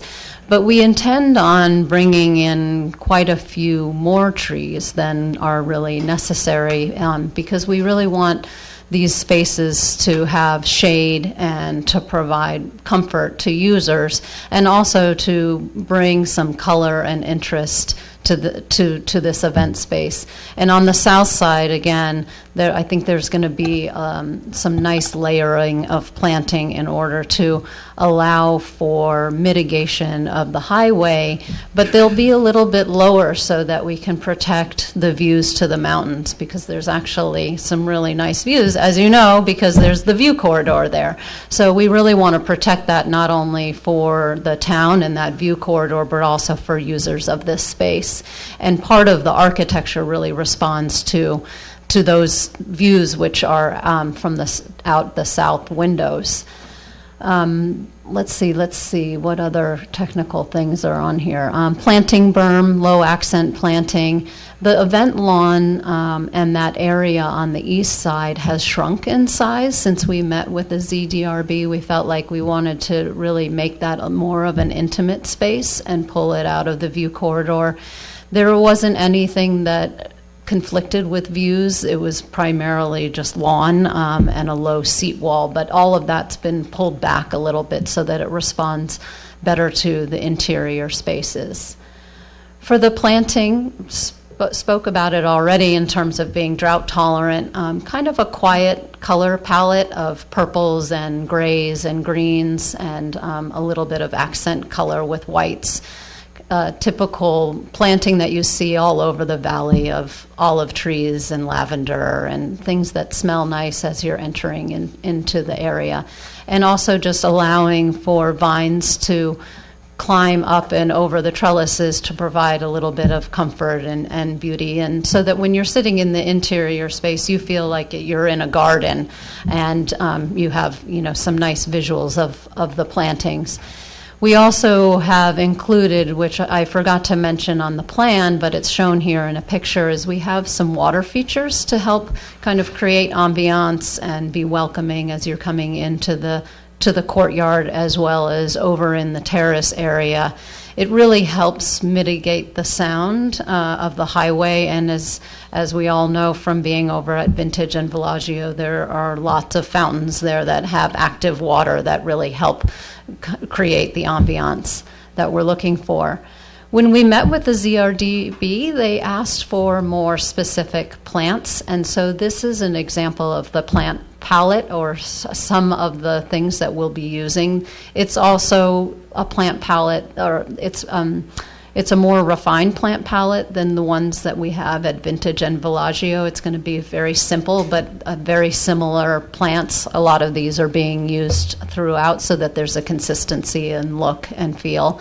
And so this just indicates some of the specific plants that we were calling out. And so from here, we're going to go on and talk a little bit about lighting. Hi, good evening. Nick Albert, Director of Illuminate Lighting Design, part of the team for this as well as for the other Vintage Estates projects. What we have here is really a sort of directional palette of lighting ideas and pieces. As staff mentioned earlier, this is very preliminary still. We're very early in the process. But this sort of gives the direction and the tone of the lighting that would respond not only to this building, but to what we're doing on the surrounding properties with the architectural and site lighting. Primarily, the goal of the lighting is to augment the interior-exterior experience and make these outside spaces feel as though they are rooms, intimate gathering spaces, and extension of that interior. And a big portion of that is that the lighting is inward-facing, that it's not being broadcast to the site beyond, but that it really sort of defines that intimate boundary of the perimeter of those event lawns or of those terraces through directional lighting, meaning that the lighting is only pointed at what it needs to illuminate. Shielded sources so that we don't see hot spots or brightness, glare potential from a bright view to a bright source. Shielding even where we might use festival lighting or string lights. You can get them with sort of little caps on them so that we're not just sending light up into the atmosphere regardless of what time they're on. And really low-level perimeter and or path lighting.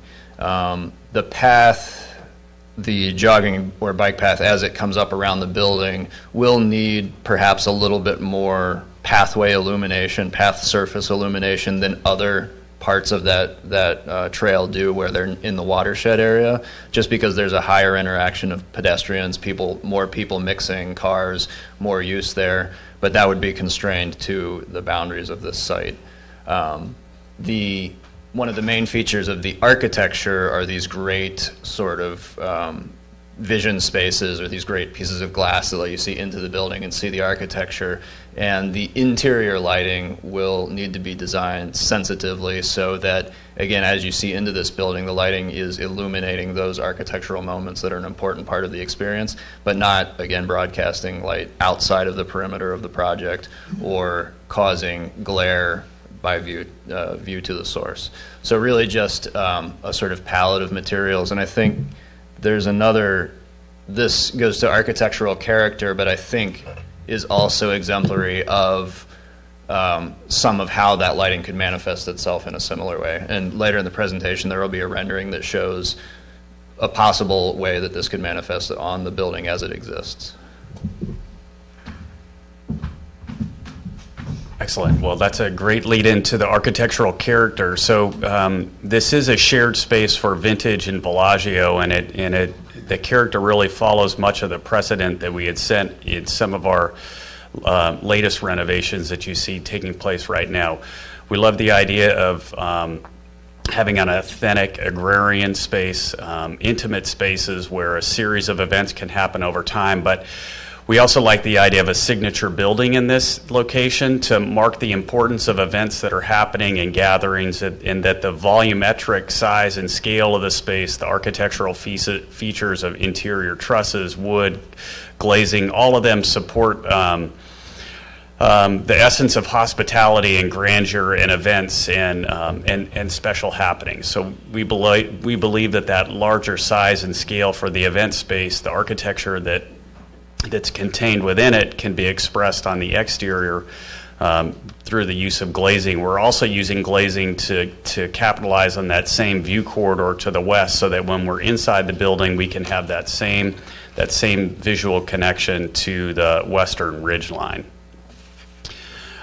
These are a few comparison plans that show the existing laundry building footprint and maintenance building compared to the proposed corporate event space.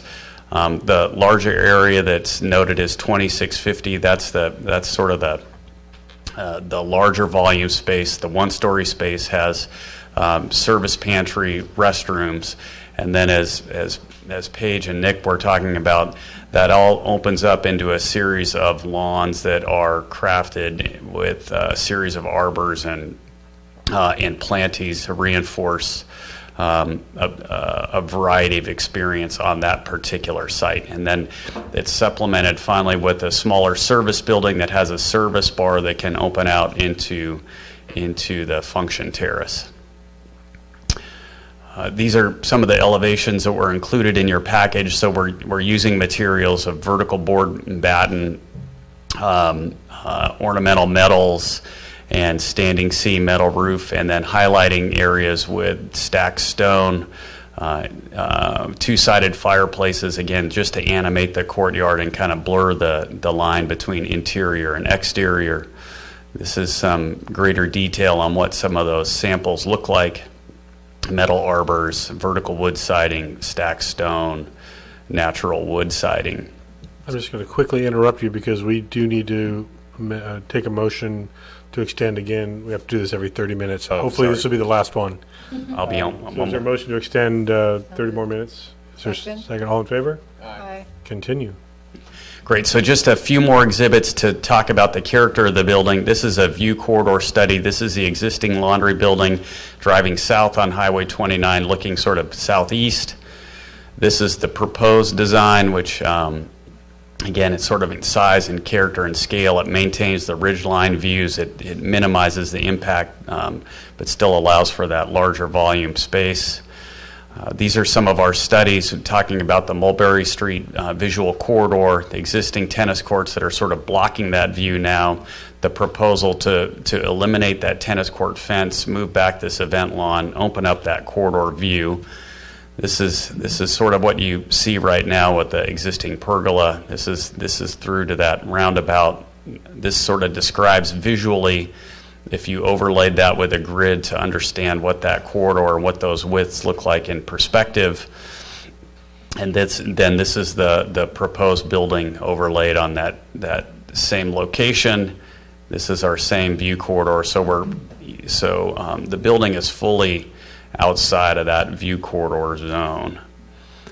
These are a couple of rendered views that just show conceptually what the building looks like. You can see this is the larger main entry into the space. To the left is the event lawn. To the right is the arbor and service building.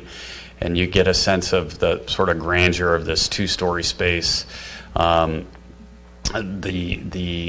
expression of the structural system and views inside, and then some of the landscaping elements that surround it. This is a view of that more intimate function terrace that's happening on the other side that has a series of operable doors where where the indoor and outdoor space sort of transforms. And these are some of the festival lighting that Nick was talking about, that there's ways that you control the down lighting and sort of mitigate the impacts on the surrounding area. And then this is one last view that just is an example of at night, sort of the idea of captured downlight, the glow from interior space, but again, not casting light outside the footprint of the building and really focusing light in a way that helps supplement the events and activities that are happening in and around the complex. I think that's it. If you can't click anymore, I guess that's it. That's it. 789 or. Okay. Any more team members presenting? Yes. Just a couple of quick things. Site plan. Nothing. No, we're good. Okay. Steve Davino. I'm the general manager of the Vintage Estate. The only thing I would add to all this is that I think what we're doing here is really consistent with what we're doing across the entire property. Is really upgrading what we have here, and this particular space is very underutilized and is in need of upgrading. But this upgrade really, it also, certainly would benefit, my view, the property, but it'll also benefit the town of Yountville. When we got here about 15 months ago and we started analyzing the business, we found that we really didn't have enough corporate event space to really fill particularly low periods like the first quarter of the year.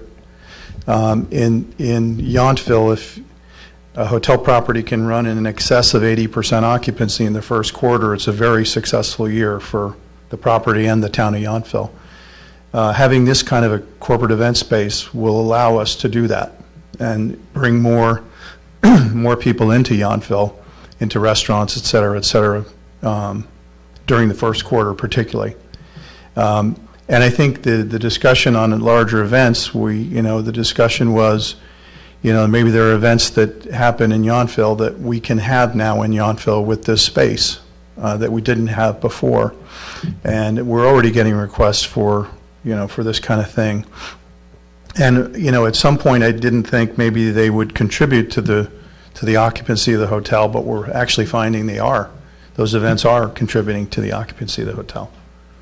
So I thank you for your consideration, but I think it's good for everyone all around this project. Thank you. Thank you. Is that everybody from the team? Yes. Okay. Are there questions from the council of the applicant? Councilmember Dorman. Arrival view, the rendering. Do you plan to put any trees?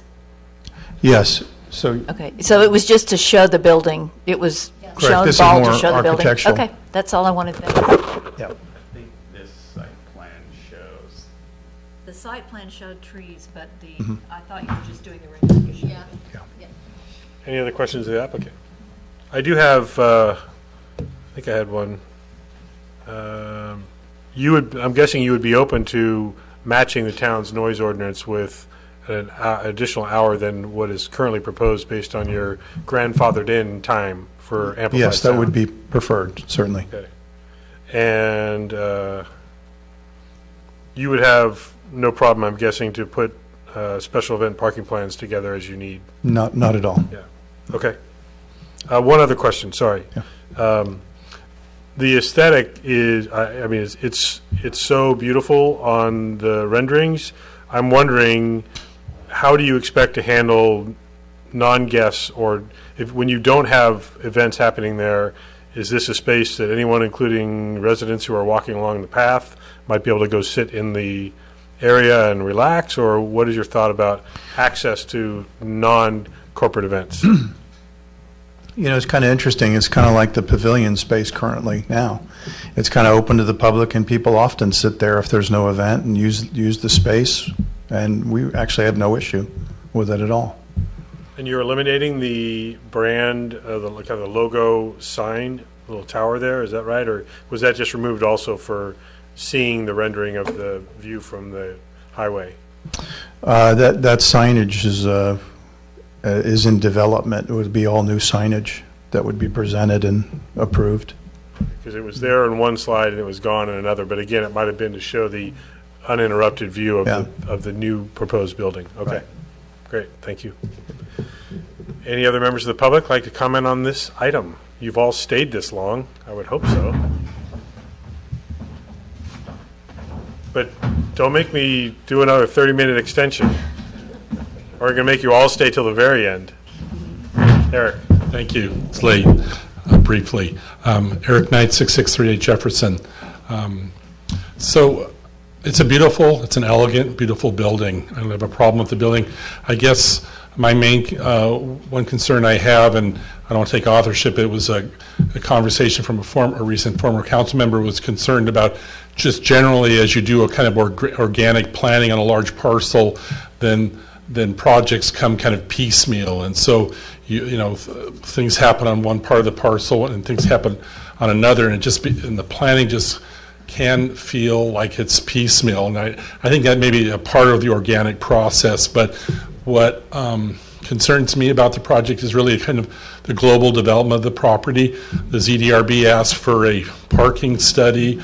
I'd hope in the next year that you do have a 6-month or 1 year review just generally of this project, but most importantly, I'd hope you maybe consider adding to the conditions of approval is that a parking or circulation study by W-Trans. You required it for RH, but it seems like it would be appropriate for this project because in Sandra's report she talks about this is really putting this property at maximum parking capacity, and again, tandem parking is being used to resolve it. So I would hope that you would be thinking globally about the project, looking at circulation and parking, and maybe review and having an independent study of that. It may provide ideas for the development and the property owner for the project.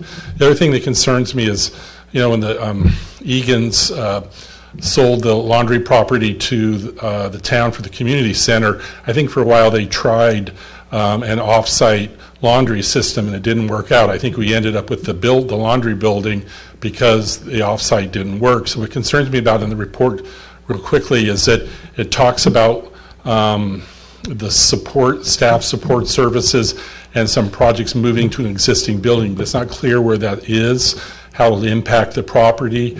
Honestly, I'm concerned about, you know, the staff that work on this property on the larger estate. That was a break room for them. So where do the people that do the hard work in the hotels and on the property, where is support staff and where is the break room for them? And I'd hope you maybe have a conversation about that to be sure where the uses that move from the existing site, that there is a place for it, that it doesn't cause greater parking issues. But it's a beautiful project. I just again would hope in terms of future planning we're looking at impacts on the whole Vintage Estate property and how it affects the property, and particularly circulation and parking. Thank you. Okay, thank you. I don't know, Mr. Davino, if you wanted to comment on how this fits into kind of the master strategic plan for the property. I know some of that is probably in flux, and how you are redistributing what you're proposing to relocate. Yeah, let me just address a couple of those things. Actually, there is a larger master plan developed and being developed, and it's evolving, and things like this are actually in that plan specifically. So there is a plan for the future development that makes a lot of sense. You know, as far as that facility right now, when we got here and we started looking at how laundry was done and what, you know, laundry needs to look like in the luxury lifestyle business, there's a place over in Petaluma called Lace House Linen. Lace House really does the vast majority of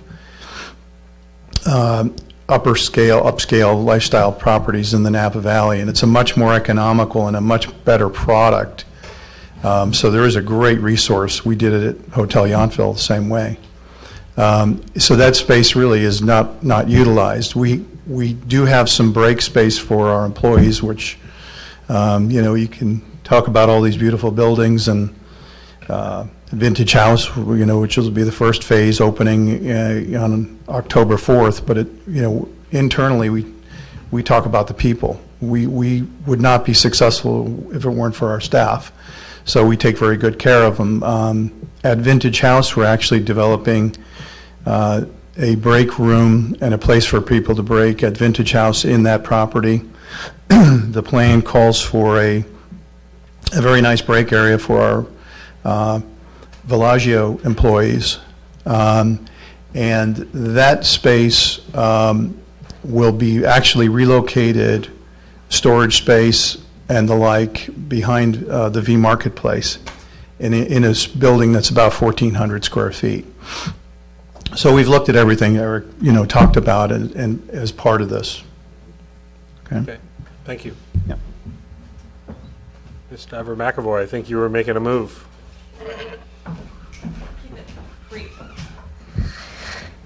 I just want to thank Steve Davino and the Vintage Estate property owners for bringing a facility like this to downtown Yountville. We know that Lincoln Theater can host corporate events, and I know that we're very thankful for them for being able to do that, but we don't have something like this in town. And it's really great for our business community. As Steve said, it's going to bring more room nights to Yountville. And I think holistically thinking of the Vintage Estate as an entire property, I do think Steve and his executive team are keeping in mind what this town needs in terms of a facility like this and other opportunities in the near future. And it's great to see. So thank you for that. And I look forward to seeing it in real life. So it's exciting. Thank you.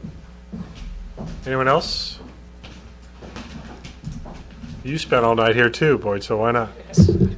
I'll keep it brief as well. I would just want to echo what Eric said about, and also what Mr. Davino said about that there's a master plan at play here, and I'm curious what the council would think about what their master plan might be. That's the largest piece of property in Yountville along Washington Street, and doing piecemeal, one project at a time. What's the big picture? So I'd be curious to see what that plan might be and what the council has to say about such plans. Also, in the presentation from RH earlier, it seemed like they had some outreach to the community, and they got some feedback and potentially even changed some of their designs or plans. And I'm curious, so just a question, did this group have a similar meeting or outreach to the public? Okay, thank you. Any other members of the public? I don't know if Mr. Davino, did you want to address that last question, or you want to stand pat? No,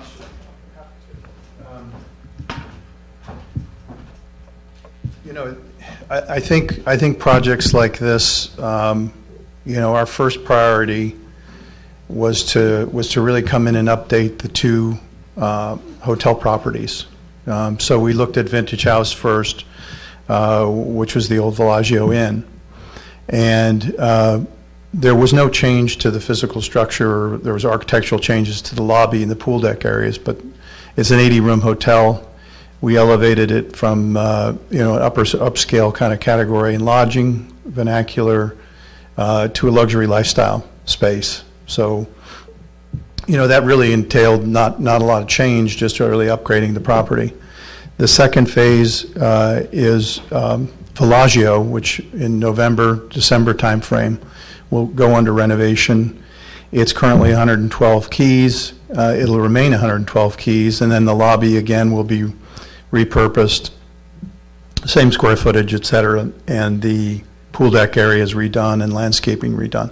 So our priorities have been to really update the two properties. The next step to really support those that made sense for us was this space, and it was again totally underutilized space.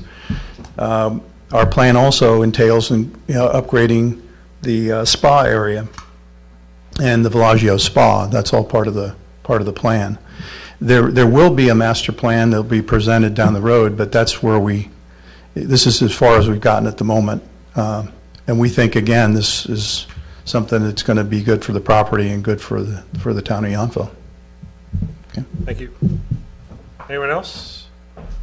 The rest are just observers. Okay. Seeing no one else, I'll close the public hearing and entertain discussion from the council. Is there any discussion from the council?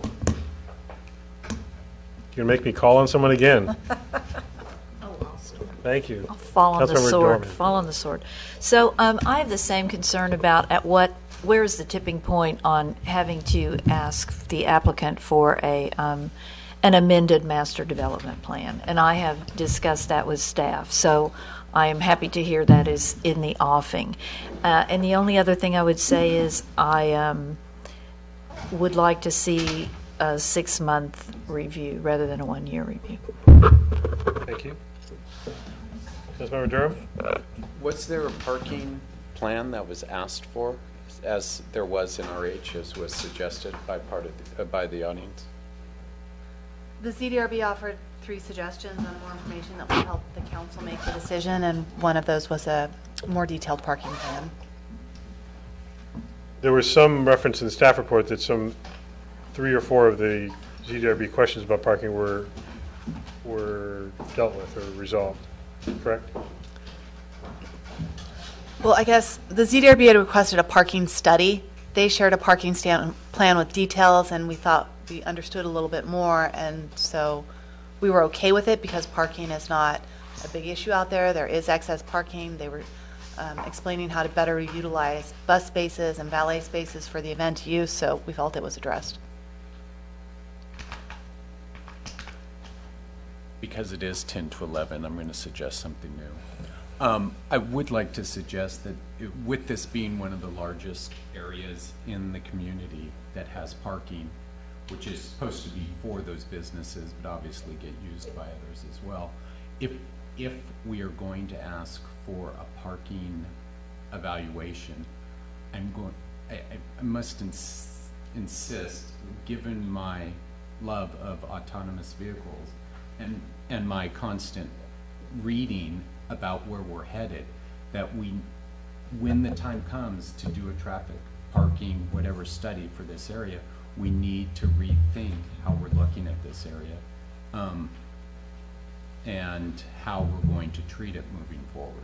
Because I think we need to be more forward-thinking as we move forward to parking requirements and parking needs. So I just wanted to state that if we're going to ask for a parking study, I think we need to broaden it and rethink exactly what we're asking for from the study. So thank you. And I think the EV stations and the ride-sharing location are 2 examples of they're offering to do something a little bit different than conventional. Mm-hmm. Okay. Other comments? Councilmember Mueller, any? No, don't feel obligated. I agree with that. I'm just trying to work through, because I'll probably get stuck making the motion, how we deal with this parking plan. Is this going to be are you recommending it's sorry to interrupt you, but let's be clear. There's sufficient parking. There's no parking plan needed like RH. I know we're talking about comparing it to RH. RH did not have sufficient parking on their property. No, Those are 2 different scenarios. I understand that. So the overall parking that's been recommended by a couple people right now, that won't be, you're not really saying that's going to be part of this resolution. It's something that we're going to look at. We've given information to staff to make sure that's looked at down the road. Is that what I'm hearing? Yeah, part of all right. Public comment was about a parking study. Okay. If that were a requirement, I want us to reevaluate how we're doing that parking study. But everyone is in agreement about as a condition of this approval, a parking study for special events be included as a condition of approval. Okay. Well, not a study, but a parking plan for every special event application. Correct. Yeah. Okay. Plan, not a study. Okay. That's it. Yeah. Yep. They can do a plan. They'd have to consult outside sources for a study. See. Okay. Vice Mayor? Well, I'm very glad that the hours of operation are not going to go until 2 a.m. When V Foundation is having a party, we can hear it all over town. After 9:30 at night, you can hear the. So I'm really glad that the seasonal hours that we use. That sounds right to me for inside, outside. Outdoor. Yeah. Outdoor hours. Yeah. And then the idea that they might use high water use plants, I don't understand that. Someone brought it up that you might or you're not, but I prefer that you keep it to the drought tolerant plants. I think it looks beautiful. I hope that it is all right if our residents come by and check it out, and from time to time, and walk the property down the path. You're going to have a lot of people walking that path right past there, so I think you can expect to have some interest from the locals about it. But I think it's great, and I'm really glad that you said that you are taking care of your staff at both hotels, both the Vintage House and Bellagio, and making sure they have a place to relax. And so I think it's going to be beautiful. Thank you. Yeah, I think the aesthetic is exactly right on. I mean, it's consistent with what we've already been approving with the lobbies, and this makes total sense to me. You're responding to one of those very challenging times of year, the early, like you say, the first quarter, bringing in not just the same business, but new business. We don't have very many opportunities in this town to bring in this type of corporate meeting demographic. So I think from a business standpoint, it makes sense. From an aesthetic, it makes complete sense. As you deal with this piece by piece, you can have a master vision, but I get the execution needs to be incremental. That laundry facility is tired looking. The operation of it is clearly outdated. You've already evaluated that. This is going to be nothing but a positive addition to your property, to the general aesthetic of the town. I can completely support it. I find virtually nothing to be concerned about. We already talked about making sure that special event parking is dealt with. I don't think that's a big deal. It's nothing new, and I think it also makes sense to update the it's pretty rare that I would recommend that we add an hour of amplified sound, but the rest of the town, it's 10 p.m. It doesn't make sense that the one parcel or the two parcels closest to the highway, furthest from residents, have a tighter limit than that. So even though you weren't asking for it, I threw the idea out there so that there's consistency. And frankly, the one weekend when the V Foundation is here raising millions of dollars for cancer research, I'm okay with the additional noise. So I'd like to see some more of that kind of activity. I think the film festival is an example. Yountville Live is another example. You can be providing really special experiences in this space, so I can support it 100%. Is there a motion to be had before we have to try to extend the meeting one more time? I can make a motion that we approve resolution number 17-3434, approving master development plan amendment, including design review and a use permit to convert the existing laundry and staff support building to a corporate event center, including an event ballroom, pantry, service bar, patio, lawn area with revisions to landscaping, parking, and lighting at Bellagio Inn, located at 6481 Washington Street, assessor parcel number 036-330-010, with the modification that it include that it abides by the Town of Yountville noise ordinance, and that a parking plan be submitted and approved ministerially by staff for the special events area. There was also some discussion about whether a 1-year or a 6-month review. And a 6-month review for any mitigated issues that might come up. Second. Okay, we have a motion and a second. Are you clear on the motion, Sandra? All in favor? Aye. That passes unanimously. See what happens when you wait till 11 p.m.? Yeah. Thank you, and we have 2 minutes to try to get through the rest of our business, so if I'll make a motion that we extend it for... I'm not accepting your motion, Oh, okay. because all we have left are our staff informational reports, which I don't see any. They're just informational. Thank you all for being here as long as you were, but guess what? We get to stay longer. There is no flood control meeting report. Very quickly, MVTA, we're meeting tomorrow.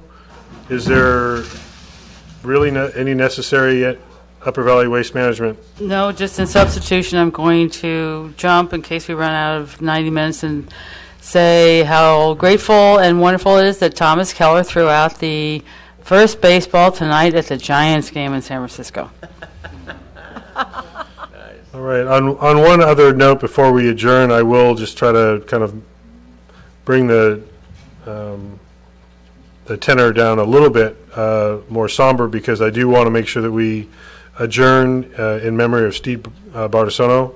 We held a moment of silence at the beginning of tonight's meeting, but I want to make sure that we adjourn. So I invite a motion for adjournment in memory of Steve Bartisono. So moved. I think the Vice Mayor motion, Councilmember Dorman second. All in favor? Aye. Aye. Thank you all very much. Good night.